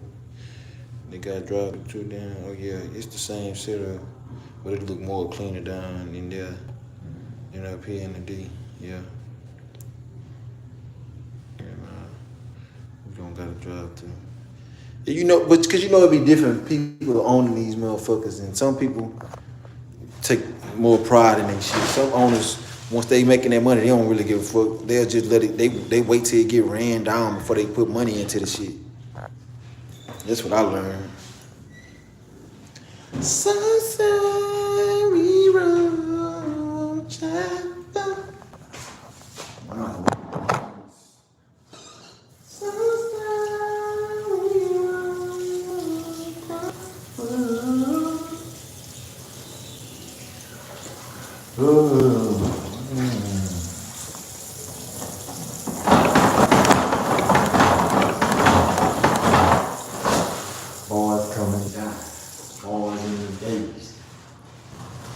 Sideways.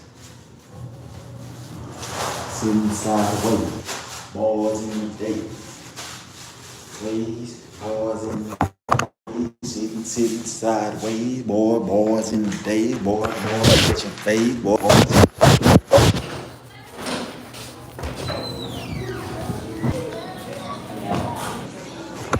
Oh, they do got music up in here. Just can't.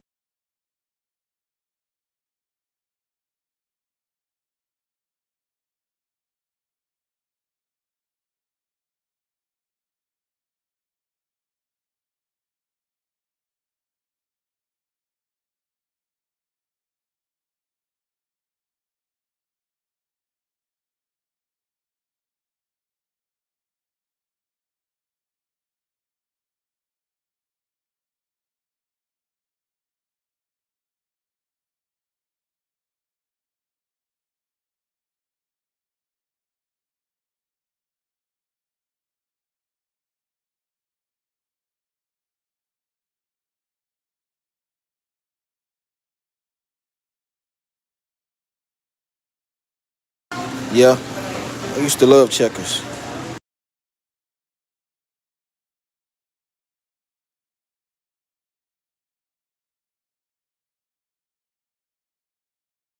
Yeah, I still eat checkers fries too.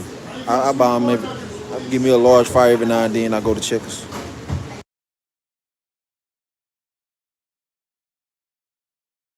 See, I can talk in increments because if I do get some music, long as I don't play 2 seconds of it, I don't gotta worry about getting copyrighted.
Motherfucker said 3 minutes. I'm still waiting on this shit.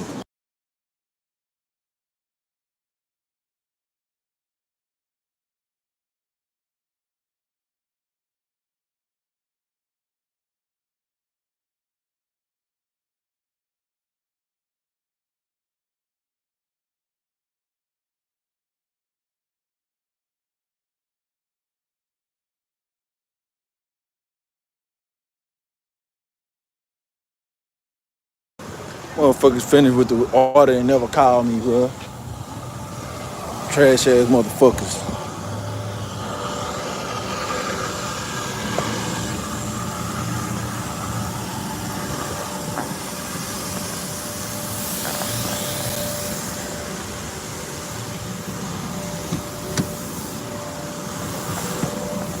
Got me dry ass just sitting in there. Need to be some hoes. That's why I don't like. That's why I don't like the ghetto shit, bro. They don't give a fuck. They trash. Dry ass got me sitting up in there for what? For no reason at all. That's what. The dry ass got me sitting in there, bro. No telling how long that shit been done. They was done. I don't know. They probably was done. Nobody never called me. They told me this shit was done. I had to get up and go up there and ask me if it was done.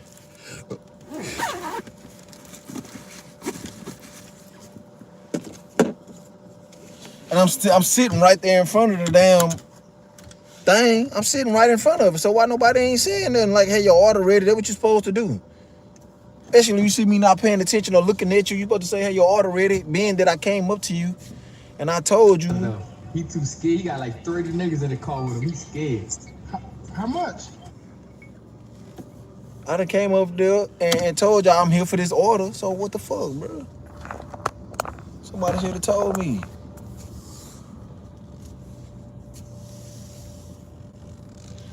The slimiest of the slime right here. All this shit right here, man. This why I drive away from every time. But every time they bring me right back to this shit. That's why I hate earn by time, man. They bring me this shit. See where I go. Why I be dashing it? It ain't no niggas ordering from where I come, but for some reason on earn by time, they always bring you over here and they keep me in this shit. So if I drive away to the rich area, y'all gonna get a damn near they not gonna give me no orders until I drive away. That's facts. I gotta drive to this over here to even get orders. When I'm in the rich area on earn by time, I hardly ever can get an order. I'll be sitting there for a long ass time before I get an order. And that's what that's just what it come down. And so I'm just go ahead and do what I gotta do to run my money up. You know what I'm saying? I mean to run my run my money up. I ain't about to wait for no money just cause they won't give me what I want which is the good orders. I'm gonna go ahead and make my money and get my acceptance rate up. Nah, man, you gotta send your money in for me to bet you. Man, ain't no problem. Hey, Gumbo. Yo. Hey, Mike All-Star good. He on the. Yeah, Aldi, yeah, it's ghetto, yeah. I'm surprised they didn't send you to Family Dollar and yeah, they do. Yesterday I did them hoes all day yesterday. I was getting some big ass orders, but it was a lot of miles. I was driving at them bitches.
So check this out.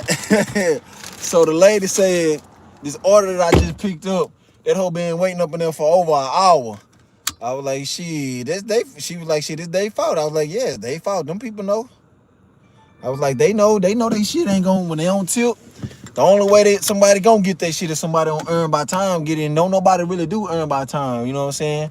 Unless they smart like me and they just building their acceptance rate in a no tip. Customer is not a factor to me because I'm on earn by time. So I'm gonna always get my hourly wage. I might not get a tip from that customer, but I'm gonna get one from the next one. And I was telling her like, she was like, yeah, that motherfucker been waiting here for an hour. I was like, yeah, they know. Cause I was telling her on the app, it tell you, shit, the least likely you tip, the longer it might be that you gonna have to wait for your food. Cause she was telling me this shit cold in the motherfucker. And that shit been waiting there for a long ass time. I was like, yeah, like they know. And she was like, yeah, cause they be complaining, trying to get their money back, saying the food cold, they want their money back. I was like, shit, they can't blame nobody but they self.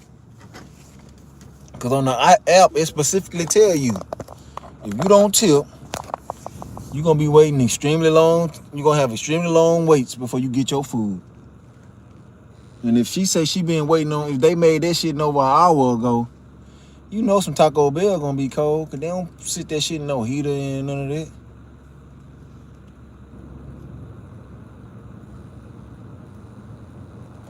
Yeah, they be complaining. I don't give a fuck. You know what I'm saying? Cause I you know why I don't give a fuck? Cause I greatly tip or no tipper. They shit. You know what I'm saying? I'm gonna talk my shit about them, but not to them. But cause I know I know I'm gonna eventually get somebody that tip. And but like I ain't gonna take nobody no bad tipping customers. Like when I'm on earn by offer, shit, nigga, I'm declining that shit, bitch. You got me fucked up.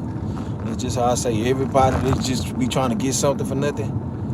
I say them exact words, bitch, you got me fucked up. And I just decline that shit. Take a picture and I might make a short. But I don't even do that. I don't even make shorts like that no more. Cause I don't care. I know how to deal with them, just multi out. And when I finish this 20K challenge, I'm going right back to multi-app, and I'm not doing this shit. I'm not taking no every order. Delivering to all these scumbag ass. I just sit there and decline every order and take people that want they care and appreciate the dasher. You know what I'm saying? They understand the value of the dasher. If you can't tip, don't use the app. You know what I'm saying? I don't get worked up over this shit no more. I used to, I ain't gonna lie. I used to get worked up over this shit. I used to be pissed off at this fucking shit like, damn, man, I'm tired of delivering to these trash ass customers. Shit. Hey, let me ask you a question. Are other races nicer to you than other black people? No. Fuck no. More other races are more blatantly racist and talk shit to you. And cause they think a nigga won't backhand the fuck out their ass. That's my experience. Black people understand the consequences of disrespecting people. No other races don't understand that talking a certain way will get your ass whooped. So no, not my experience. No, I think other races treat me better from every ethnicity. Or white people, like they go for China people, Chinaman, European people. Like no, I think cause they don't understand the concept of what disrespect is. So they talk to each other like that because they ain't gonna do nothing about it. They just gonna talk crazy to each other. Every now and then they'll fight. But in the African culture, well, I'm gonna say black culture, shit, you risking the ass whooping anytime you disrespect another man. In a way that if a man won't talk to you a certain way, and you talk to a man, especially if you don't know a nigga, like you really asking for an ass whoop. Like for real. Let me see, what is this? This JJ's fish. Go drop this shit off.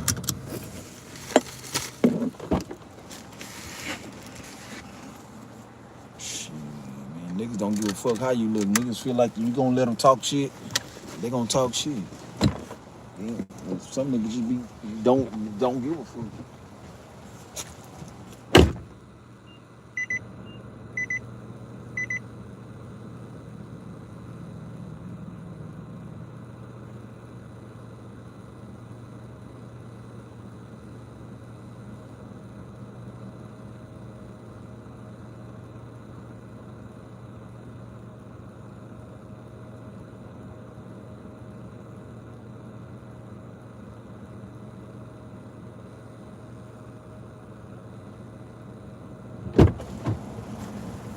but I don't know. See, like some of the shit you be saying, man, I don't be knowing. Like I only speak from my personal experience with niggas and people. Like my experiences when you ask me questions and I'm answering them, I'm not speaking from a universal aspect. I'm speaking from a personal aspect. So you know what I'm saying? I could be the majority might say this, or the majority might not agree to what I'm saying. But I know for me, that shit don't matter. Rather you look intimidated or not, niggas just gonna try you. Period. That's why I had to whoop so much ass and still whooping so much ass in my life. Like every now and then, I'm always pushed to the point where I have to fight. Like my last fight, I'm at the gym and nigga talk about he gonna pop the trunk on me. I don't give a fuck what sitting I am. A nigga threatened my life. I'm about to beat your motherfucking ass. Cause you gotta think about telling somebody, like the average person might walk away from that. You know what I'm saying? I'm I'm about to beat your motherfucking ass because I'm letting you know, nigga, if you try to get to that car to try to get a gun after telling me that, you know what I'm saying? I gotta leave something on your mind. I gotta leave you something to think. Like the next time you think about telling somebody, you ain't gonna talk like that. You gonna know to sneak and go do some shit like that or something like that. You ain't gonna just tell me to my face, you gonna pop the trunk on me. Nah, nigga, I'm about to whoop your motherfucking ass, nigga.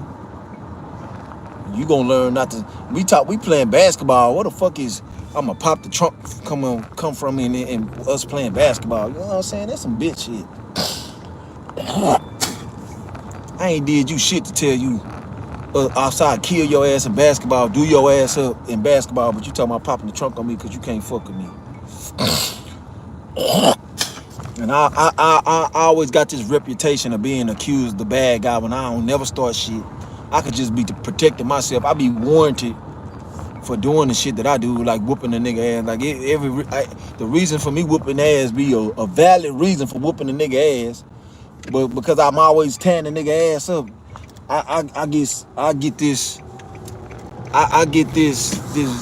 perception of I'm a bully or I'm always fighting. Like, nigga, I ain't never started a fight. Maybe I have started a fight in my life when I was a kid or something, but when I with my sense and understanding, hell no. Every time I ever had a fight as an adult, there's always been somebody fuck with me, talking shit to me, doing something to me that you don't do to another grown man. Yeah, Latino motherfuckers, they racist too. I'm talking about all of them. All them motherfuckers be trying to talk shit to a nigga because they feel like they can get away with it. I'm telling you, they don't do that shit with other races like Mexican. I noticed Mexicans don't talk crazy to Arabs and white people crazy like all the time, but yeah, all of them talk crazy to black people for some reason. That's a fact. Every race talk crazy to motherfucking. Majority of them talk crazy to black folk. I'm telling you, I'm just speaking straight face. They say come to the 4th floor.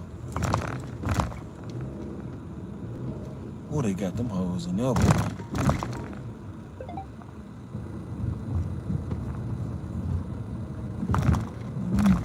Tearing them bitches up. Come to the boulevard building, connect to the parking garage.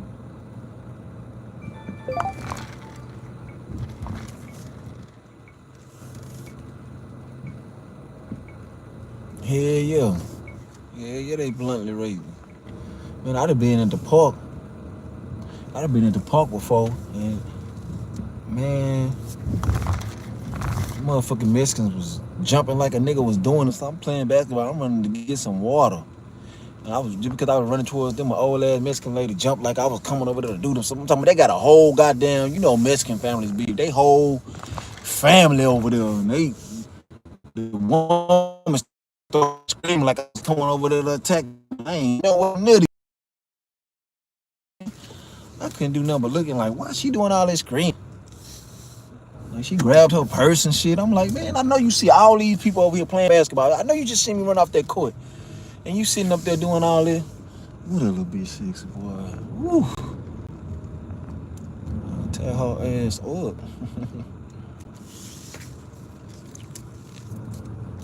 I just think people are scared of you. They just try to act hard so you won't intimidate them. But I don't never try to intimidate nobody. That's why that's crazy. That comment is crazy to me. I'm a kind person. I just, like, I'm a different person when I play with you. I'm not no kind person. I'm not no forgiving person. I'm not no look the other cheek person. I don't do none of that. I don't tolerate no disrespect because I don't give disrespect.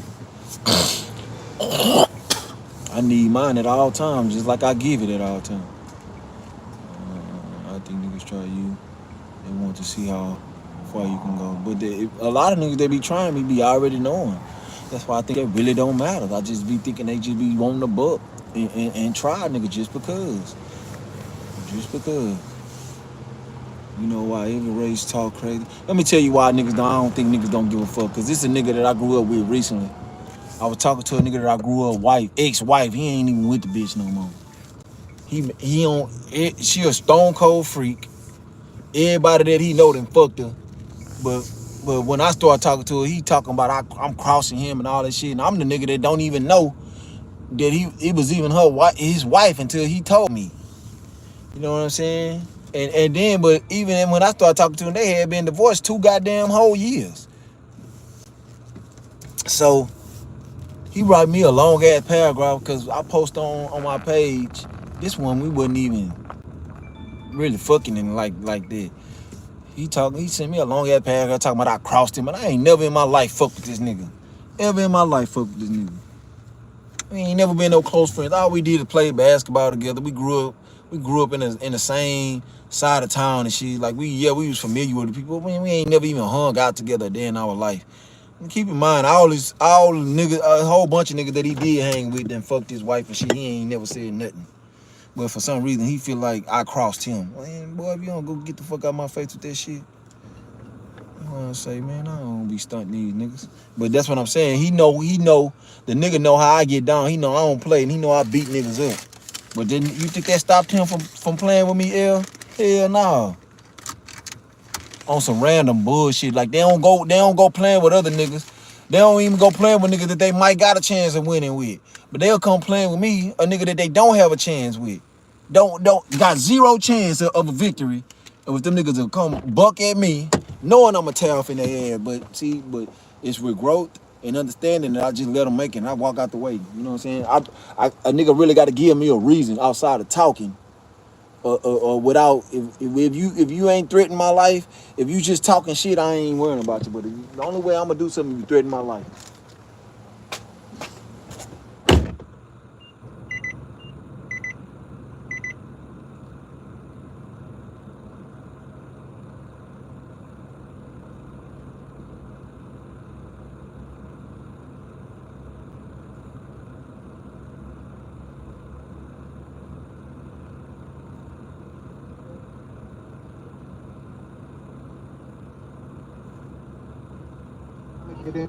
Yeah, he can get in here. He can get in here. But send my money unknown. Here we go.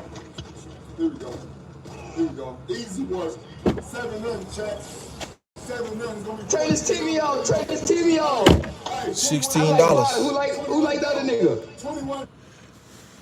$16. 49 minutes on them 2 orders. $16.51.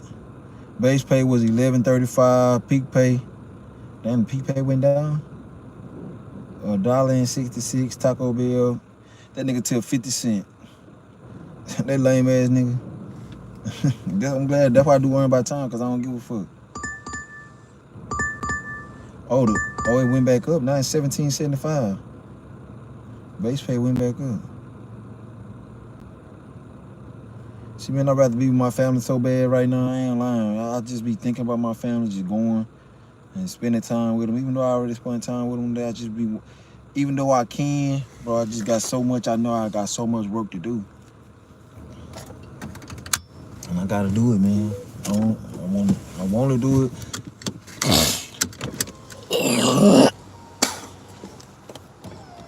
A study revealed that black men look more threatening and bigger than other race of men, of course. But it's just, man, it's just a construct, man. It's just the indoctrination of this country, period. niggas come at you, some random shit. Just imagine if you were darker skinned. Man, if you black, nigga, you gonna get treated the same motherfucking way, no matter how dark you is. Did they know you are African American, you a threat. Like if you a man and you are African American, you a threat. It's just that simple. And if you're an African American woman, you automatically deemed as stupid. When you're a woman, white people, every other ethnicity just automatically consider you stupid, no matter how smart you is. And if you're a man, you're a potential threat. That's it. You can't be considered no matter how smart you is, no matter how much money you got. That's all you looked at is in this country. It's only in this country though. Only in this country. It's designed like that though. And it's designed to keep us looking like we better than other countries, when it's better for us to go to other countries where other people know the truth and know that we are the gods of this earth. We are the original people of this earth. You gotta leave outside of this country to experience that you are. People view you as kings and queens, as what you really are, what you really come from. When you leave the country, you can see that it's all over the internet. People just don't go looking for it. People don't do their history. People don't do their due diligence, man. They don't.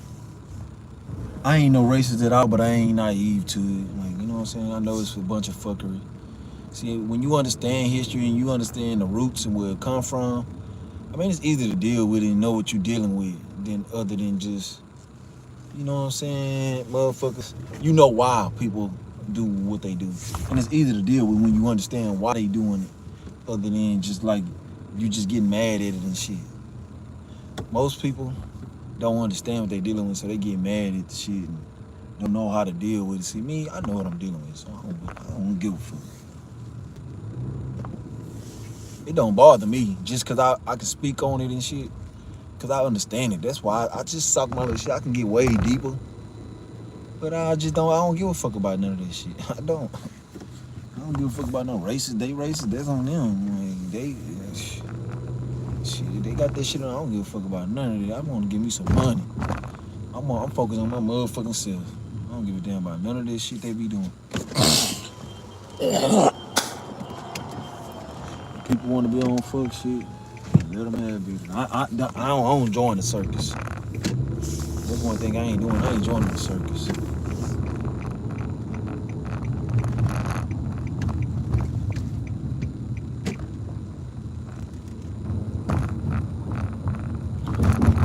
I don't participate in clown activities. He said, yeah, they know black people not together.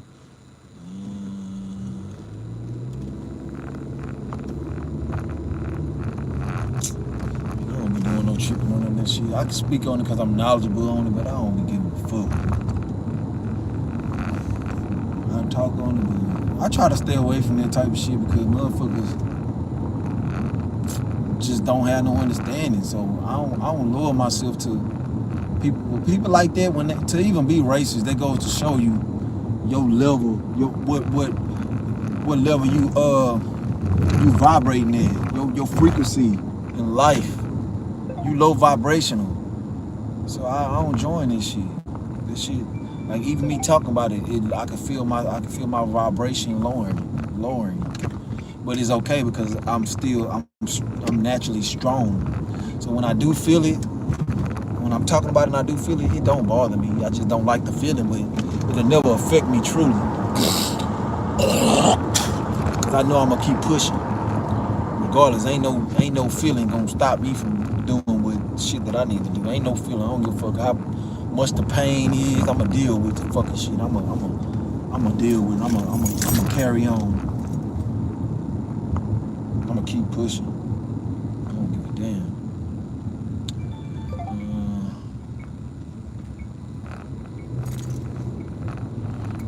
I'm gonna read your message when I get a chance, Mel.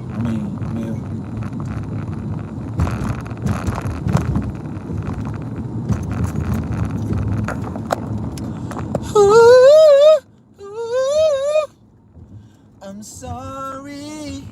Yeah, I know that sorry now.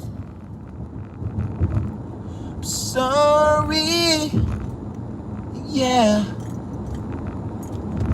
I'm sorry. Yeah. I'm sorry. Yeah. No. Yeah. No.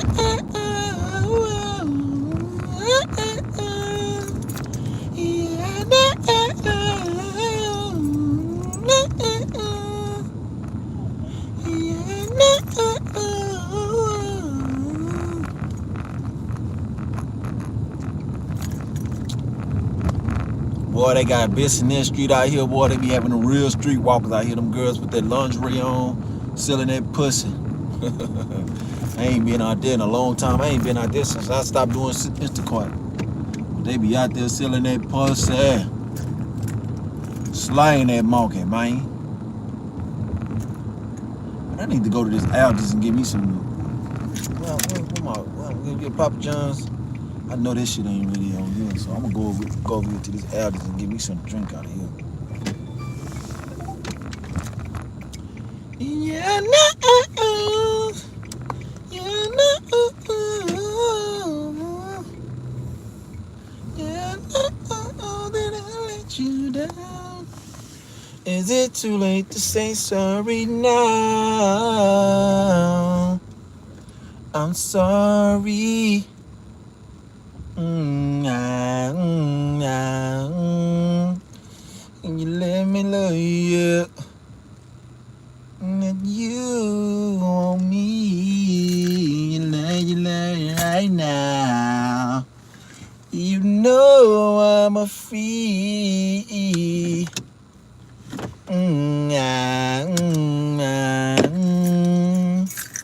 You can let me love you.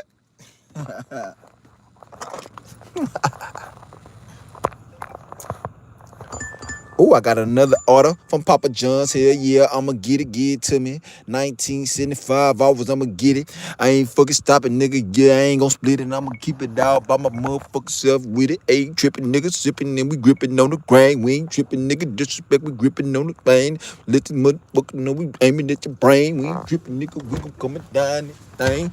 Not a damn stain. Nigga, we gon' swing. Disrespect, I bang. All the bitch you dang. Gotta get the game. Gotta get the lane. Book lane, stand up in my lane. Going to the Aldi's, man, be hitting it up. In the trophy truck. I ain't got nothing, G. I'm working trying to get me. I ain't saying you begging, I'm just letting you know, G. I'm trying to get it too. Know what I'm saying? Boy, what the blue? I ain't said you begging, you said that, homie.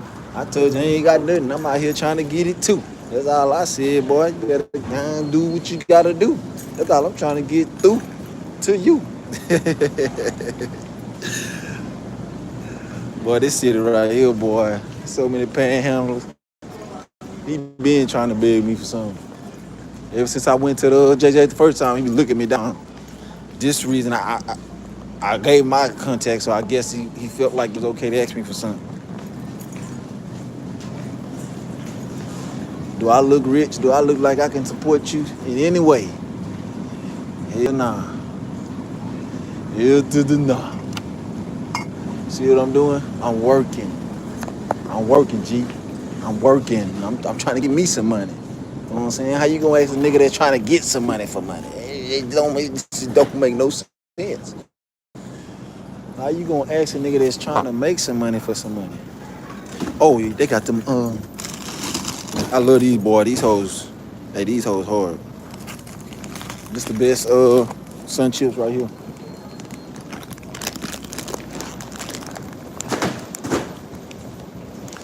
She bad right there, boy. Ooh, she looks so and she pretty. I don't approach women no more. I don't.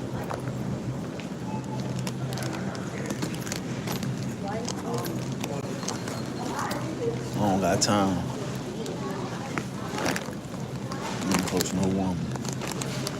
It ain't cause I ain't good, cause I'm a Mac daddy. You know what I'm saying? I'm a Mac daddy. Don't get it twisted. I'm a Mac. I got game. I just don't play no games. And that's all they do. All they do is play games. Gaslight and play games. That's all they do. And I ain't got time for it. They gotta be with it. Gotta be with it. Know what I'm saying? Pots in the kitchen. Pots in the kitchen. Pots in the kitchen. Yeah, we gon' whip it. Yeah, we ain't tripping. Yeah, we gon' sip it. Yeah, we gon' flip it. Boy, in the pots. Pots. Pots. We got the sneakers for $1 in here.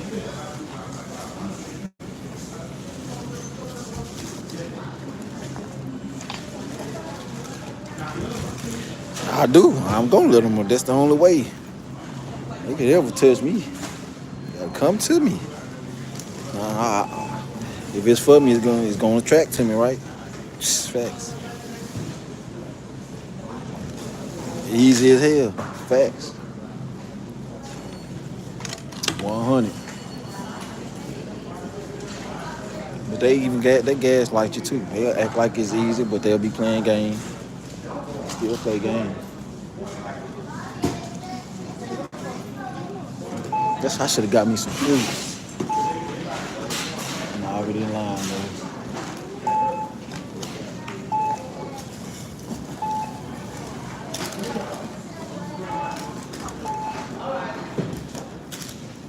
Oh, excuse me.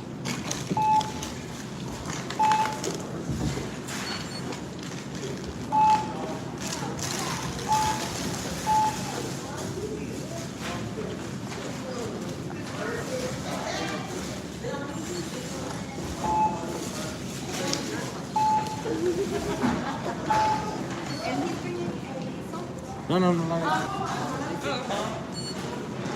71.63. Fat, flat, born killer. Can't be denied. Yes, we worldwide. On the south side.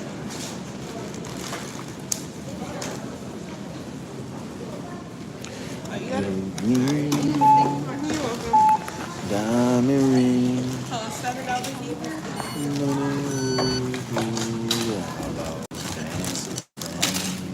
Excuse me. Are these all yours, bro? Okay. No. Can I get 20 for these ones?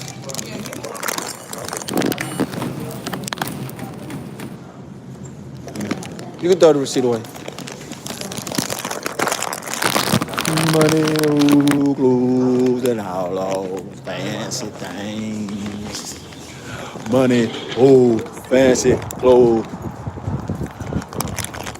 Konnichiwa, I'm right before your eyes. Smoke like a cloud. Back in the day, I never ever thought I'd see these things. Ghetto dream, diamond rings, money, clothes, and all those fancy things. I said money, fancy clothes. Right before your eye, I'm gonna eat your eye. Smoke like a cloud, make my mama cry. I'ma gon' get it. Man, I ain't giving no bitch shit. You feel me?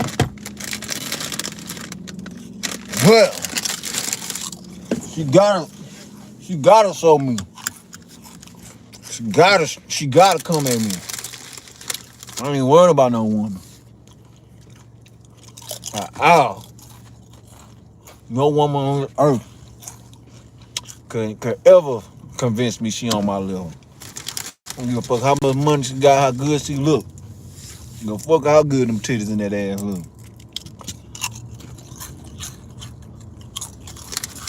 You know why? I'm the protector. At the end of the day, I'm the motherfucking protector. Hold on, I can go. I'm tripping. I ain't got to do all this. I ain't even see this shit. I'm gonna go right over here. Damn, what the fuck you? Fuck! Stop to look at me. Instead of going. I ain't got some real ass people on this earth. I'm completely stopped. She looking at me like I'm about to drive and hit her or something. Like I stopped for you to go.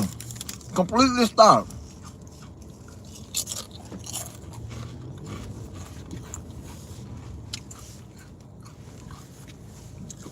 People so impatient, bro. Oh man, no awareness. People don't got no awareness, man. This city is. I think Dallas worse than Houston though. I ain't gonna lie. I was just about to say this city is the worst city. Nah, Dallas, man.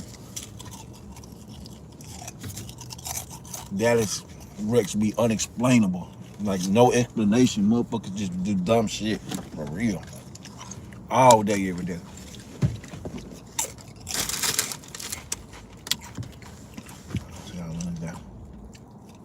It's always a long wait time over here. I ain't on the side of shit. I want it all. What time they ain't even telling me what time this shit. They say this one 8 o'clock. My baby mama. What's up, baby mama? Okay. You woke up from your nap? Mm-hmm. What you doing? I'm ready to pick up these groceries now. My bad, Mel. I be really just thinking of calling you Mel. You remind me so much of Elton, that's why. But I be calling Elton you too. What you about to do? Yeah, I'm sure. Huh? What Raina doing? Pick him man because she didn't want to leave. Didn't want to leave the store? Huh? She didn't want to leave the store? No, she didn't want to leave the house. She getting to where she feel like she can watch herself? What? Yeah, I probably would have tried it today. She don't want to stay there by herself. She just didn't want to go. Well, that's what Sleepy. That's what it sound like to me. She don't want to go. They're gonna be telling me. As soon as you leave, she call it mommy. She'll be screaming.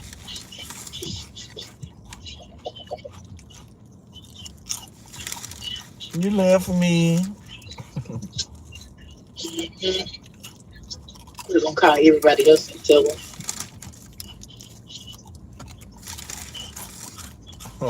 Yup. So is. He gonna snitch on your ass. So they thought I just abandoned them. One thing about Raina is she gonna tell on your ass, on your nasty ass. She don't give no fuck. In your face. Dead in your face. And look at you. And look at you like I ain't lying. In your eyes. Like what? Boy, my baby's so real, boy. I love it about her though. You can't trick nobody like that.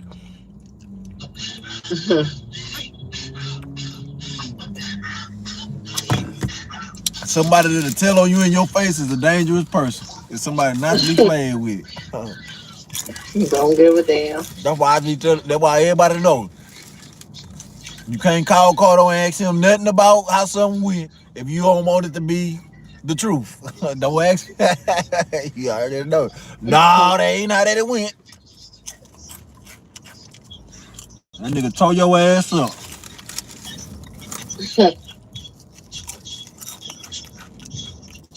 What you eating like this? Sun chips. Garden salsa.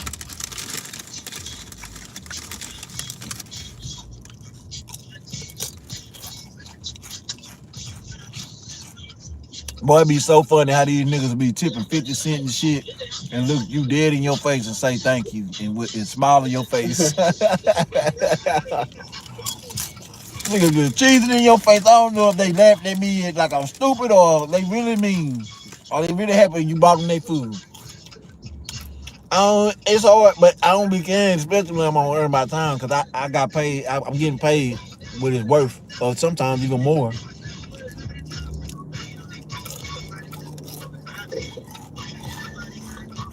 You having a good night?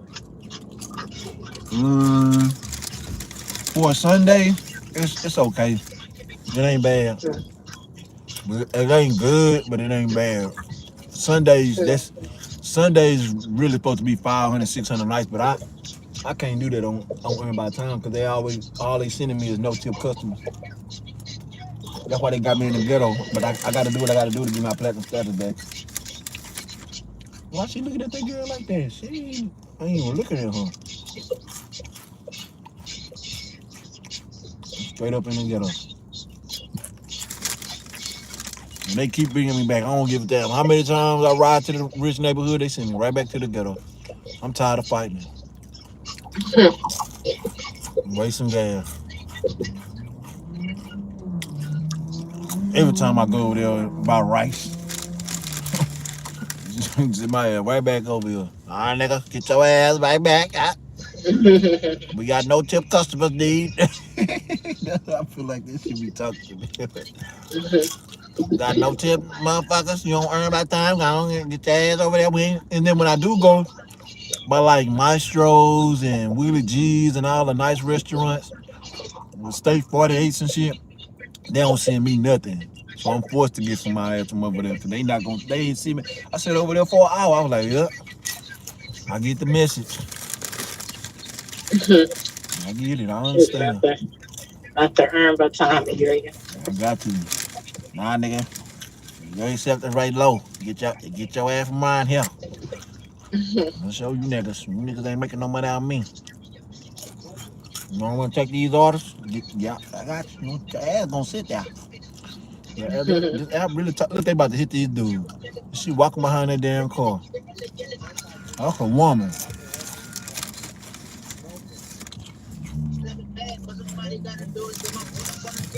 Oh, I'm about to run up in here and get this see if this order done.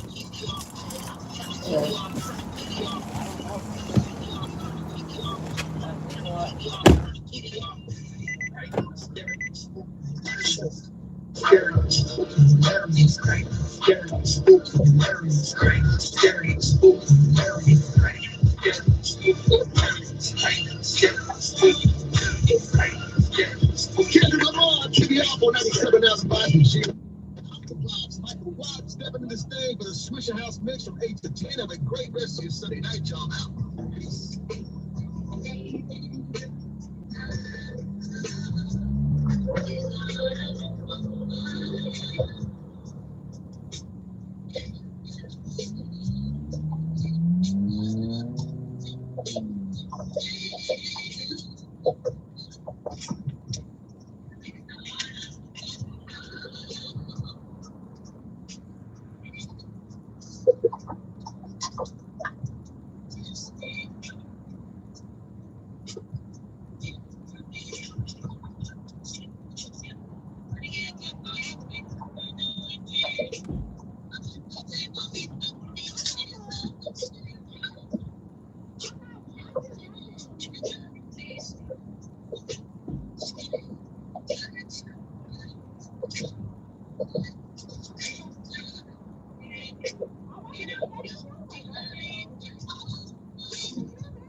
Hey, flipping and gripping the motherfucking grind. I ain't tripping, nigga, cause I'm switching the line. I ain't stopping niggas in the left and third.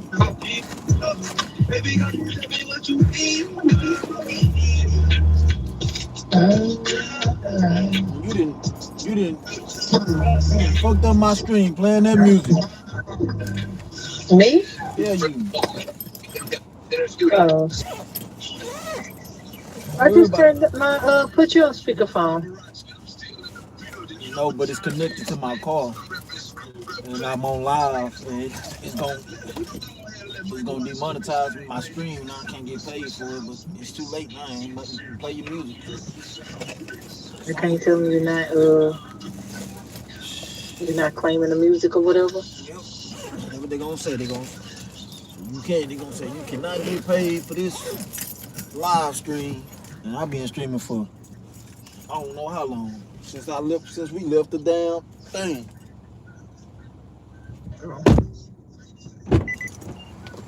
And that little piece of music right there, it's gonna cost me. It's a waste of time, but fuck it. I don't give a damn.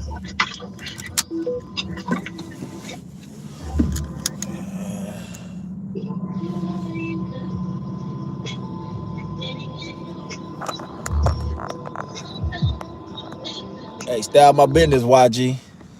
Stay out my business, man. Yeah, I know. I love her too, but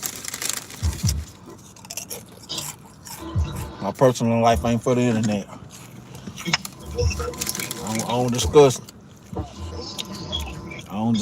I tell you, like I tell you. If you ask me if I got kids or something like that, I tell you I got a daughter, and I tell you shit like that. But just having a full-blown conversation. 9265. I don't do that over the internet. We have to do that on the phone, one-on-one or something. Not on YouTube, not on social media.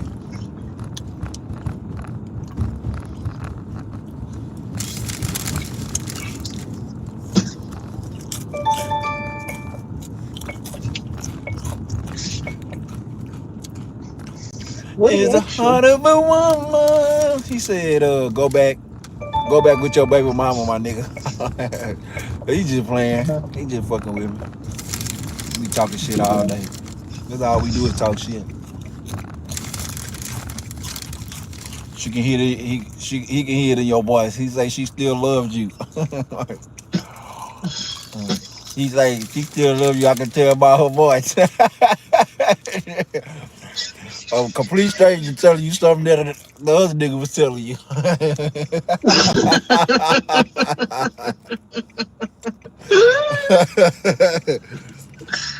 Oh, must be the same. That's crazy.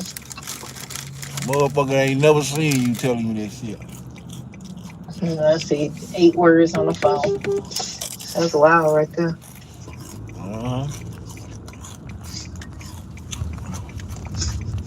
But a man know. Thank you, you too. Like some women just naturally can be a woman when certain dudes. It shouldn't be there. I ain't saying it's right. It shouldn't be like that. A woman should be a woman regardless of what type of dude they dealing with. But it's easy. It's easy. Like it's hard for you to not just be a submissive, feminine woman when you with a guy that you feel is worthy of you being that. It's like telling a man not to be a man for the right woman. You gonna look at him like, what the fuck, nigga? Get your gay ass out my face. If a nigga said I'm only masculine for the right woman, you will look at him like he crazy. Women are the only people that can get away with saying shit like that. I feel like it is true though. It is, but I'm saying, you think it's gonna, you think when women, you think how every woman say that, like, I can't be no woman, they gotta be for the right man. You think everybody look at her crazy? I don't feel like people saying they can't be no woman. They saying it's submissive. I'm saying, but if a man say he can't be masculine unless it's for the white woman, I mean, I'm saying that they do it. I'm just saying, how you gonna look at a nigga if he said, well, shit, what else can you be besides the opposite of masculine is feminine? So what else can you be if you're not masculine? That's what they mean, feminine. Exactly. So my point is, how you gonna look at the nigga if he told you something like that? That's all I'm asking. Huh? I feel like men and women are reactors. So they're being treated like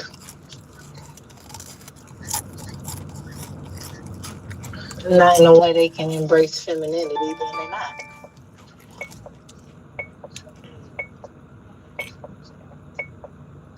not. Some people still do it.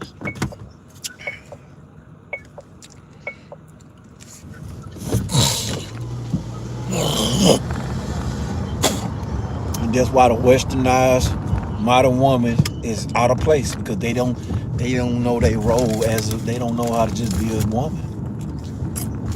Because it shouldn't be no conditions for you to be what you are, and that is a woman. I'm saying women are reactors. I get that. If you giving me a situation or have me in a situation where I can be feminine, and not even on some money type of shit, just period. Like, there's plenty of dudes that don't work, stay at home, and still lead the household.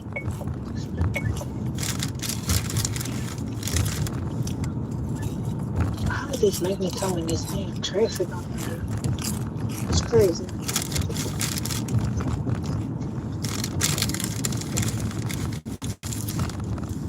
And then these stupid ass people really stopping at this red light. They had a nigga, let me tell you about this nigga just now. It was at the store. So I'm getting the store, like I had already went to one of the restaurants and picked up an order at the JJ's Seafood over here on Scott. And you know how when niggas they be begging, you know, you look at them, you know they gonna ask for something. But I never gave them eye contact because I was in my phone. So I went back to Aldi's just now. I ain't even get a nigga eye contact. Nigga was just goddamn staring at me. and I just glance, you know what I'm saying? Because I'm looking up to see where I'm going. He just dry ass staring at me. He in my path. Like the nigga really was just walking in my path just to, you know, set it up to, hey, bro, I ain't even, you know, I'm just like I said some type of rhyme. Like, I don't give a fuck. I'm like, man, bro, I'm working trying to get it myself. I ain't, like, oh, I ain't begging you for that. I'm like, well, I'm just letting you know, bro, I'm working. So if you was begging, I ain't shit. I ain't got nothing. I'm working for something, so I'm gonna give it to you. I'm like, nigga, fuck out my face. So what you want? What you asking? What are you saying? Like, nigga, you don't know me to be just dry ass doing all that you doing. What you think I'm about to say? Oh, here, my nigga, here goes a couple dollars. Since you're not begging, since you just staring at Yeah. He was walking out the store buying him something. I was walking in the store to get this. But he Ben had wanted to ask me for something, but I never even got a chance to look at him. I seen him at the car wash. I just finally looked at him, and I guess that was his opportunity. You know how some of them, like the dude that be begging, but they not homeless, but they just out on the street. They just be begging. He was one of them. Just a little cracky a little bit. I got a house.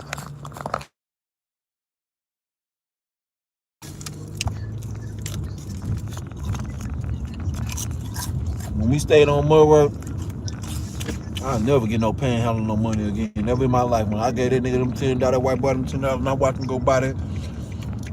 Watched him go buy drugs with that shit. I said, oh no. I used to tell you all the time. Hey, some niggas gotta learn the hard way. You know, homelessness ain't bad like that where we from. Yeah, it's not. You shocked every time when you see homeless people, it be the same people. You lobbing out there to never see the same homeless person out here in this motherfucker. Ever again. There's so many of them motherfuckers. And they look worse and worse. Like it's gonna push them out what they got going on. Man, that shit is fucking ridiculous. This white man that be like right in school. I'm like, he looking terrible. He losing weight. Hey, sir, slow down. Man, I seen this one white man the other day. Like, you know that freeway? Like say you going down Holcomb, going towards 59, like going towards like the Hole in the Wild clubs. And you know how they got that? Yeah, 288. Like going towards that way, but like right there, the freeway closer to where the Hole in the Wild, like when you say you cross the freeway and it's the Hole in the Wild, right there. You know how they be having like the little bitty part, like the of the edge.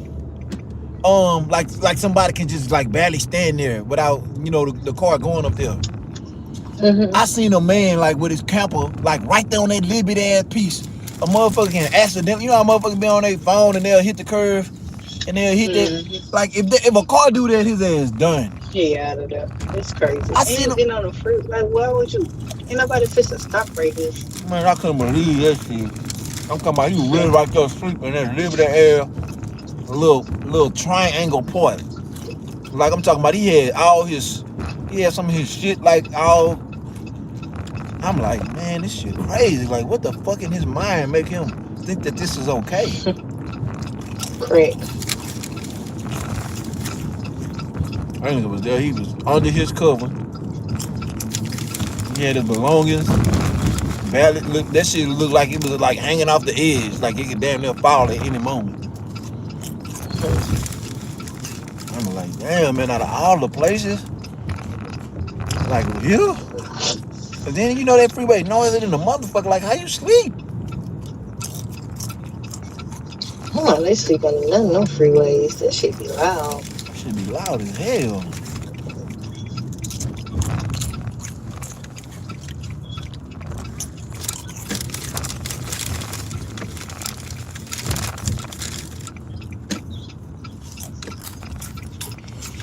Only thing that's in you is the heart of a woman.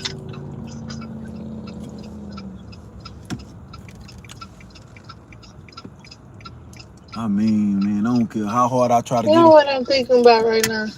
How you saying that dude said it sound like he can hear my voice. I love you. Mm-hmm. I must just have a nice voice, cause you remember you say you mad at me for selling the weed man and shit. Thank you. You do have a nice voice. You do got a seductive voice, but that shit don't affect me because I know you. But to a complete, that's why I used to be telling you like you can't do certain shit as a woman. You can't do that because that just gives niggas hope. When you react to niggas and you just, I know you know your intentions are not that, but I'm telling you that's why you can't do it because that's how just men brains work. Hold on, I'm about to go drop this shit off.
This is my world. Cardo, king of the ghetto. Just right, king of the ghetto and this motherfucking bitch tonight. I'm a gangster.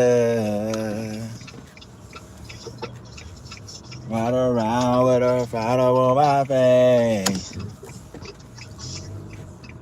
Never one of you motherfuckers. Call my phone. I never told y'all no. The same motherfuckers left me all alone. That's why my name is Cardo. It ain't nobody but me and my girl. It ain't nobody but me and my world. I ain't worried about anybody. You can have that hoe, man. I just want the dough, man. There's most of in these bitches be cooking zero, man. Y'all niggas better act like y'all respect something around here. Going up in your chest plate.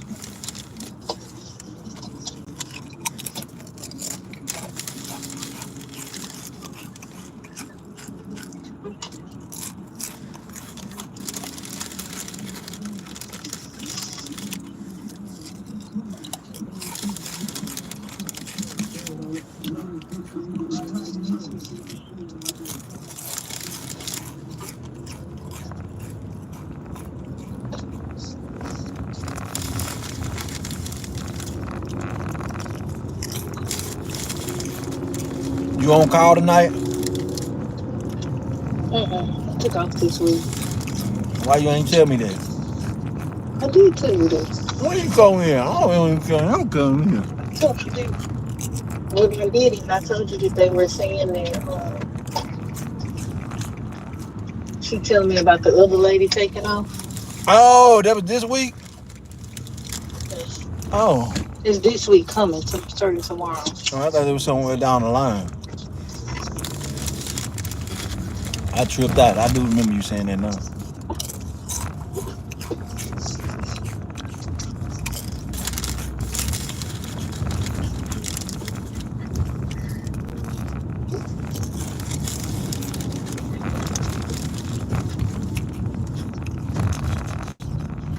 Hell, dog. Man, look at this nigga. Look at this nigga. About to, man, this dumbass nigga. This nigga out here swinging in front of these cars. No, I'm in the ghetto. Y'all see that shit? Look at that nigga up there. Look at him swinging. Look. Y'all see him?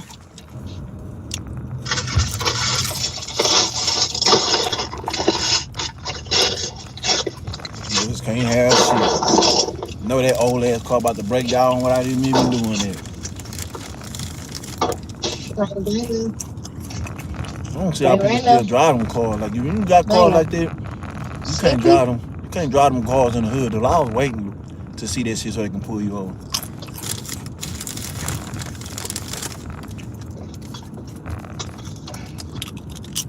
Raina, sleepy? You want to sit on the couch? Come on. Yeah, dog done made his way in the building. That's my boy. That's my boy.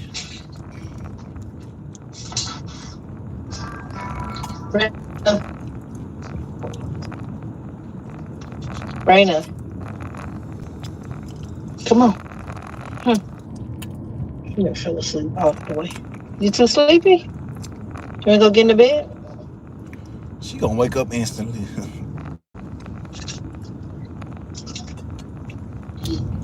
Yeah, come on. I thought you wanted to reach the cheese crackers. You okay? You sleepy? Go get in the bed. Hey, sugar bud. Oh. You want to get in the bed? No, okay. I'm gonna get the crackers. I'm gonna bring them to you, okay? All right. Oh, my baby. She's so sweet.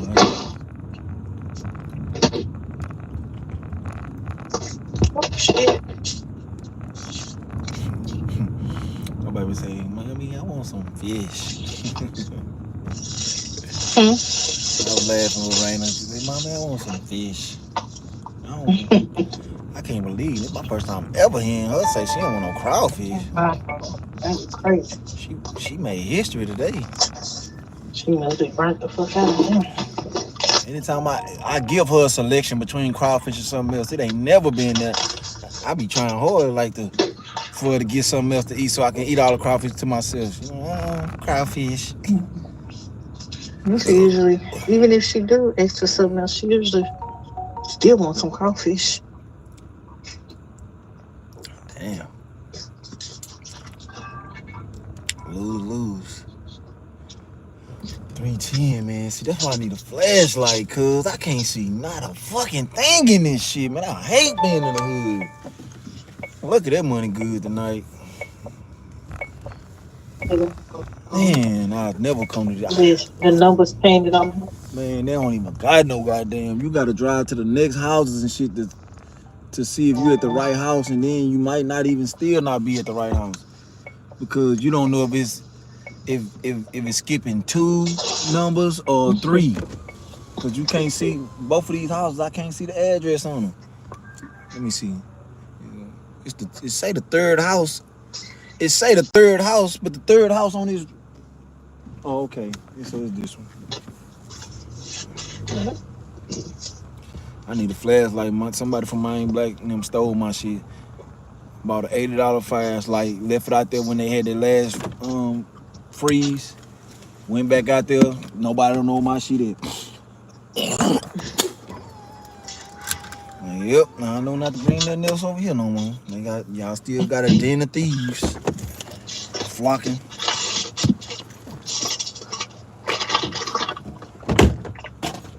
Drop the stuff out there.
good little increase in tippage. Got a, what she gave me? She gave me a couple dollars to go in my little jar. $3. Thank you. We talking about the hood. Shit, by the time I got a tip, shit, I've been out here all goddamn day. What time I started dashing? 1 or 2? My first one. I mean, I'm grateful, but shit, it ain't nothing. I ain't, you know what I'm saying? I ain't being bougie or picky, but I'm just saying, for this to be your first tip of the day, I mean, in the hood, I mean to say, you know what she gave me that because you know what she tipped on the app? 0. You want to see the screenshot? She see how well prepared I got her shit. She probably ain't never seen nobody bring her food in no hot bag. Ain't nobody gonna bring her shit in no hot bag. But I know I ain't losing, so I ain't tripping. Especially on those Sunday. On Sunday, you know, everybody like is peaking. It's on right now. It's up to 24 hours, $24 an hour. So it don't matter if nobody don't tip. In an hour, I know. And then it's constant too. It's consistent. That's the thing. As long as you actively on the clock, like soon as I'm drop off, another order coming. So I'm gon' guarantee make over $24. I'm guaranteed because the order's plentiful.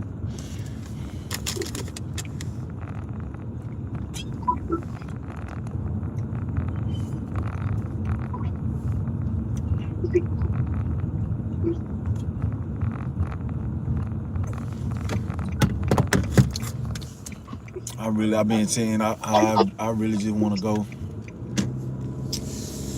to the house and just watch. Just start watching Power, and I'm like, man. You didn't watch it? I've been working non-stop. I ain't gonna be able to pay attention to shit. And I'm on live. With the phone that I could watch it on, so I can't watch it. But I ain't worried about it. I'll watch it. I think I'm gonna stop around 9 or 10. I might stop around 9:30, 10, and come watch it.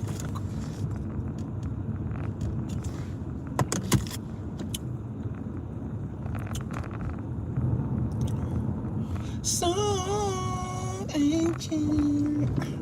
Meet me at 11:30. 11 when you talking dirty. Sit down. Song angel. Girl, when you get this started, you know I'm a sexaholic.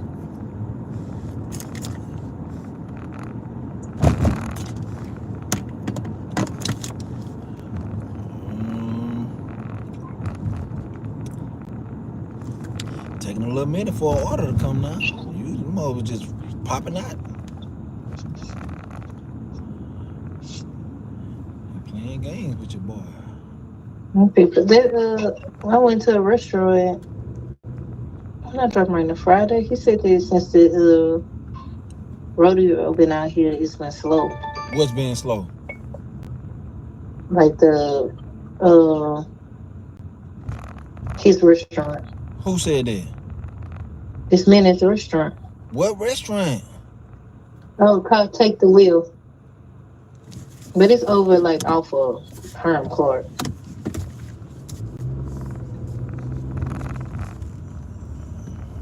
Herm Clark. That's crazy. This shit should be. The demand should go up. It's like this in the hood. I said everybody just got their taxes. They eating in the city right now. They gonna come back to you. Oh yeah. That's what it is. Everybody bougie right now. Get the end of this month. They be back. Another Quello. And love you in the morning.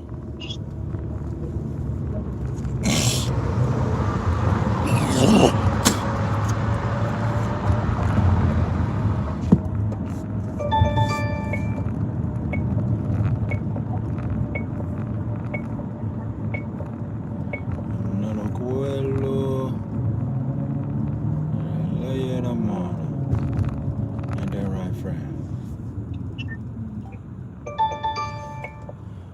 this fucking thing won't stop. And it ain't no surge. $2 surge.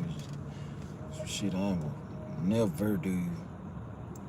Shit at least gotta be at $4 or $5 for me to try to ever consider picking somebody up.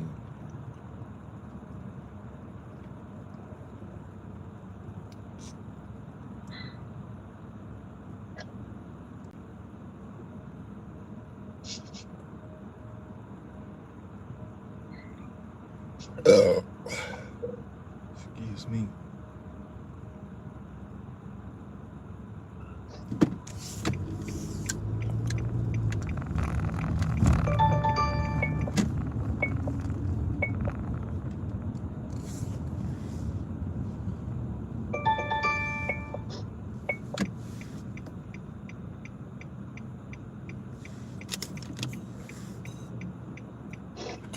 Y'all boys up in here talking about. Hell nah, it ain't no warm day out here. It's cold as fuck out here. It's 57 degrees right now. To down south, for that's cold. It's freezing cold to a person that live from down south. We used to the warm weather. Pizza Hut. 2 drop off.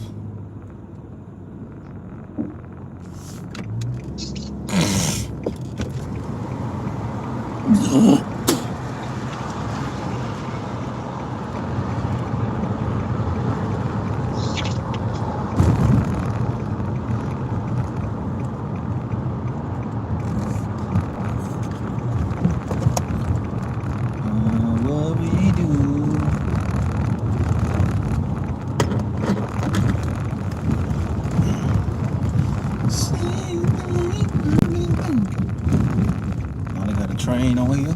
Thank you. Some extra bread. Extra time. Run it on up. Don't give a fuck. Run it on up. Run it on up. This gon' just help me. Run it on up. Run it on up.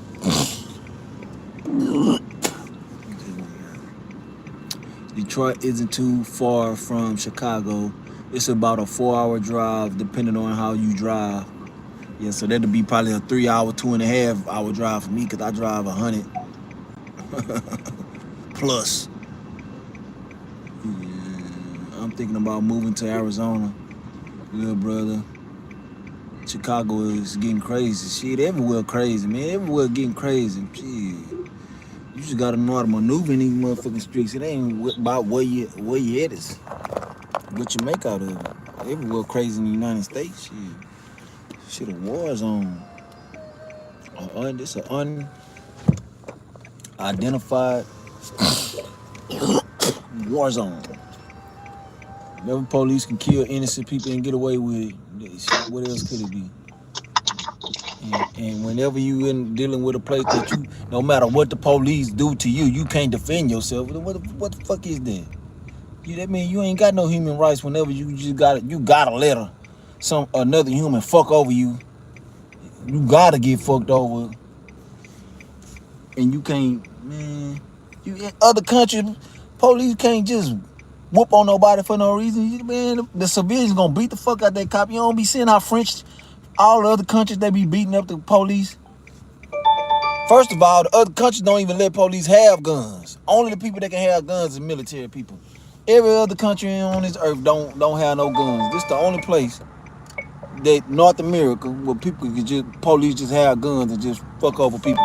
You know what? You don't hear about, if you watch world news and you see about other countries, you never hear about no cops killing people. You might see about a military person shooting a motherfucker because, you know, it's really crazy out there. The motherfuckers they'll really kill, they be running up to police out there in the other countries because they be trying to sacrifice themselves, blowing themselves up for what they believe in. You see, but that's a different. Them motherfuckers them niggas mean business. Out here, man, go kill the police and be in the right. Man, them police they want to kill. They want it back in blood. They don't want it. If they take you to jail, The only chance you really got to go into jail if you kill the police is you being white. You black, man, they want to kill it. Man, I'm telling you, boy, this shit ain't, man, niggas trying to kill you. They want you dead. They don't want you in jail. And you don't remember, man, y'all don't be noticing like how the police, when like a ex policeman, he get fed up with the unrighteousness of the police force, and he used his tactics and his skills to start killing police and shit. How they don't even try to take the man in. They just get all kind of gadgets that they don't even get for thugs and shit. Like they don't get remote control cars to go get drug dealers and shit. They just go up in there, kick their shit in, and bring them to jail. You don't notice when it's another policeman and he done kill somebody, man, they bringing in motherfuckers. They dropping bombs on them.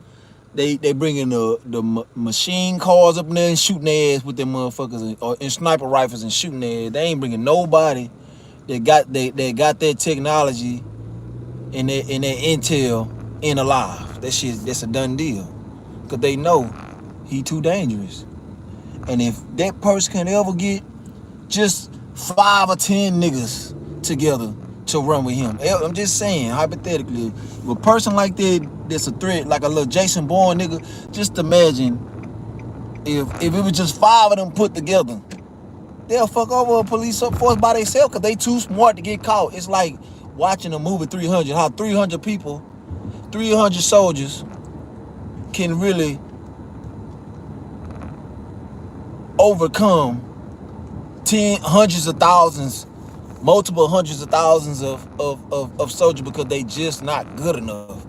That's how strong, how mighty, just 5 mighty people, 5 heroes against, 100 people. People really, but that's how they look at black people. That's how really why we are the way we are. That's why every ethnicity on this earth deem us as threats, because they know, like every other history on this planet, know what black people are, except people in the United States. And when you go anywhere other the country, if you go watch documentaries on YouTube and shit like that, they praise black people because they are taught the truth. All they taught out here is everybody just out here indoctrinated and just taught lies and believe bullshit all day. And you can't, nothing you can do about it. They can't help it because that's all they know. If they grandma, if that's all they grandma know and that's all they mama know, what else you gonna grow up if you never did your due diligence and research to understand where none of this shit come from? You ain't gonna understand. You're not gonna care what nobody's saying. You're not gonna give a fuck. It's just not gonna make sense to you. It's not that it don't make sense. It's not that it's just you're not gonna care. You're not gonna care that it makes sense. You ain't gonna give a fuck. It's just an unfortunate situation. So when you understand these things, it just, man, you gotta meet people where they stand. But at the same time, don't lower your understanding. They have guards, but nothing major. In some parts of China, they don't have police officers. Yeah, because it's the Wild Wild West. In third world countries, in most third world, it's still the Wild Wild West. If you steal, your motherfucking hand getting cut off. If you lie, your tongue getting cut off. If you do any type of that shit, like for instance, that you know how the Bible is, whatever they belief is, if you go against it, you paying a major consequence with your body parts. It's a major consequence. It ain't, you know how they got like when you a kid out here, you go to juvenile until you become a grown man. No, out there as a kid, you getting your shit cut off. Like you gonna learn at an early age. No, you ain't doing this. No, you ain't gonna do this no more. It's harsh, but that's the reality in everywhere else but here.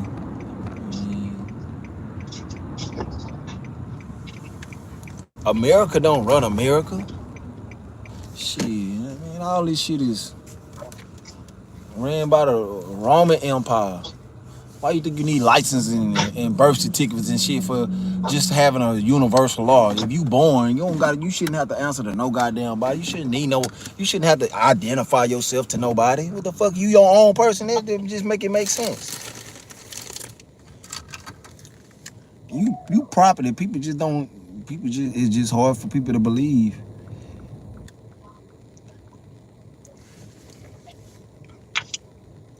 People really think they free.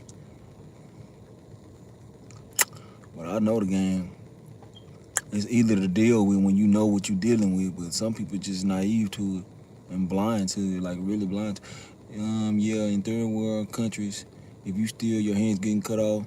So they come in the United States and do all type of demonic shit and get away with it. Yeah, and all these preachers and shit, man, all these preachers and shit fucking boys and kids, man. That's why I'm like, man, I don't see how people be up in churches giving their money to them shit. And you know what they doing with your money? They paying the prostitutes and bribing kids. I'm telling you, like man, I ain't stupid. I'm smart now. Like who I used to be, I would have been confronted this man if I wasn't so understanding and my knowledge wasn't what it was when the shit happened. Cause I showed what up. I would walk up to Rev and be like, Rev, man, you fucked Dwayne. I would have straight up asked him, even though I already know, cause that's why the nigga be hiding. He shipped the nigga off. Like his own brother told me. One of my partner's homeboys that, like a reverend that I grew up behind, like he probably would have tried me one day. You never know, cause we used to always go to the top of his house and read the Bible with nobody there. But I was wondering why Dwayne always with him by himself.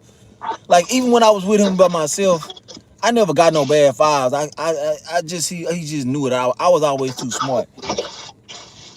And then one day somebody told me Rev moved to Denver because he had cancer and like he couldn't breathe because the air out here was too bad or something like that. And then his wife but really why he moved because his wife had caught him fucking my partner. Well, we used to do the Bible study. Came down, went up there, he tearing that nigga ass up.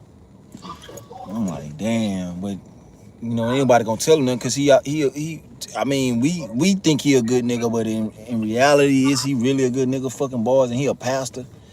You know, I don't think nobody gonna really just ask him. Shit, I did. I believed in church, boy. I was the most God-fearing person on this earth, boy. I used to be the nigga like, nigga, you better quit talking about God, nigga, for me. We gonna have to fight. That's what type of nigga I was in my life. I know the Bible like the back of my hand. Hold on, let me go get this order.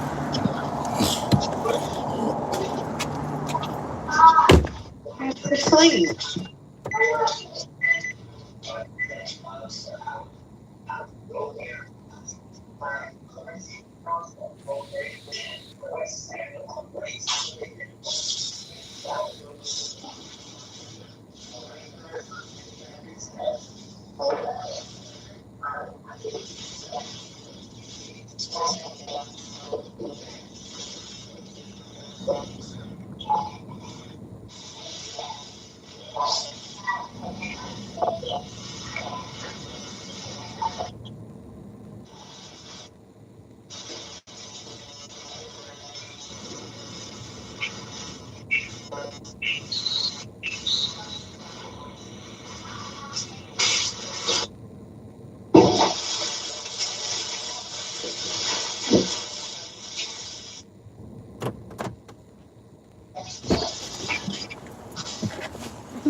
I ain't subscribe to no religion either.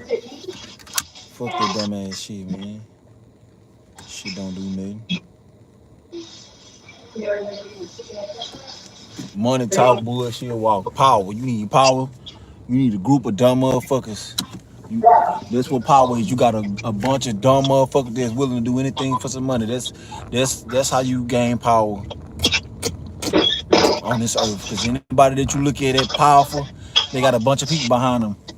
That's all it is. Money don't even mean that once you got power. When you got power, you can just go take whatever you want. And that's what these people done capitalized on. That's what the armies and white people ain't doing.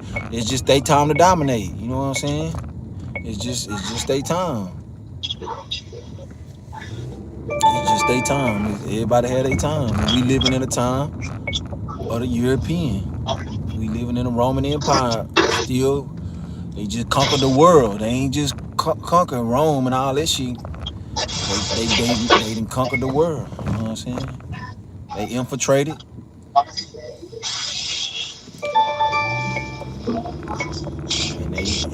and they capitalizing on this shit.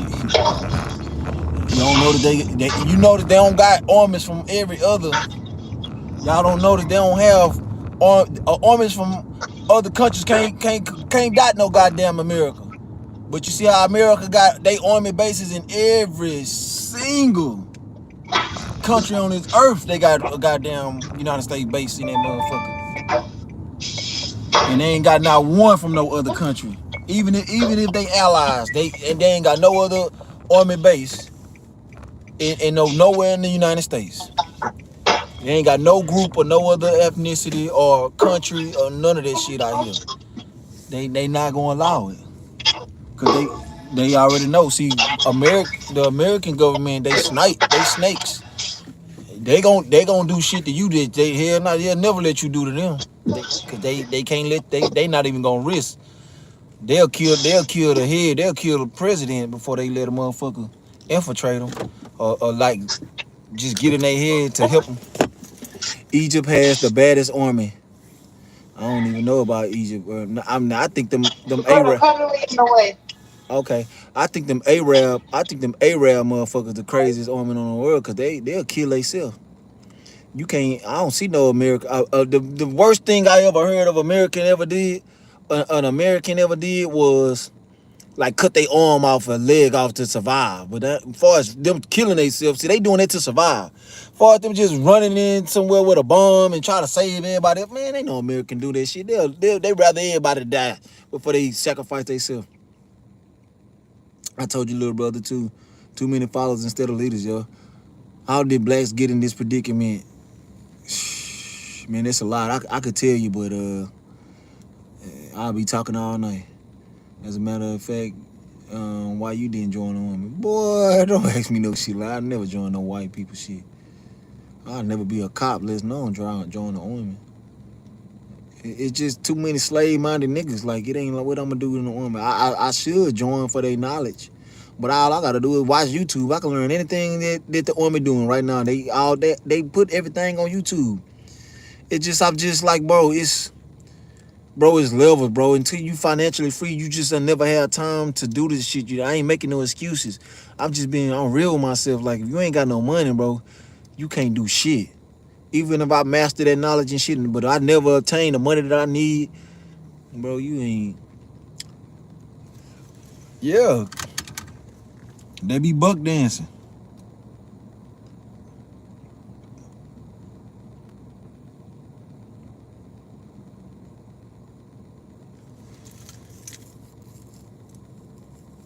Yep. Especially where I'm from, Beaumont, they always show out for them white boys. I had so many negative encounters with black cops than other races. Boy, I had the worst with black cops. I only had one bad encounter with a white cop. This whole ass nigga lied and said he smelled weed on me. And searched my car, tore my car up, and I don't even do drugs. I don't even let niggas get in my car smelling like weed. He just did that whole ass shit because I was black. No, he did that shit because I had bought a car from a drug dealer. The drug dealer knew his truck was hot. I didn't know. He didn't tell me that because I wouldn't have bought that motherfucker, but I needed a car. I was a drug dealer, but I wasn't no stupid one. I never rode around with drugs and none of that shit. When he pulled me over, he did that, I smell weed. I'm like, what? I'm like, hell no, man, nigga, I don't even do drugs. Like, get out the car. He drew his gun down on me and everything, made me get out and sit on the ground. And called the whole fucking city of police and came search my car for about 2 hours while I'm sitting down in the cold.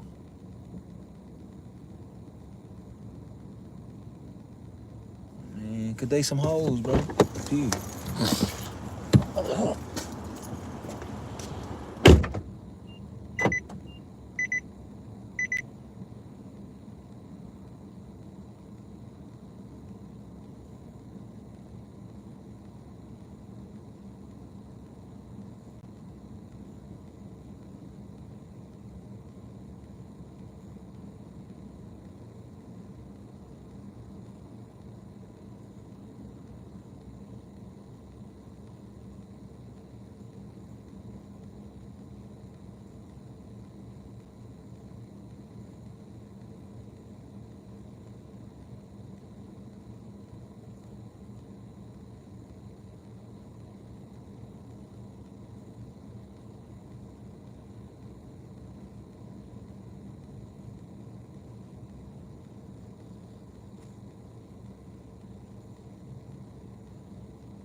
like butter, nigga. Butter. Turn his TV off. Turn his TV off. Yeah.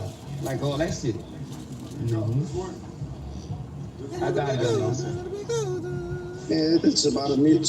Yo. Hey, Mike.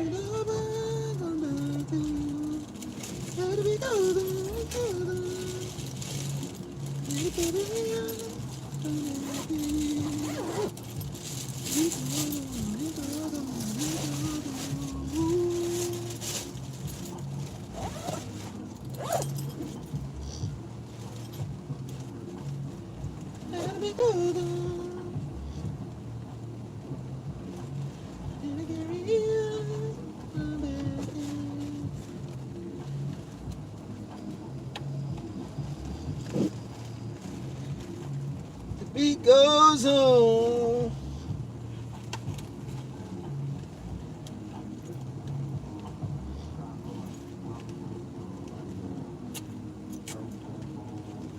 Well, I love my catering bags. I can put all this shit up in here. Put these cups in here. Open the cup holders and all this. They latch them too. You ain't gotta worry about them falling out. So they grip the soda. They grip the cups. I mean, they ain't loose.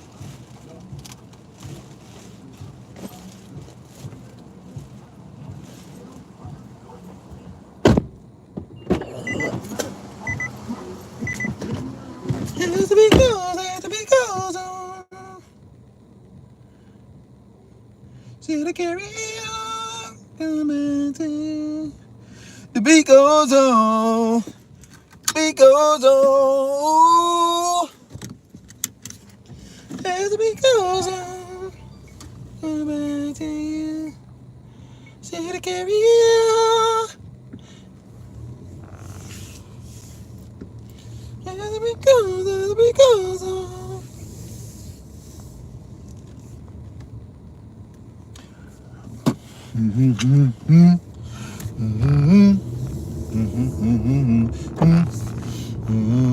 Hey, whoever else in here, hit that like button.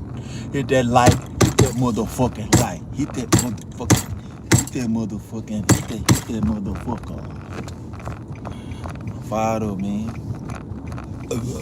I really could dash all night right now. I don't know what I did, what I ate. I'm feeling good, it's understood. Money all good. No, I know why I'm like this, because when the money rolling, I'm in a good mood. When that money don't be rolling, like coming like you want it to come, then you be like, man, fuck. What's the fucking point of being out here? I ain't lying, boy. It be taking me, boy, someday I just be like, man, I'm about to go grab me some packs. It take a lot for me not to go, because I know how to go get it, bring it back, flip it, grip it, and cream. Let these boys know 50 inches high. I ain't to my die. I ain't on the dry. It's that boyo and I'm in the mower tie.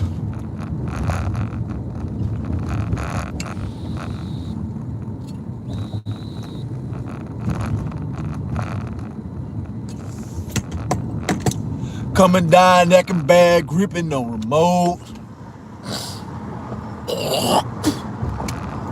As the beat goes on. Said I can't be on, coming to you. As the beat goes on.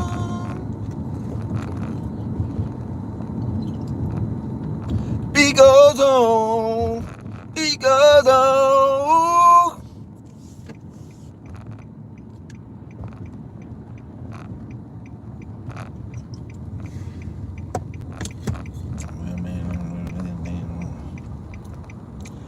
It's up there for real, little nigga. I don't fuck with you. I remember when I worked for Dr. Pepper, I used to merchandise all these little stores. Go up and then rearrange the soda machines and shit, and refill and Man, these people out here making money, making all this money doing nothing. I mean, I work for so many companies, and like these people literally don't do nothing and making all this money. Like they just pay people a little or nothing, and man, that's what level I gotta get on, bro. I gotta get on corporation status, man. I know I'll make a difference in this world. It's just hard, bro. When you ain't got the money, I mean, it ain't even hard. You just can't do the shit. You gotta get the money, man. You gotta sacrifice. You gotta stack that bread. You gotta build something to make a change. You got to. You can't be sitting around doing nothing and thinking some shit's gonna fall in your lap. That's what I notice most about that religion and the black community and shit. Cause motherfuckers really got that believe and faith and hope shit, like something just going on as they pray. Something gonna fall in their lap, man. That shit there is fucking sickening to me, that you really will sit here and think that you waiting here doing nothing, that you something gonna just fall in your lap. Shit be crazy to me. Got delusional, brainwashed. Shit piss me off thinking about it. We got 5 minutes and 2 miles till we get to the first customer, I think.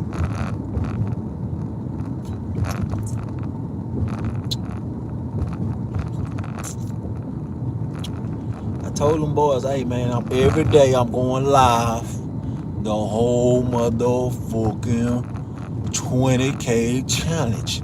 Boys think boy, I'm doing this challenge. I'm getting all this dough. I've never been a hoe. My name Cardo. I'ma throw a bow. Slam on your hoe. Slam your dough. I don't give a fuck. I just want some more.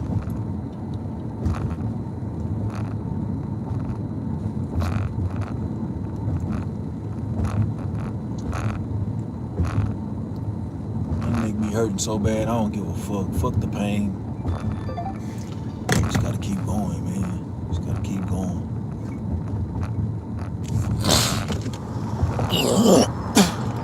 That's all it is. Just gotta keep going, bro.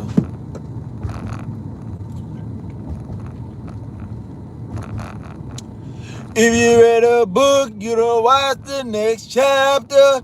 Is that nigga Flip? It's that Pokey Flip and that nigga named Shasta, ballin' at the Kappa, and we looking good. Throwing up our sets and we represent our hood. Mount 6 foes like we doing jumping jack. And I'm staying independent.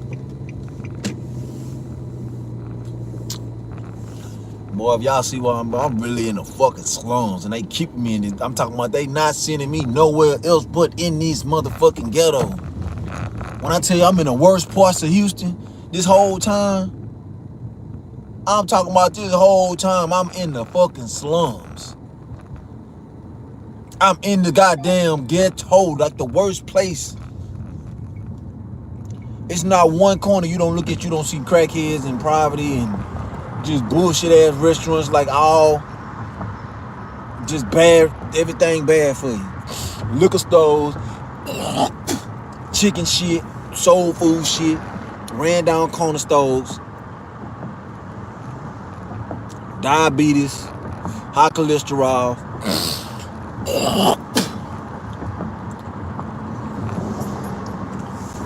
It's nothing good for you. The air smell like ass, like death, like cancer. The air smell cancerous around this bitch. The air is totally different from right here to where I stay. But I know because I'm from the ghetto, you know what I'm saying? I know. I hate the shit. I hate the ghetto, bro. I hate this shit. I evolved from this shit, and I see this ain't what it is. Look at this shit. Like shit like this, man. You don't see shit like this, like just piles of trash. Look at this. Man, just trash, man. Just fucked up. Just fucked up out here. Shit just so fucked up out here, man. It ain't all good. Shit, it ain't all bad no more either, though. You know what I'm saying? Nigga trying to keep it civilized. Motherfucker keep fucking with me. In case you don't know my name, I'm about to tell you my name. Zero, the crooked king of the ghetto, all about my name. I remember when Joseph wasn't able to have thing. Now I'm able to push a 300 whip and grab grain. I'm the future of rapper like quit living in the past, man. Damn, look how that nigga flying down his, man, that shit weird, bro. Baby daddy got a problem with the hitting glass. Baby daddy got a problem with the hit the grass. We can hit the grass, man. On the road student, but I dropped out of class, man. I ain't got a diploma, but got Nazi cash, man. To you haters, I'm a way to way.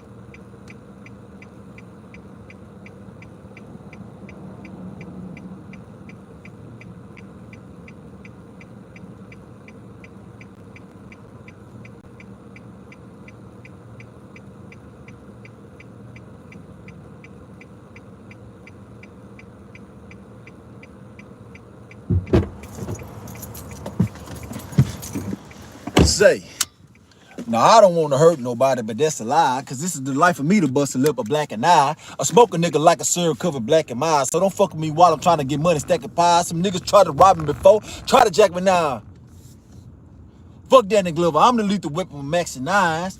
Can a nigga live lavish anymore without a gang of niggas thinking, kicking in his door? And 9 times out of 10, it'll be one of my friends that'll lead me to my grave, murder me to get my ends. Do the crime and make a slip escape through my residence, but still show up at my funeral services and shit. I ain't finna let it happen to me. You gonna respect me, ain't gonna be no bad acting with me, homie. Until you haters, I'm a way to serve somebody. I kill all you motherfuckers, but I don't wanna hurt nobody. Just leave me the fuck alone. Don't wanna hurt nobody. Just let me do my thing. It's about time they open up the door for Cardo, cause I've been dropping hits since 10 years ago. Trying to do it legal and not slang, yeah, yo. If I can't get it legal to the corner, I go. I never took pride in slanging cocaine. Never could get a job but needed some more change. See, he wasn't selling because I had no name. A t-shirt. No name.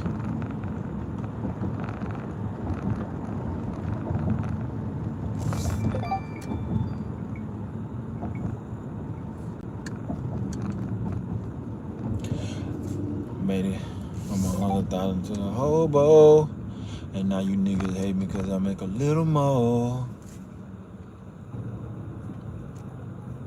I'm going platinum this time. I think you niggas better respect my mind.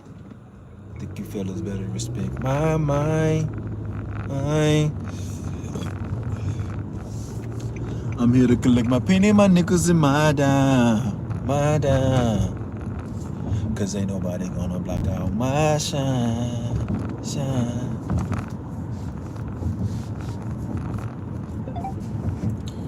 Say Zero, what you gonna do when you get out of jail? I can't do no more Pyrex and no more skill.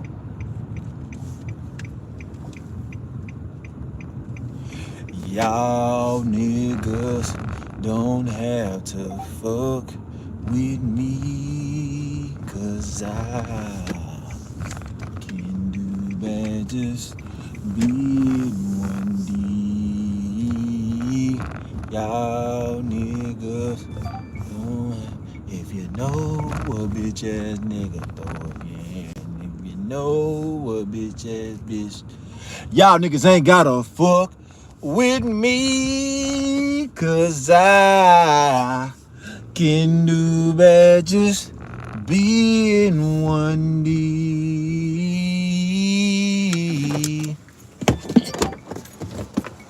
Whataburger?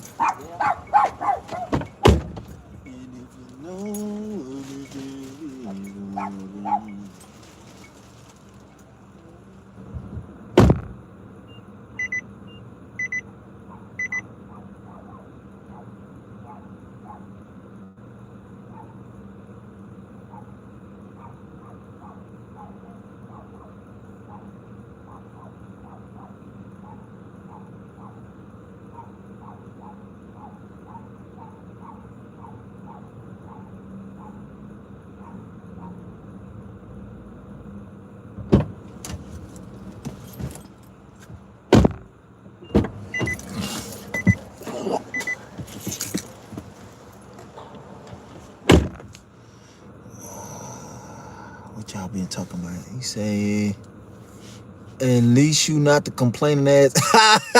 Facts. Oh, everything, L. Yeah, nigga, I was acting like that nigga earlier. No, man. Fucking fuck customers. You know, I talk shit about the customers, but I don't let them factor me. Man, that shit was funny, bro. Boy, you a real nigga for doing that shit, bro. I was laughing in this bitch. I'm gonna go back and watch that live tomorrow just to see how I was laughing on that shit. Cause that shit was funny, boy. You was up there on that nigga ass. The trolls are scared of me. Yeah, they scared of your ass. On me, they scared of your ass. Yeah, bro, you want to hear something crazy but entertaining? I was at the barbershop, right? And I left my wallet at home. So I told the barber, do you want me to leave my ID in case? He said, no, I trust you because you don't look like a street nigga. Would you trust anyone based on their appearance? Fuck no. I don't trust no motherfucking body. That punk blocked me. Fuck that nigga. He blocked me too. You can still watch him. But I told him he blocked me because I ain't give a fuck. I had already told that nigga, like, nigga, I can't believe I used to watch this shit. I told him that, like, I ain't give a fuck about it. I wasn't never gonna say nothing in his chat anyway. I only thing I said was, I can't believe I used to sit here and listen to you with this shit. I used to just sit there and not tell you, like, man, you sound like a bitch. You know what I'm saying? I never liked it. I just never said that because some things that he touch on are true. But the shit he complained about, and instead of him complaining and trying to change it, I really stopped liking him. Not because he complained, because he started hating on me. It's like he was envious that I make a lot of money. Like bro, I work a lot of fucking hours for my shit. Like, I don't give a fuck how long. He kept trying to say, yo, but you out there all day. Nigga, you out there all day and you ain't making shit. At least I'm making something beneficial. You know what I'm saying? Like, how stupid do you sound? That I can work the same amount of hours as you. I work more hours than you. Of course, I'm gonna make more than you naturally, but I'm gonna make 3 or 4 times more than you because I'm in a better market. But I'm telling you, if you commute to a different place, then maybe you'll feel differently about it. The gig, your opportunities, but you don't want to do it.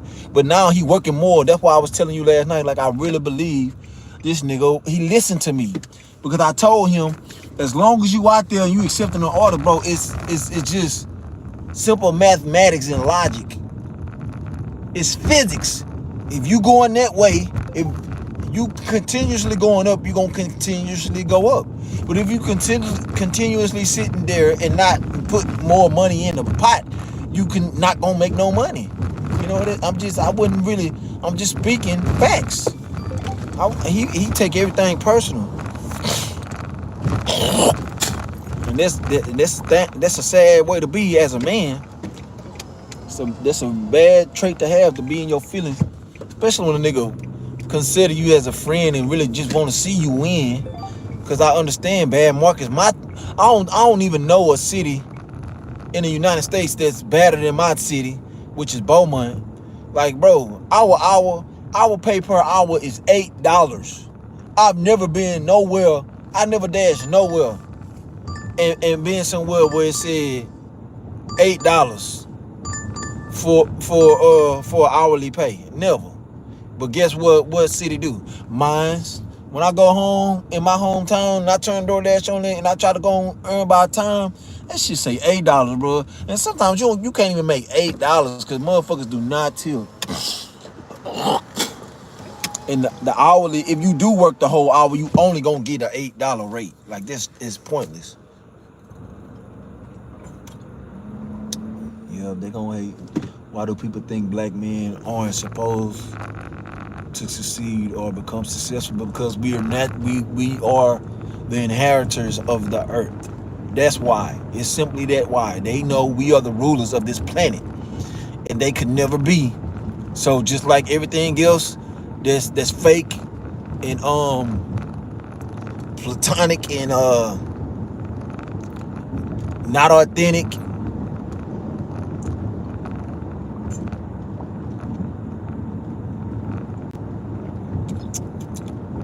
they want to be rulers, but nature itself won't never let anything rule. Mother Earth won't let nothing rule but a black person, a king. This is our habitat.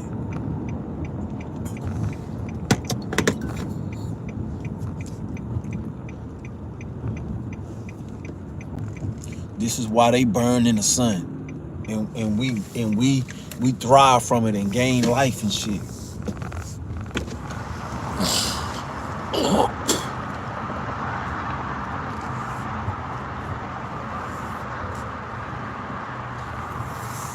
Everything is fictitious.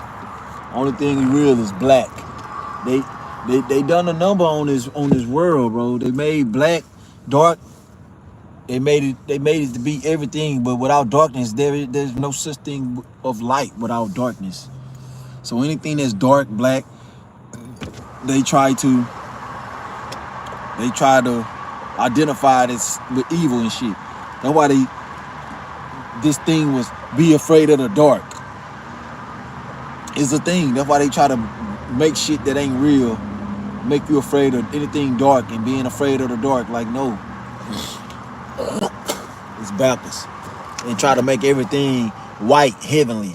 That's why all this heaven and all this shit fake, because it's to depict, it's just thinking everything is race and power based. There's nowhere you can go on this planet where it's not power based. Yeah, the fool is a super emotional. Oh yeah, you hear it in his voice. Every word come out of his mouth. He's super emotional, not passionate, emotional. If you told him that you weren't making any money doing DoorDash, then he would have celebrated your downfall. Yeah, he'd just be nice and happy-go-lucky about it, because he want me to be a piece of shit like him. Yep.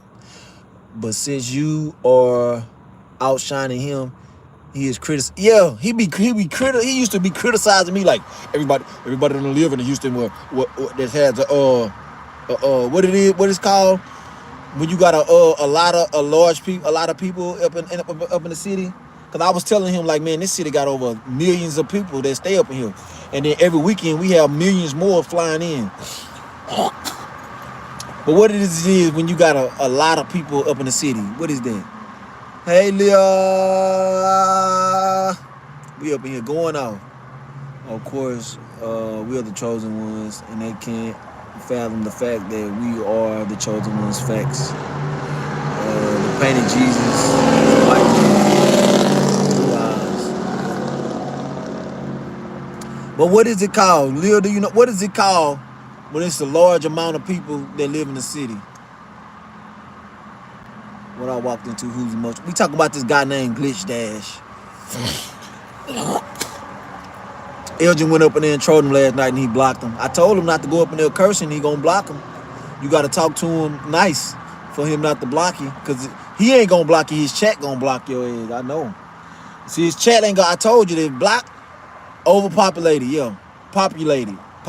It's a populated. That's the word I was looking for. Populated. Overly populated. That's the word I was looking for. Yep. Thank you. We have a major influx from Thursday to Sunday Motherfuckers flying in 60,000, 100,000, 80,000 all day. These people are flying in for the weekend. The weekend out here start on Thursdays. Everywhere else in the world, like outside of it, like big cities, the weekend starts on Thursdays. People start flying in and going out to the club Thursday to Sunday now. It's no longer Friday as the weekend. It's Thursday at the weekend now. Like, it's just a new thing. I do Uber and shit now, so I know. Yeah, population overpopulated. Houston is the 4th largest city. Yeah, but look, he went on there. Y'all can go do this too. So what he did was, because at first he was calling me a liar. I was like, bro, it's a lot of orders out here because there's a lot of people ordering all day. Like, I don't have to be a top dasher. When I was showing him my app, like, bro, I never have to schedule because it's always busy. Every day, all night. It's always busy, like super busy. There's never a time when people is not ordering shit on these apps. And then he went and looked and he seen it was like 2 or 3 million people, like regular people that live in this city. Houston is fucking huge. And he looked at it, and so every time people will talk about shit and talk about how they can't make money, if I was in a live, he'll use me as an example. Like, everybody can't live in a market like Cardo, you know. Everybody else is like he's in a market where, for everybody else's shit. Everybody else's shit, fucking, it's shit out here too. But I take shit too. I take the same shit that you take. But you know what? I don't let that stop me, my paper chase. I take a bad order because I know all these motherfuckers ain't gonna bad, and I'm hunting for that big one. Because I could be in the took them bad orders. You know what it's gonna do? It's gonna add up. Goddamn, that's what y'all don't want to factor in. I do what I gotta do to hit the big licks. See what I'm doing right now? I'm taking all day for 2 days. These last 2 days, and look where I'm at. I'm in the fucking hood. I don't stay around. I stay fucking 20 miles from where I'm at. I'm in the hood because I'm trying to build my acceptance rate. I'm not out here complaining. I'm getting to the chicken. I'm getting to this motherfucking chicken. I don't got nothing. I don't got no tears. I don't have anything. I'm not complaining. I'm simply going out here and I'm making my reality what I want it to be. I'm still making money. I don't give a fuck about none of this shit he talking about. Glitch Dash. I'm gonna write it up in here. I'm gonna write it up in here.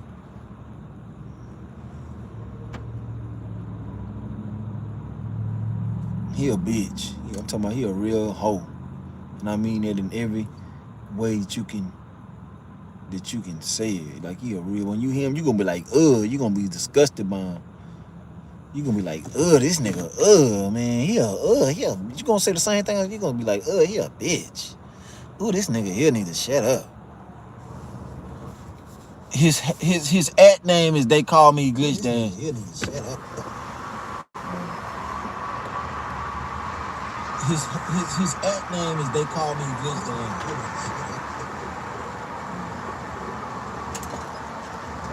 I got a DoorDash for Kanisha. Thank you. I got a DoorDash for Kanisha. Hold on, I'm about to put it in. I'm putting it in here. Thank you. I got a DoorDash for Kanisha. I'm about to put it in. I'm putting it in here. Thank you. Kanisha. I'm about to put it in. I'm putting it in here. And it's crazy that because the people that enjoy his content, like I'm like, don't get me wrong, like, man, he know what he talking about, but he just a complainer. Because the people that enjoy the people that be in his live stream and shit, they are good people. It's just him. He leading them, like he leading them to be broke. I'm gonna just keep it like that because they follow his guidelines of just not making money, sitting there for hours. Like, I ain't doing that, bro. I tried it. I like multi-apping. Like with multi-apping, you gon' when you have multiple opportunities, you gon' it's just numbers. You gonna get good orders. But if you only got one app, then yeah, it's gonna take you longer. But that's what I'm saying. If you don't have that leverage, if you don't have that luxury to have multiple apps and different like DoorDash, Uber, Grubhub, all the other apps, and you got deactivated off everything else, and all you got is Uber, then you have to take those orders to compensate that time that you missing out on. You know what I'm saying? It's just logic, man. It's just logic, bro. Like you shouldn't be wanting to afford to miss out all this time just because you feel like all it is shitty orders, man. Nah, you gotta take some of them shitty. You gotta take a lot of them. You gotta take more of them shitty orders. If you don't have more apps, you don't have the leverage. See, I have the leverage. See what I'm doing? It's because I'm on a 20K journey and I know what's the quickest way. See, I was multi-apping because I don't have to be driving a bunch of miles to make money. I could just be declining because I got 3 apps. I got 3 damn apps that I can make money off of. You know what I'm saying? I got Lyft, Uber, and DoorDash. I'm making money on all. He don't pick up people. You know what I'm saying? I do it all. So I got multiple ways. He only got one. All he got is Uber. So if Uber ain't doing nothing but pumping out shitty orders, he don't have nothing else to go to. And that's how I used to be trying to teach him. Like, bro, go sign up for rideshare. Like I'm telling you, go sit up at the clubs at night, man. You making $100 an hour. That'll change your whole perspective on gig work once you learn how to unlock it. But they just only want to do one thing. So doing the same thing, that's insanity with no results. Getting the same results, that's just insanity. And I showed him the results. We joined. I went on his live one time and everything and showed it to him, and he still hated. He was like, yeah, this probably screenshots and fucking lying shit, and like he's not showing it. There's no proof. We don't respect people that don't show it. But here I am going live all day showing this money that I make, calling it out, and now I'm making videos every day. Every day I'm dropping a video. Adding it up today. Yesterday I did a video. I made $257, but I really wasn't working that much. I ain't worked like today. I ain't worked that much. I started at 1 or 2 today. Yesterday I started at 11. When normally I start anywhere from 4 a.m. to 7 a.m. And I make way more money every day in my market. In my market, it's guaranteed you can make $500 to $600 every day, no matter how busy or slow it is. If you simply put the hours in, you're gonna make the money because people are always ordering shit out here.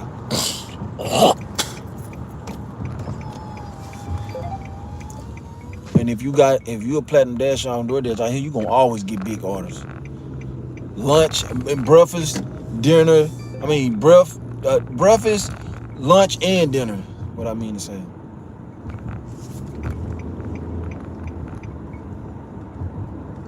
My nigga, if you want to speed, they got a whole nother lane that you can go in instead of trying to zoom behind me, bro. God damn, my nigga. Clown ass people. Just drive stupid for no reason. Like, if you want to speed, just get on the other lane and pass me up. It's not rocket science. People really just don't be using their brain, man. They wait till they get all up on your bumper and shit and realize, oh man, he driving slow.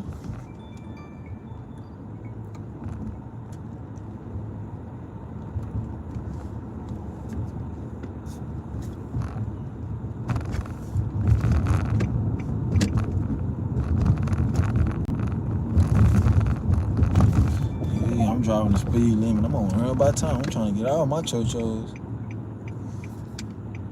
And I mean, on this earn by time shit, man, I don't give a fuck. Every time I go away, I can go to the richest neighborhood, drive far away from this bitch. This shit send me right back up in here and dump me right out here in this bullshit. And it keep me here when I get here. When I tell you it keeps me here, it literally keeps me here.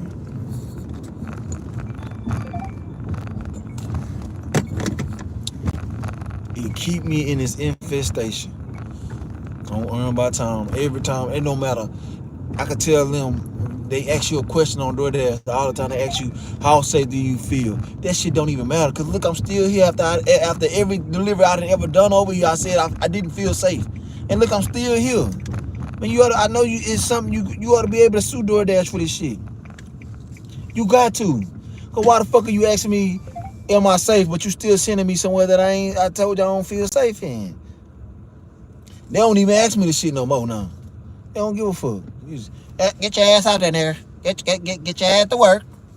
I ain't trying to get your goddamn ass. Get the fuck ass out of here. Wanna make some money?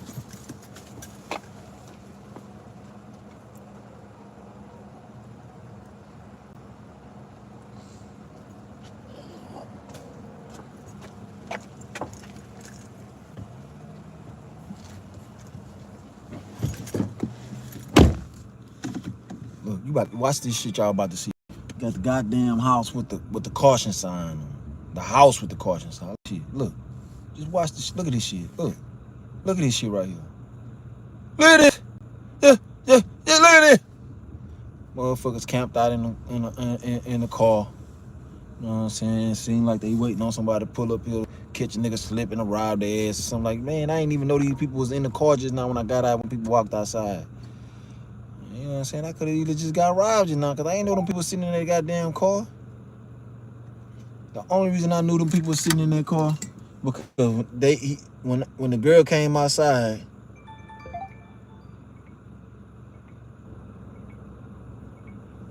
man, when the girl came outside, the people that's sitting in the car said, they was like, what you got in there? Let me get a little bit. Other than that, I wouldn't even know the people was up in there sitting in their damn car. Oh, I just unlocked silver. Took me 2 days to get this shit. Just silver took me 2 fucking days.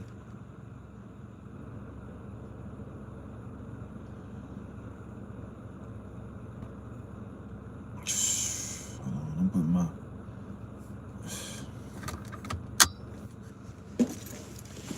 Let's go see if he's live again. All right, let's go see. Let me see if he's live. He probably not though, cause he worked all night and all day. He probably sleep. That nigga probably sleep, cause that nigga was.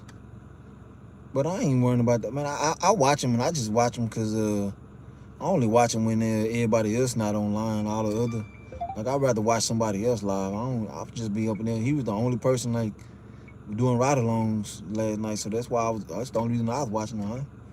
I really don't give a damn about him. He a hater.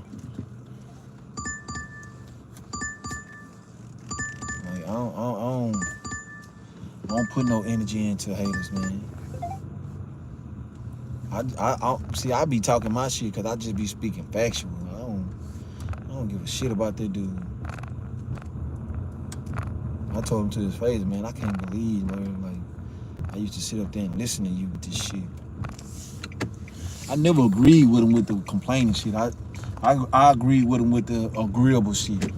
I always used to be combative with him and tell him like, hey man, why don't you do something? Why don't you go do something else? Do something different instead of just sitting in your, why you stop doing what's comfortable. That's, as a man, you supposed to get out your comfort. You supposed to get out your comfort zone, G. Like you just want to do, you gonna shit your way. Shit ain't gonna never change you doing it your way. Yeah, he a white boy. He a complete hater. He don't give a fuck that he a hater either. He hate on white people too. Like he ain't no racist or nothing. He hate on white people. They got this dude called Sin City. He be hating on him. He be saying that he lie about his YouTube channel, like his gig work, that he don't make that much money. This was the guy that gave all the dashes in the world the glitch, the DoorDash glitch, and helped everybody in the gig economy make a lot of money. And Dash and Trader and Pedro Santiago start talking about it. You know, these like 2 of the biggest gig DoorDash people, and DoorDash be watching them. So if they talking about a DoorDash glitch, you already know it's just a matter of time for DoorDash got the information. They patched this shit up. Not even 2 or 3 months after them talking about it. Soon as they started talking about it, that's when they patched that shit up and it don't work no more. I mean, it worked, but it don't work. Like if you try to do that shit, it's still they made it to where like whatever order you don't accept, it's gonna affect you negatively. So if you do the DoorDash glitch, they made the system, the software to where if they send you an order and it's not accepted, it's automatically go against your ratings. So it don't matter if you use the glitch or not. If we sent you an order and we see you didn't accept it, then you know what I'm saying, your ratings going down. Regardless if you do you can do the glitch, but that shit don't work. They ain't gonna deactivate you because it's part of the phone. You know what I'm saying? You really not breaking no rules doing the DoorDash glitch. And that's why everybody was wondering why nobody never got deactivated for doing it, because it's part of your phone. If you pay a phone bill, you're obligated to do it. But that's why they fixed the app to where you can't get away with it. And they was lying. Dash Trader and them was lying, talking about people was getting deactivated using the DoorDash glitch. Like glitch dash, the reason why I started back doing it, because I was like, hey man, I just randomly ran across him. I was like, hey man, because he was randomly talking about the DoorDash glitch. I had to stop using it for like 3 months. And I just randomly ran across his page and he was talking about it. But he was talking about it in a negative way, like, yeah, motherfuckers out here, you know, using the glitch, you know, taking all the good orders. And the thing about it, this was so funny about it. This nigga don't even have DoorDash. But he talking about DoorDash and people being dirtbag and scumbags for using the app. I was like, shit, well, I'm a scumbag because I like making a lot of money. I don't like being out here accepting bullshit orders. And you out here complaining about accepting good orders, but you telling me you got a tool that grants you the ability to never take a trash ass order, and you mean to tell me you're not gonna use it because the way you feel like it's not it's frowned upon? Man, nigga, you niggas crazy. Now I'm using this DoorDash glitch. Fuck these trash ass customers. I don't want to be out here taking no damn $2 orders for 10 miles and shit just for no acceptance rate. Man, that's a scam. You should never have to take no shit like that and be penalized for it. That's crazy as hell. Be up here forced to take some shit or else. You might well say you a worker, because if you driving 10 miles, taking $2, if you say, just hypothetically, you take, it's anywhere from 20 to 30 minutes driving 10 miles, depending on how you driving them 10 miles. Whether you drive them on the road, it's gonna take you longer because you got stop sign, or on the freeway, which is 25 to 20 to 30 minutes, 10 miles. So if you take two of them, 2 10-mile orders for $2, that means you made $4 for the fucking hour. And they do come back to back. They come back to back. Even as a platinum dasher, they send you double orders. You know the base pay supposed to be $2. They'll send you a double order that's cheaper than $2. Like, how is that possible if the base pay is $2, but they sending you orders for 2 people and the total order be like $2 and some change? Like, how is that possible? It should never be under $4. How is it possible that it's $1 and something if it's 2 different people that you're picking up deliveries for? Like, that's what type of shit going on DoorDash as a platinum dasher. That's why I be saying, man, I'm just knowledgeable, but I talk the way I talk, but I don't give a fuck. I'm just passionate, you know what I'm saying? But I really and truly and wholeheartedly and fully, I don't give a fuck about what none of them niggas be talking about or what they do. I don't give a fuck about them hating or not. I don't give a fuck. I'm gonna get out here and make me some money. You can call me a clown, whatever. I'm gonna see what I'm doing right now. You think I wanna be doing this shit, doing all this dumb shit? Hell no. But I'm gonna do it because I know that's what it has to do if you want the rewards of the DoorDash app for damn sure. If you don't do it, you ain't gonna never reap the benefits of this app. I got all the evidence on my page, all my shorts and my YouTube videos. I got all the big orders that I've been getting over the year that I've been doing this, all the money that I've been making.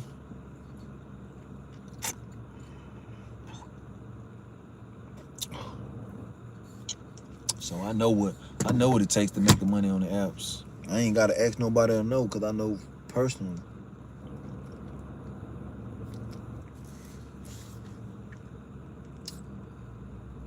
Yeah, I don't think he live.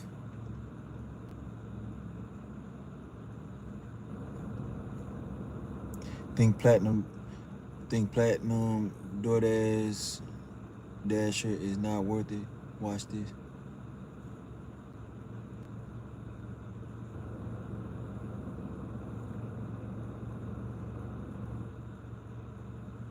Increase.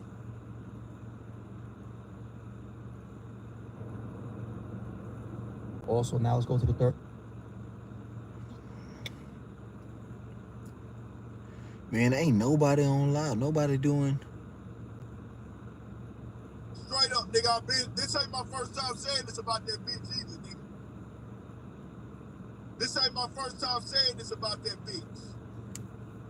That nigga's a fucking pain freak, nigga. He's a fucking pain freak. Niggas been, hey, did that nigga get rolled on for his mouth? Niggas got on his ass out there on the stage, nigga. What was his boy Dewberry at D? Them niggas that say. Yo, come on. Chat, price 1 you want to be in this tournament, 2 if you don't. 3 if you want to be in but you don't have the game yet. All right. I gotta make sure I'm focused. Oh Because yeah, I'm gonna get him hype. miss the pin. I'm not gonna use no instant recovery. No bitch. Stone Cold. Oh, reverse. No. I did not. I didn't like throw, man. Come on, Stone Cold. Stop sucking. Look up the controls on how to use referee. No, I'm not gonna do that. I'm not a woman. I liked it better when Andre is referees. I didn't get distracted. Yo! 40 bangs. What the heck in the chain?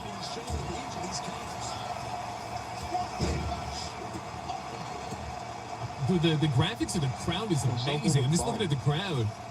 Oh no. Oh shit! What's this called? Wow, this new wrestling game throw it in the bitch. Oh. Randy, is he pinning? Holy shit! That nigga got straight up. Shit. Austin got right up. Ooh, Paul. Ooh. Oh, Stone Cold. I'm equal time too. I don't think you can flip people off in this game. Oh, yeah. Yes, I don't see him. This This new WWE 25 clean in a bitch. She looks so real.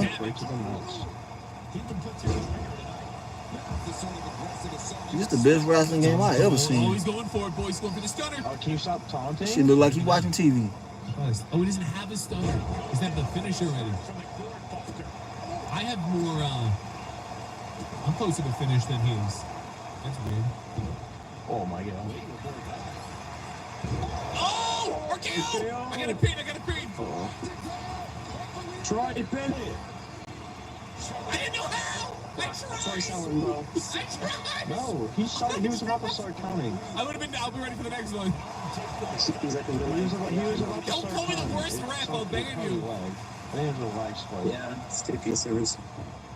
Guys, do not. I have feelings. I'll be ready for the next one. What? He wouldn't have got him anyway, let's be honest. What is going on? Yo, can we get a time that he calls me an ass ref? When you're about to count hit X? Yeah, I didn't hit X. I had to get in position. Oh, I didn't even do It was my first. Okay. Should I warn him? Let's give him a warning. Let's count. Look how quick I'm counting. Oh, it starts again? Well, okay, you don't gotta count so fast. Yes, I do. All right, chat, rate my rep job, the others. He not live on my channel.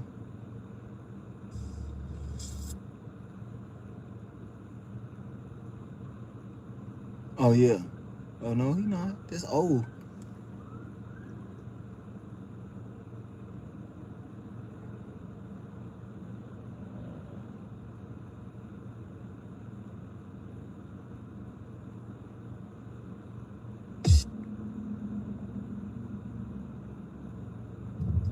pull over here really quick and You not lying. get this food, man. Let me get this food real quick, bro. My favorite wrestler, Stone Cold Steve Austin. It's like a tie for me. I like Stone Cold Steve Austin and The Rock. If you smell what The Rock is cooking. And that's the bottom line, cause Stone Cold said so. Oh. Cause I can't come in. I can't come in up in there. I can watch it live, but I can't come in there. I'm surprised you didn't say The Undertaker. I like The Undertaker, but he ain't my favorite wrestler.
Man, this was trash ass order, man. No, they ain't making no money off this. This shit right across the street, literally. They could have walked down. I know ain't nobody tipping around here. They could have walked and came and got this shit. The worst wrestler was that dude that was kind of like Mankind, but he wasn't Mankind.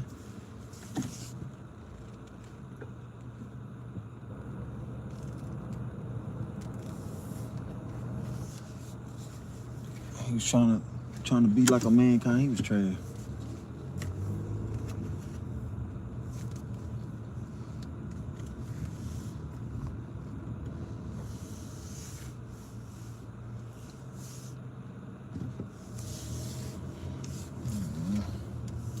Oh, I used to love wrestling, boy. My little cousin reminded me of myself. You couldn't make him believe, you couldn't pay me to believe wrestling wasn't real. This nigga was goddamn 13, 14, still thinking wrestling real. I told that nigga, man, that shit ain't real. He's like, what? Wrestling is real. Man, you gotta tell them the truth, man. Can't have them out there being out delusion. There's no man out here thinking no fucking wrestling real. Then he run into a girl that he like, and she know it's faking, and he up there arguing with her that he ain't gonna get her no pussy. And now she looking at him like, this a damn fool. This nigga a damn fool. This nigga think wrestling real. What you think? This nigga here tripping. Oh no, I'm just going to another place. I think where I'm going is far as fuck. Now that I think about it, I think it's shit far as fuck where I'm bringing it to. This is gonna be my last one though. I'm going home after this. After these deliveries, I'm either gonna have TV show night. Even though I typically go harder than this on a Sunday, I've been grinding hard, bro. I ain't lying, I ain't taking no days off. I'm not taking no. I haven't took any days off, and I'm not taking. I don't want to take no days off. Yeah, Eugene. I used to love wrestling, but I still love it. I just can't. Knowing it's fake, I can't watch it. That's why I can't watch basketball no more, because I know it's fake. Wrestling back in the 90s, when it seems like it's real. Wrestling now is nothing but a comedy show. I can't believe you're going home this early. Not wow. I mean, I always typically tend to stop around 10 most days. Sometimes I might go 2 hours longer, but 10 o'clock is really my stopping point. I go longer on Sundays because I know the orders are more plentiful and better. People tip more on Sundays. I can't believe you're going home. Bro, I've been on all day. You just got on here. Ask Melvin. If Melvin was still up in here, he'll tell you, bro, I was in here all day. I've been on live since 1 o'clock or something. Shit, that's 8-9 hours straight. I'm talking about I haven't took no breaks. Usually I get offline and go take a break and come back, get back online. I ain't did nothing. Everything on TV is fake. Yeah, I'm going to watch a TV show. But the new Power just came out, baby. Go and watch that shit.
These no-tip customers be there. I always got something to say. Shut the fuck up and wait till I get to your shit. Drop this shit off. This customer just text me, it doesn't look like you're moving. Is everything okay? Bitch, who the fuck you talking to? Oh, I go get this shit. I throw this shit out of here. And have your ass waiting another hour for a piece. Playing with me, man. These people be... Man, these people just be having the audacity out this fucking world, boy. I am not lying. They be having so much audacity, especially when you know they not tipping. Like, man, shut the fuck up, sir. Whoever you is that's texting me, just shut the fuck up and wait. This is not no luxury service for you. This is for considerate people. Compassionate people, not clowns that don't tip. You don't have nothing to tell me. You can't tell me shit. I'll get to your house and throw this shit on the floor. And then take a picture of it and it says it fell out my hand. No harm done. That's what I'm gonna start doing to these motherfuckers that start talking shit. I'm gonna say, oh, it slipped out my hand. Cause this happen all the time, especially with the wings. I be pulling it out the bag and that shit'll just fall out. And I hate when it happen with the good tipping customers. That shit happened to me so many times, at least 5. I ain't lying. The wings, I be pulling it out and I be forgot the motherfuckers in there. I be pulling out, handing it to them. The wings are falling. I was just flat on the floor. I be like, fuck, man, they tip good too, especially the $20 and You know the good tipping people, man. The people that you don't want nothing. You be trying your best to take care of they shit because they understand the task at hand. They ain't on no whole shit. They ain't out here trying to get nothing for cheap and for free, no cheap labor and shit. I'm gonna turn this shit off, bro. When people get to texting and I know they ain't tipping and shit, that really be I always call it a night after that. I really do. I always call it a night after that because I be like, nah, I ain't about to be. I'm already in the ghetto the whole time, bro. I ain't getting out one. I got one order today from where I usually dash shit in the rich neighborhood. I was just sitting out there. They would not send me no orders, man. They wouldn't send me no order. I'm talking about I was just sitting out there. I'm like, well, and then it happened to me so many times when I got them low ratings. So I was like, well, I ain't about to sit here and be naive no more. I wasted that 1 hour. I wasn't even mad because shit, it didn't happen to me before. Too many times. It been time I done sit out there 5 hours straight and then getting out one order. Not even a bad order. That bitch did not ring at all. I'm like, damn, fuck. What is this? AC. What is this? The Little Caesars orders? Yeah, it's the Little Caesars.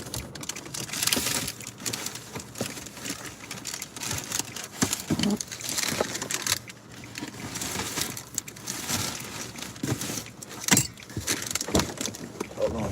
I think your sauce fell over. Hold on. Let me see. Your sauce. Here you go. Oh, appreciate it. If it slipped down, you too. Oh shit, I was about to show y'all if he tip or not, but I guess I gotta go drop this other one off first. See, this one 14 minutes away. I knew one of them. I knew one of these orders was a short distance away. I knew. That's why. At first I was like, yeah, this is my last one. It was my last one regardless. I just thought I wasn't gonna make no money because I thought the next destination was the people's house, but no, it was the next place to pick the two orders. I had two orders on here, and the pizza places are literally feet away from each other. Like Little Caesars and Pizza Hut are literally feet away from each other. So that's why I was under the impression that I wasn't gonna make no money. Cause I one thing I did know is that ain't nobody, neither one of these motherfuckers tip.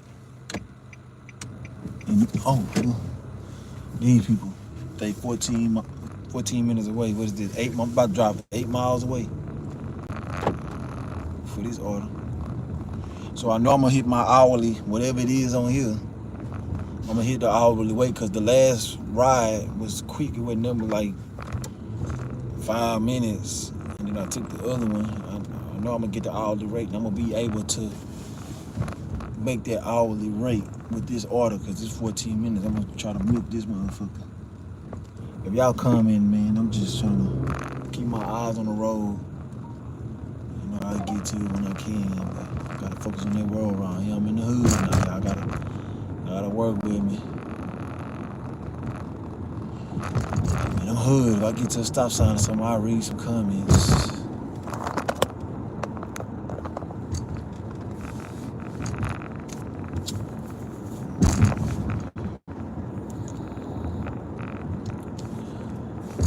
Y'all niggas don't have to fuck with me, cause I can do it just being me. Right now, for my next, look at that motherfucker, bro. For my next selection, y'all motherfuckers ain't shit. Bitch ass bitches. Bitch ass niggas. Y'all motherfuckers ain't shit. I promise y'all ain't shit. Y'all niggas don't have to fuck with me, cause I can do bad just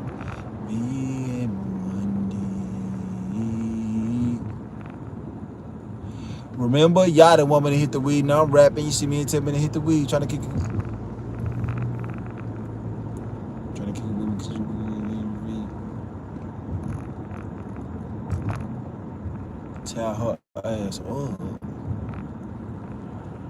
If you know a bitch ass bitch, throw up your hands. If you know a bitch ass nigga. Y'all niggas ain't got her with me, cause I can do better just being 1D.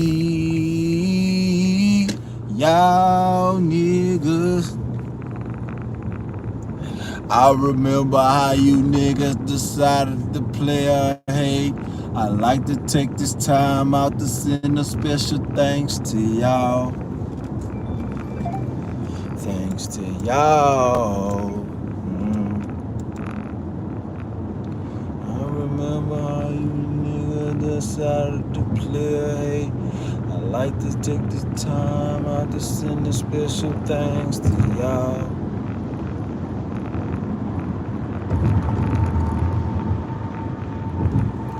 Cause y'all niggas ain't gotta fuck with me.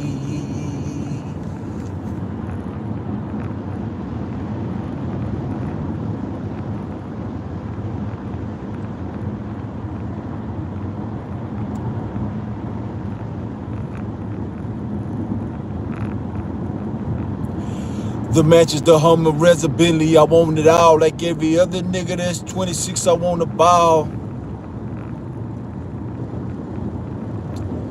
When my pocket's feeling low, time to pay the suburbs a visit.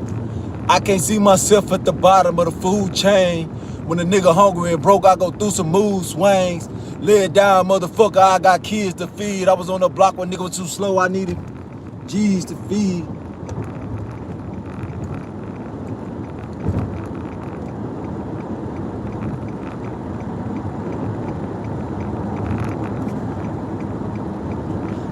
On the block and niggas too slow.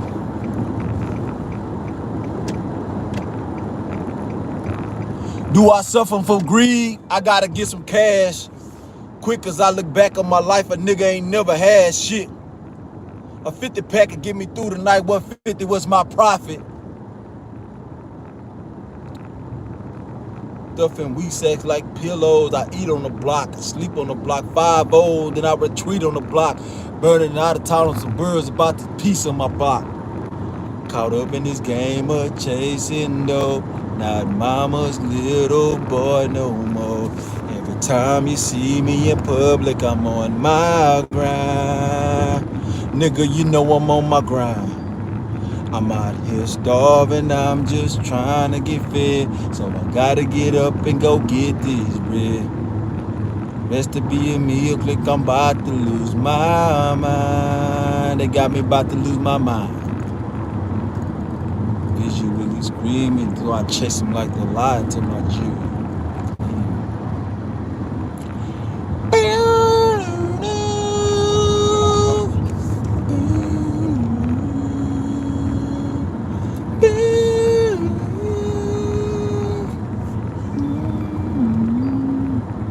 Houston, Texas is my city, Rich 14 is my block. I put my trust in no man, only my motherfucking Glock, and she ain't never let me down before. Fuck a gang, I follow my rhymes, cause she be busting rhymes for Cardo. Fuck a gang, I follow my bitch, cause she be busting rhymes for folk.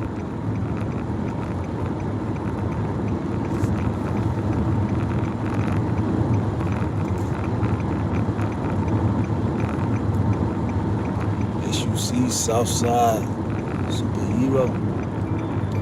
When you see me, look me in my eyes and pull up your pepper, bitch.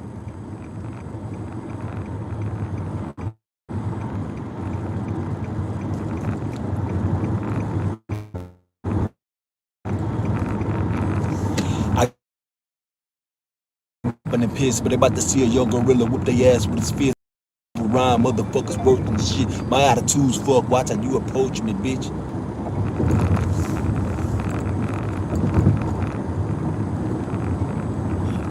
asshole by nature, but that's the result of everywhere you go, niggas hate you. But I'ma hit one of them slugs on the back street with black heats. Slugs run up like a track meet.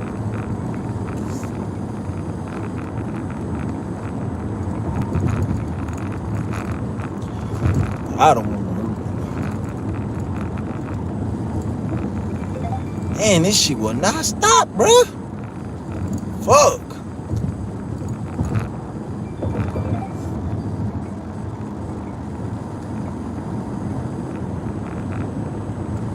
I'm gonna turn this shit off, cause I don't gotta do this.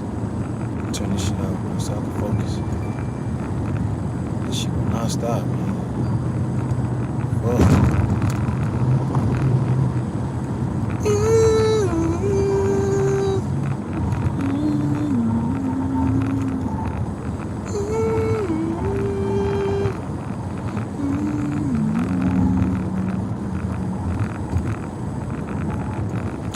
I can't see myself at the bottom of the food chain. Get your ass up out my way, Satan. I got a matching chrome in the road waiting. Never again will you catch me living in sin. When the pearly gates open, I want to be stepping in. Say happy feelings in the air.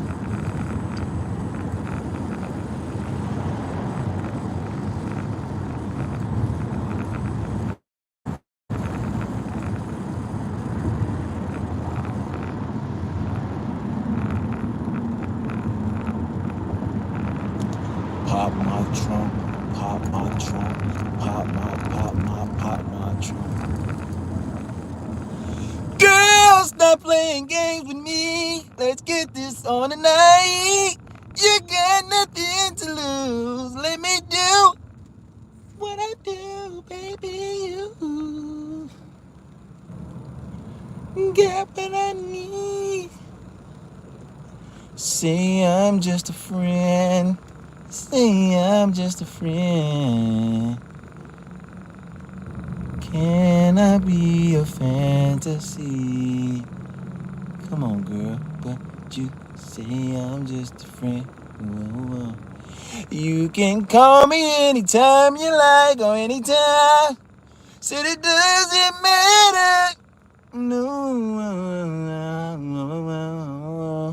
Don't fight the feeling. Don't fight the feeling. Oh, girl.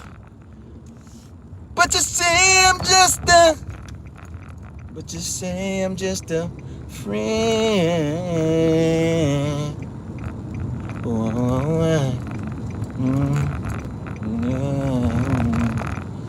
Maria. Said I got this icebox and my heart used to be. No. I'm so cold, I'm so cold, I'm so cold. Got this icebox where my heart used to sit. I got this icebox and my heart used to be. I'm so cold. No. No. I'm so cold, I'm so cold, I'm so cold. And then it's shady. Ain't nothing like the girl I used to know. Said I really wanna work this out, but I'm tired of fighting. I want you. Baby, I want you.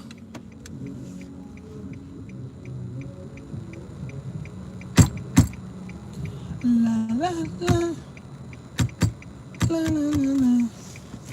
La la la la la. Be all that I can be and make it in this industry. You're my everything, you're my angel. You're my heart, girl.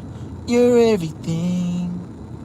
Girl, you're my my everything in a woman. Girl, I want you to know that love is in between. Girl, I want you to know that you'll always be my everything.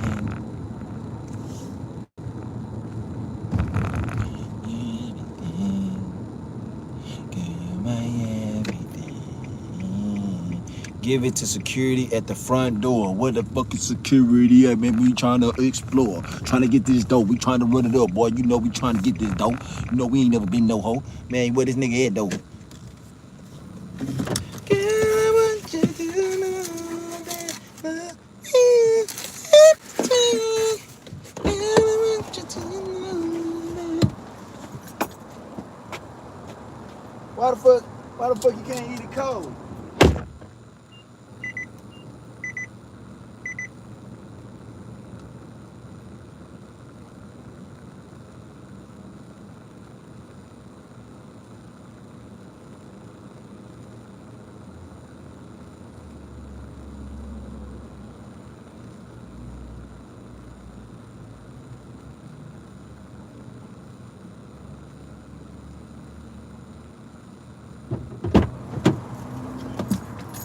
Success!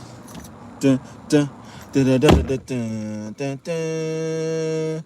Dun, dun, dun, dun, dun, dun, dun, dun, dun, dun. 2 no-tip customers. And that motherfucker right there that was doing all that texting, $0 motherfucking dollars, just like I said. And I'm glad I ain't put this shit in no hot box, no hot bag, and this shit cold. Why the fuck he can't eat it cold? Why the fuck he can't eat it cold? His shit cold. He gonna have to eat that motherfucker cold. And I'm glad I ain't put that hoe in a piece of bag. I'm glad. Why the fuck he can't eat it cold? He gonna have to eat that motherfucker cold. Motherfucker, yeah, I'm glad. I'm so happy. Miserable.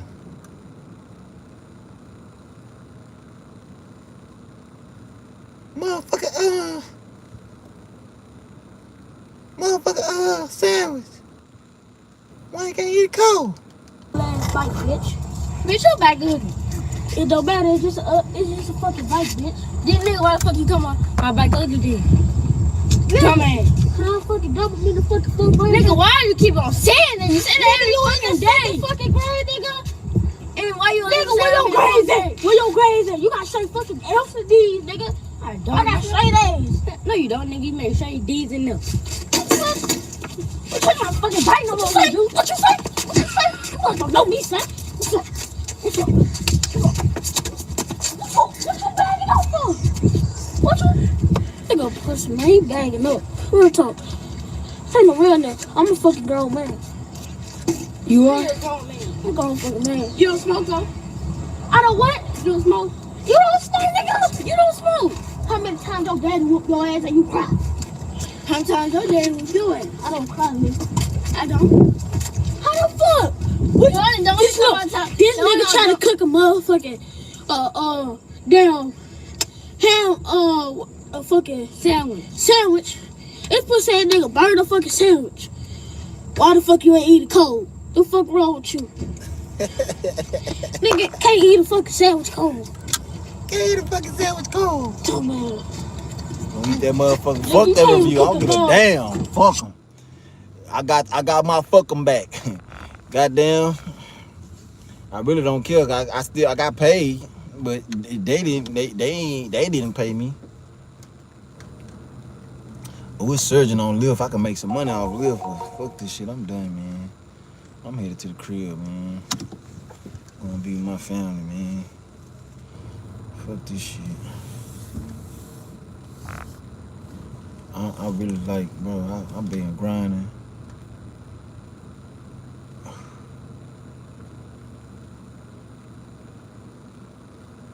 Harder than a bitch. Man, missing my baby. I ain't seen my baby in 7 days. 7 days straight. Today was the first day I seen my daughter.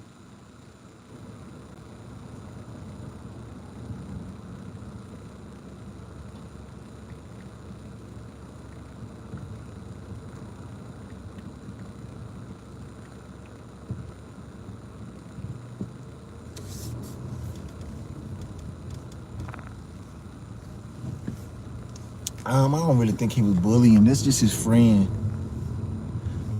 But that's just like a little funny skit that I use for people that I fuck over.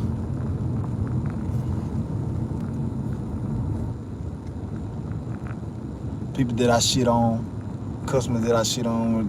Like, but you see how I knew it was a no-tip customer? Like, this dude was 8 miles away from a store and not tip. Like, make it make sense, bro. Like, I'm just saying, where is the sense in it? Like, you really, like, you that diabolical that you can't tip somebody that's bringing you some food from 8 miles away? And that's why I say I'm glad. I just knew it. I knew both of these motherfuckers wasn't just no tip. A $2 tipper is a no tip customer when somebody got to get out in their car and bring you food. You know what I'm saying? Toretto time. I ain't on the clock no more. Drive fast now.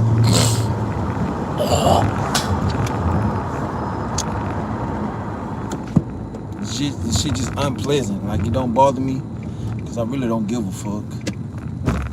But I still don't like it, and it's still just fucked up, just knowing that you wouldn't tip. You got somebody driving all this goddamn way from the store.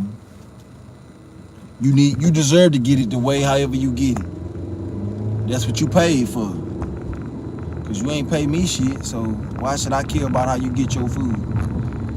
I don't give a fuck about no. You know what? Tomorrow, Monday, I purposely do. I always have 3 customers that I can fuck over on purpose. But I really don't consider it fucking over because they said fuck me first. So is it really me saying fuck them? Cause they feel like they didn't have to tip me, being that I'm wasting all my gas, energy, and effort. Like, no. So, and tomorrow, Monday, you know, I could just call and say, hey, I like to get my bad ratings off, even though I don't have none. If they give me a bad rating, I'm gonna get that bitch right back erased. But that's why I fuck over them. So when you said I hope they don't give you no bad reviews, trust me, I'm very strategic in what I'm doing it. I don't do that shit when I know I can't get away with it. I'm only gonna do it when I know I can get away with it. That's a fact, buddy.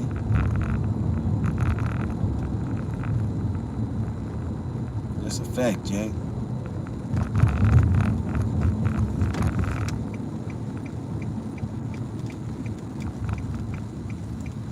It's a motherfucking fact, Jack.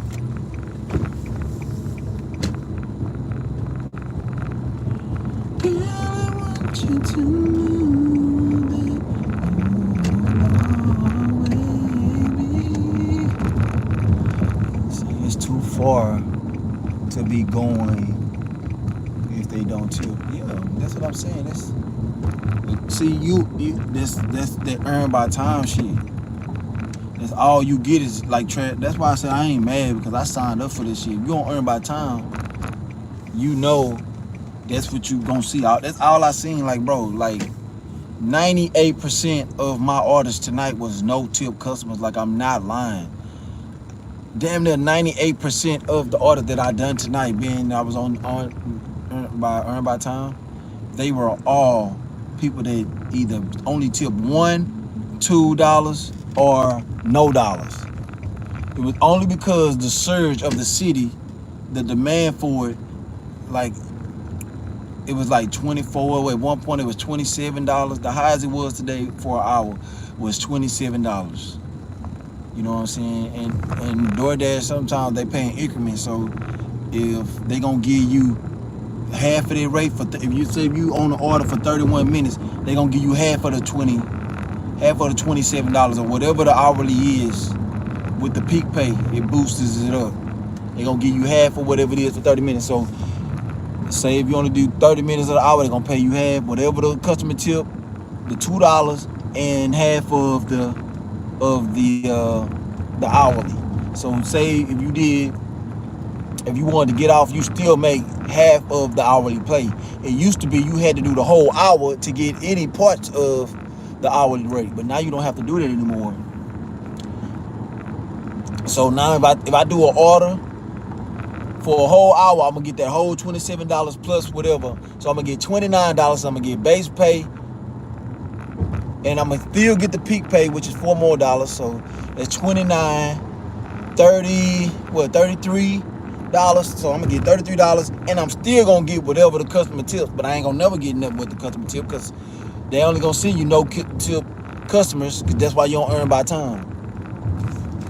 You ain't getting no motherfucking no tip customer. I mean, you ain't getting nothing but no tip customers. Motherfuckers that tip one like dollars. The lady that gave me a tip tonight, she took away the tip on the app. Like on the app, it was $0. It was 000. You know, to get 000, you have to go in the app and erase the tip that DoorDash recommend, which is $2. Depending on the distance from the store and the amount that you order. These people, they go in the app and erase the tip. That's what pissed me off. Like when they give you $1, I mean they erase the $2 and put it on one. Like how fucking fucked up is that? That's some fucking trash. So to protect yourself from even seeing them orders, you go ahead and go on earn by time, so you won't be disappointed. That way, you know, you still can make your money. But if you go on earn by offer and you see those orders, I mean, you either gonna take them or you gonna decline them. And then if you decline them, you hurting your acceptance rate. And that's why I'm on earn by time, because I ain't never got to worry about feeling no way, because I'm gonna be compensated for my time. Even though it's not what I want, I typically like to make $50 and $60 and $70 for an hour out here in this dangerous ass traffic and shit like that. It's easy to do on Saturday, on the weekends. It's easy to average $50, $70, $80 for an hour on out. Because especially when you're in the rich neighborhoods and at the luxury restaurants and stuff like that, everybody tip handsomely. There's very few times on a Sunday and Friday where you're gonna see people not wanting to tip. But I'm on this 20K challenge though, so it really don't. All money is good money, but I'm still gonna talk bad about a no tip customer. I'm gonna complain about them, but I'm still gonna put my work in. That's for shit show. I'm still gonna put my motherfucking work in. I ain't doing no tripping, but I'm gonna talk my shit.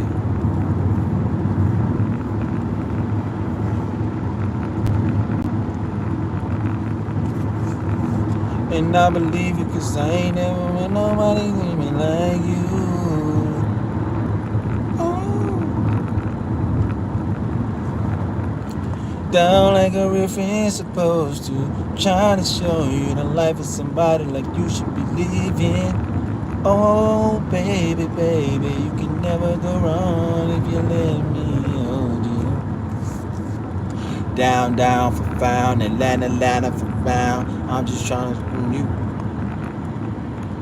let me hold you. Let me. My time, I'm gonna keep you right by my side till I die. I'm gonna hold you down and make sure everything's alright with you. You can never go wrong if you let me hold you down like a friend's supposed to. Trying to show you that life is somebody like you should be living. You're my home and my lover, we're my friend.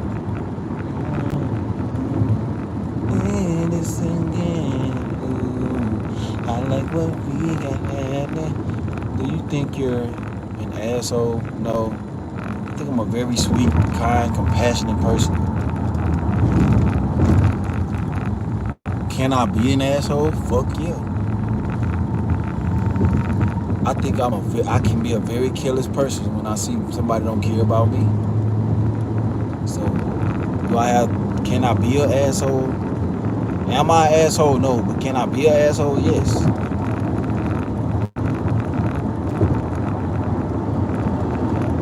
I'm an asshole by nature.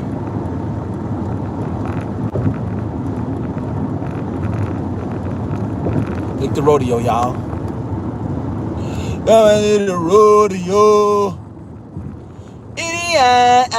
Make it die. Rodeo. Bounce that. Ooh that. I'm on to do the rodeo. Let me see you bounce that. Oh,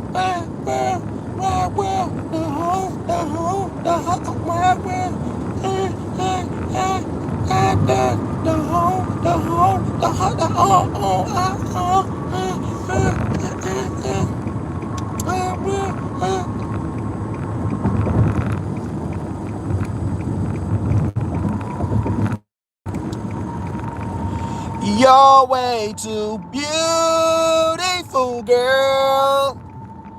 Why it'll never work. You have me suicidal when you say it's over. Damn, all these beautiful girls, they only wanna do you dirt. They'll have me suicidal.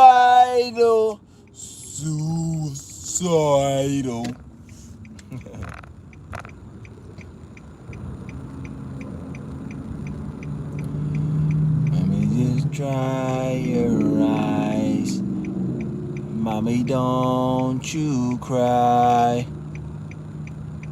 I know you've been through the hard times and the struggle. And I just wanna tell you I love you.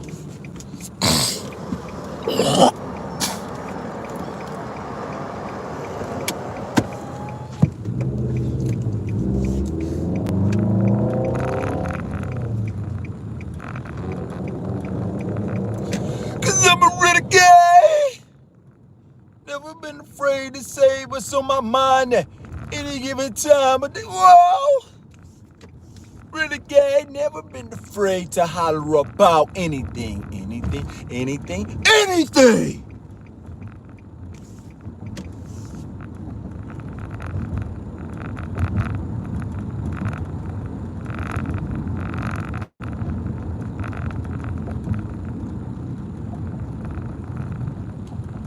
Now you don't throw stones if you live in a glass house. And if you got a glass jaw, you should watch your mouth. Cause I break your face.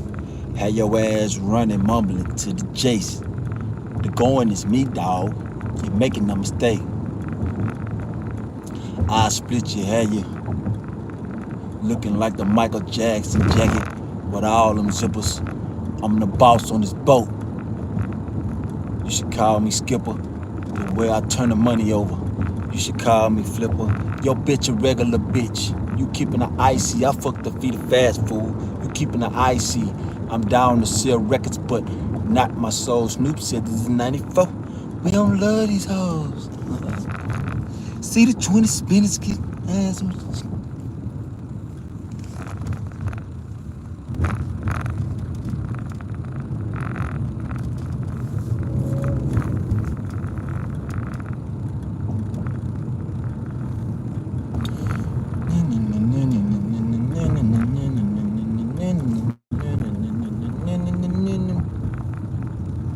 Shady Records from 80 Towers away from I was fought with the wrong building. They meant that I was better evacuate all children. Nuclear showers, there's nothing spookier.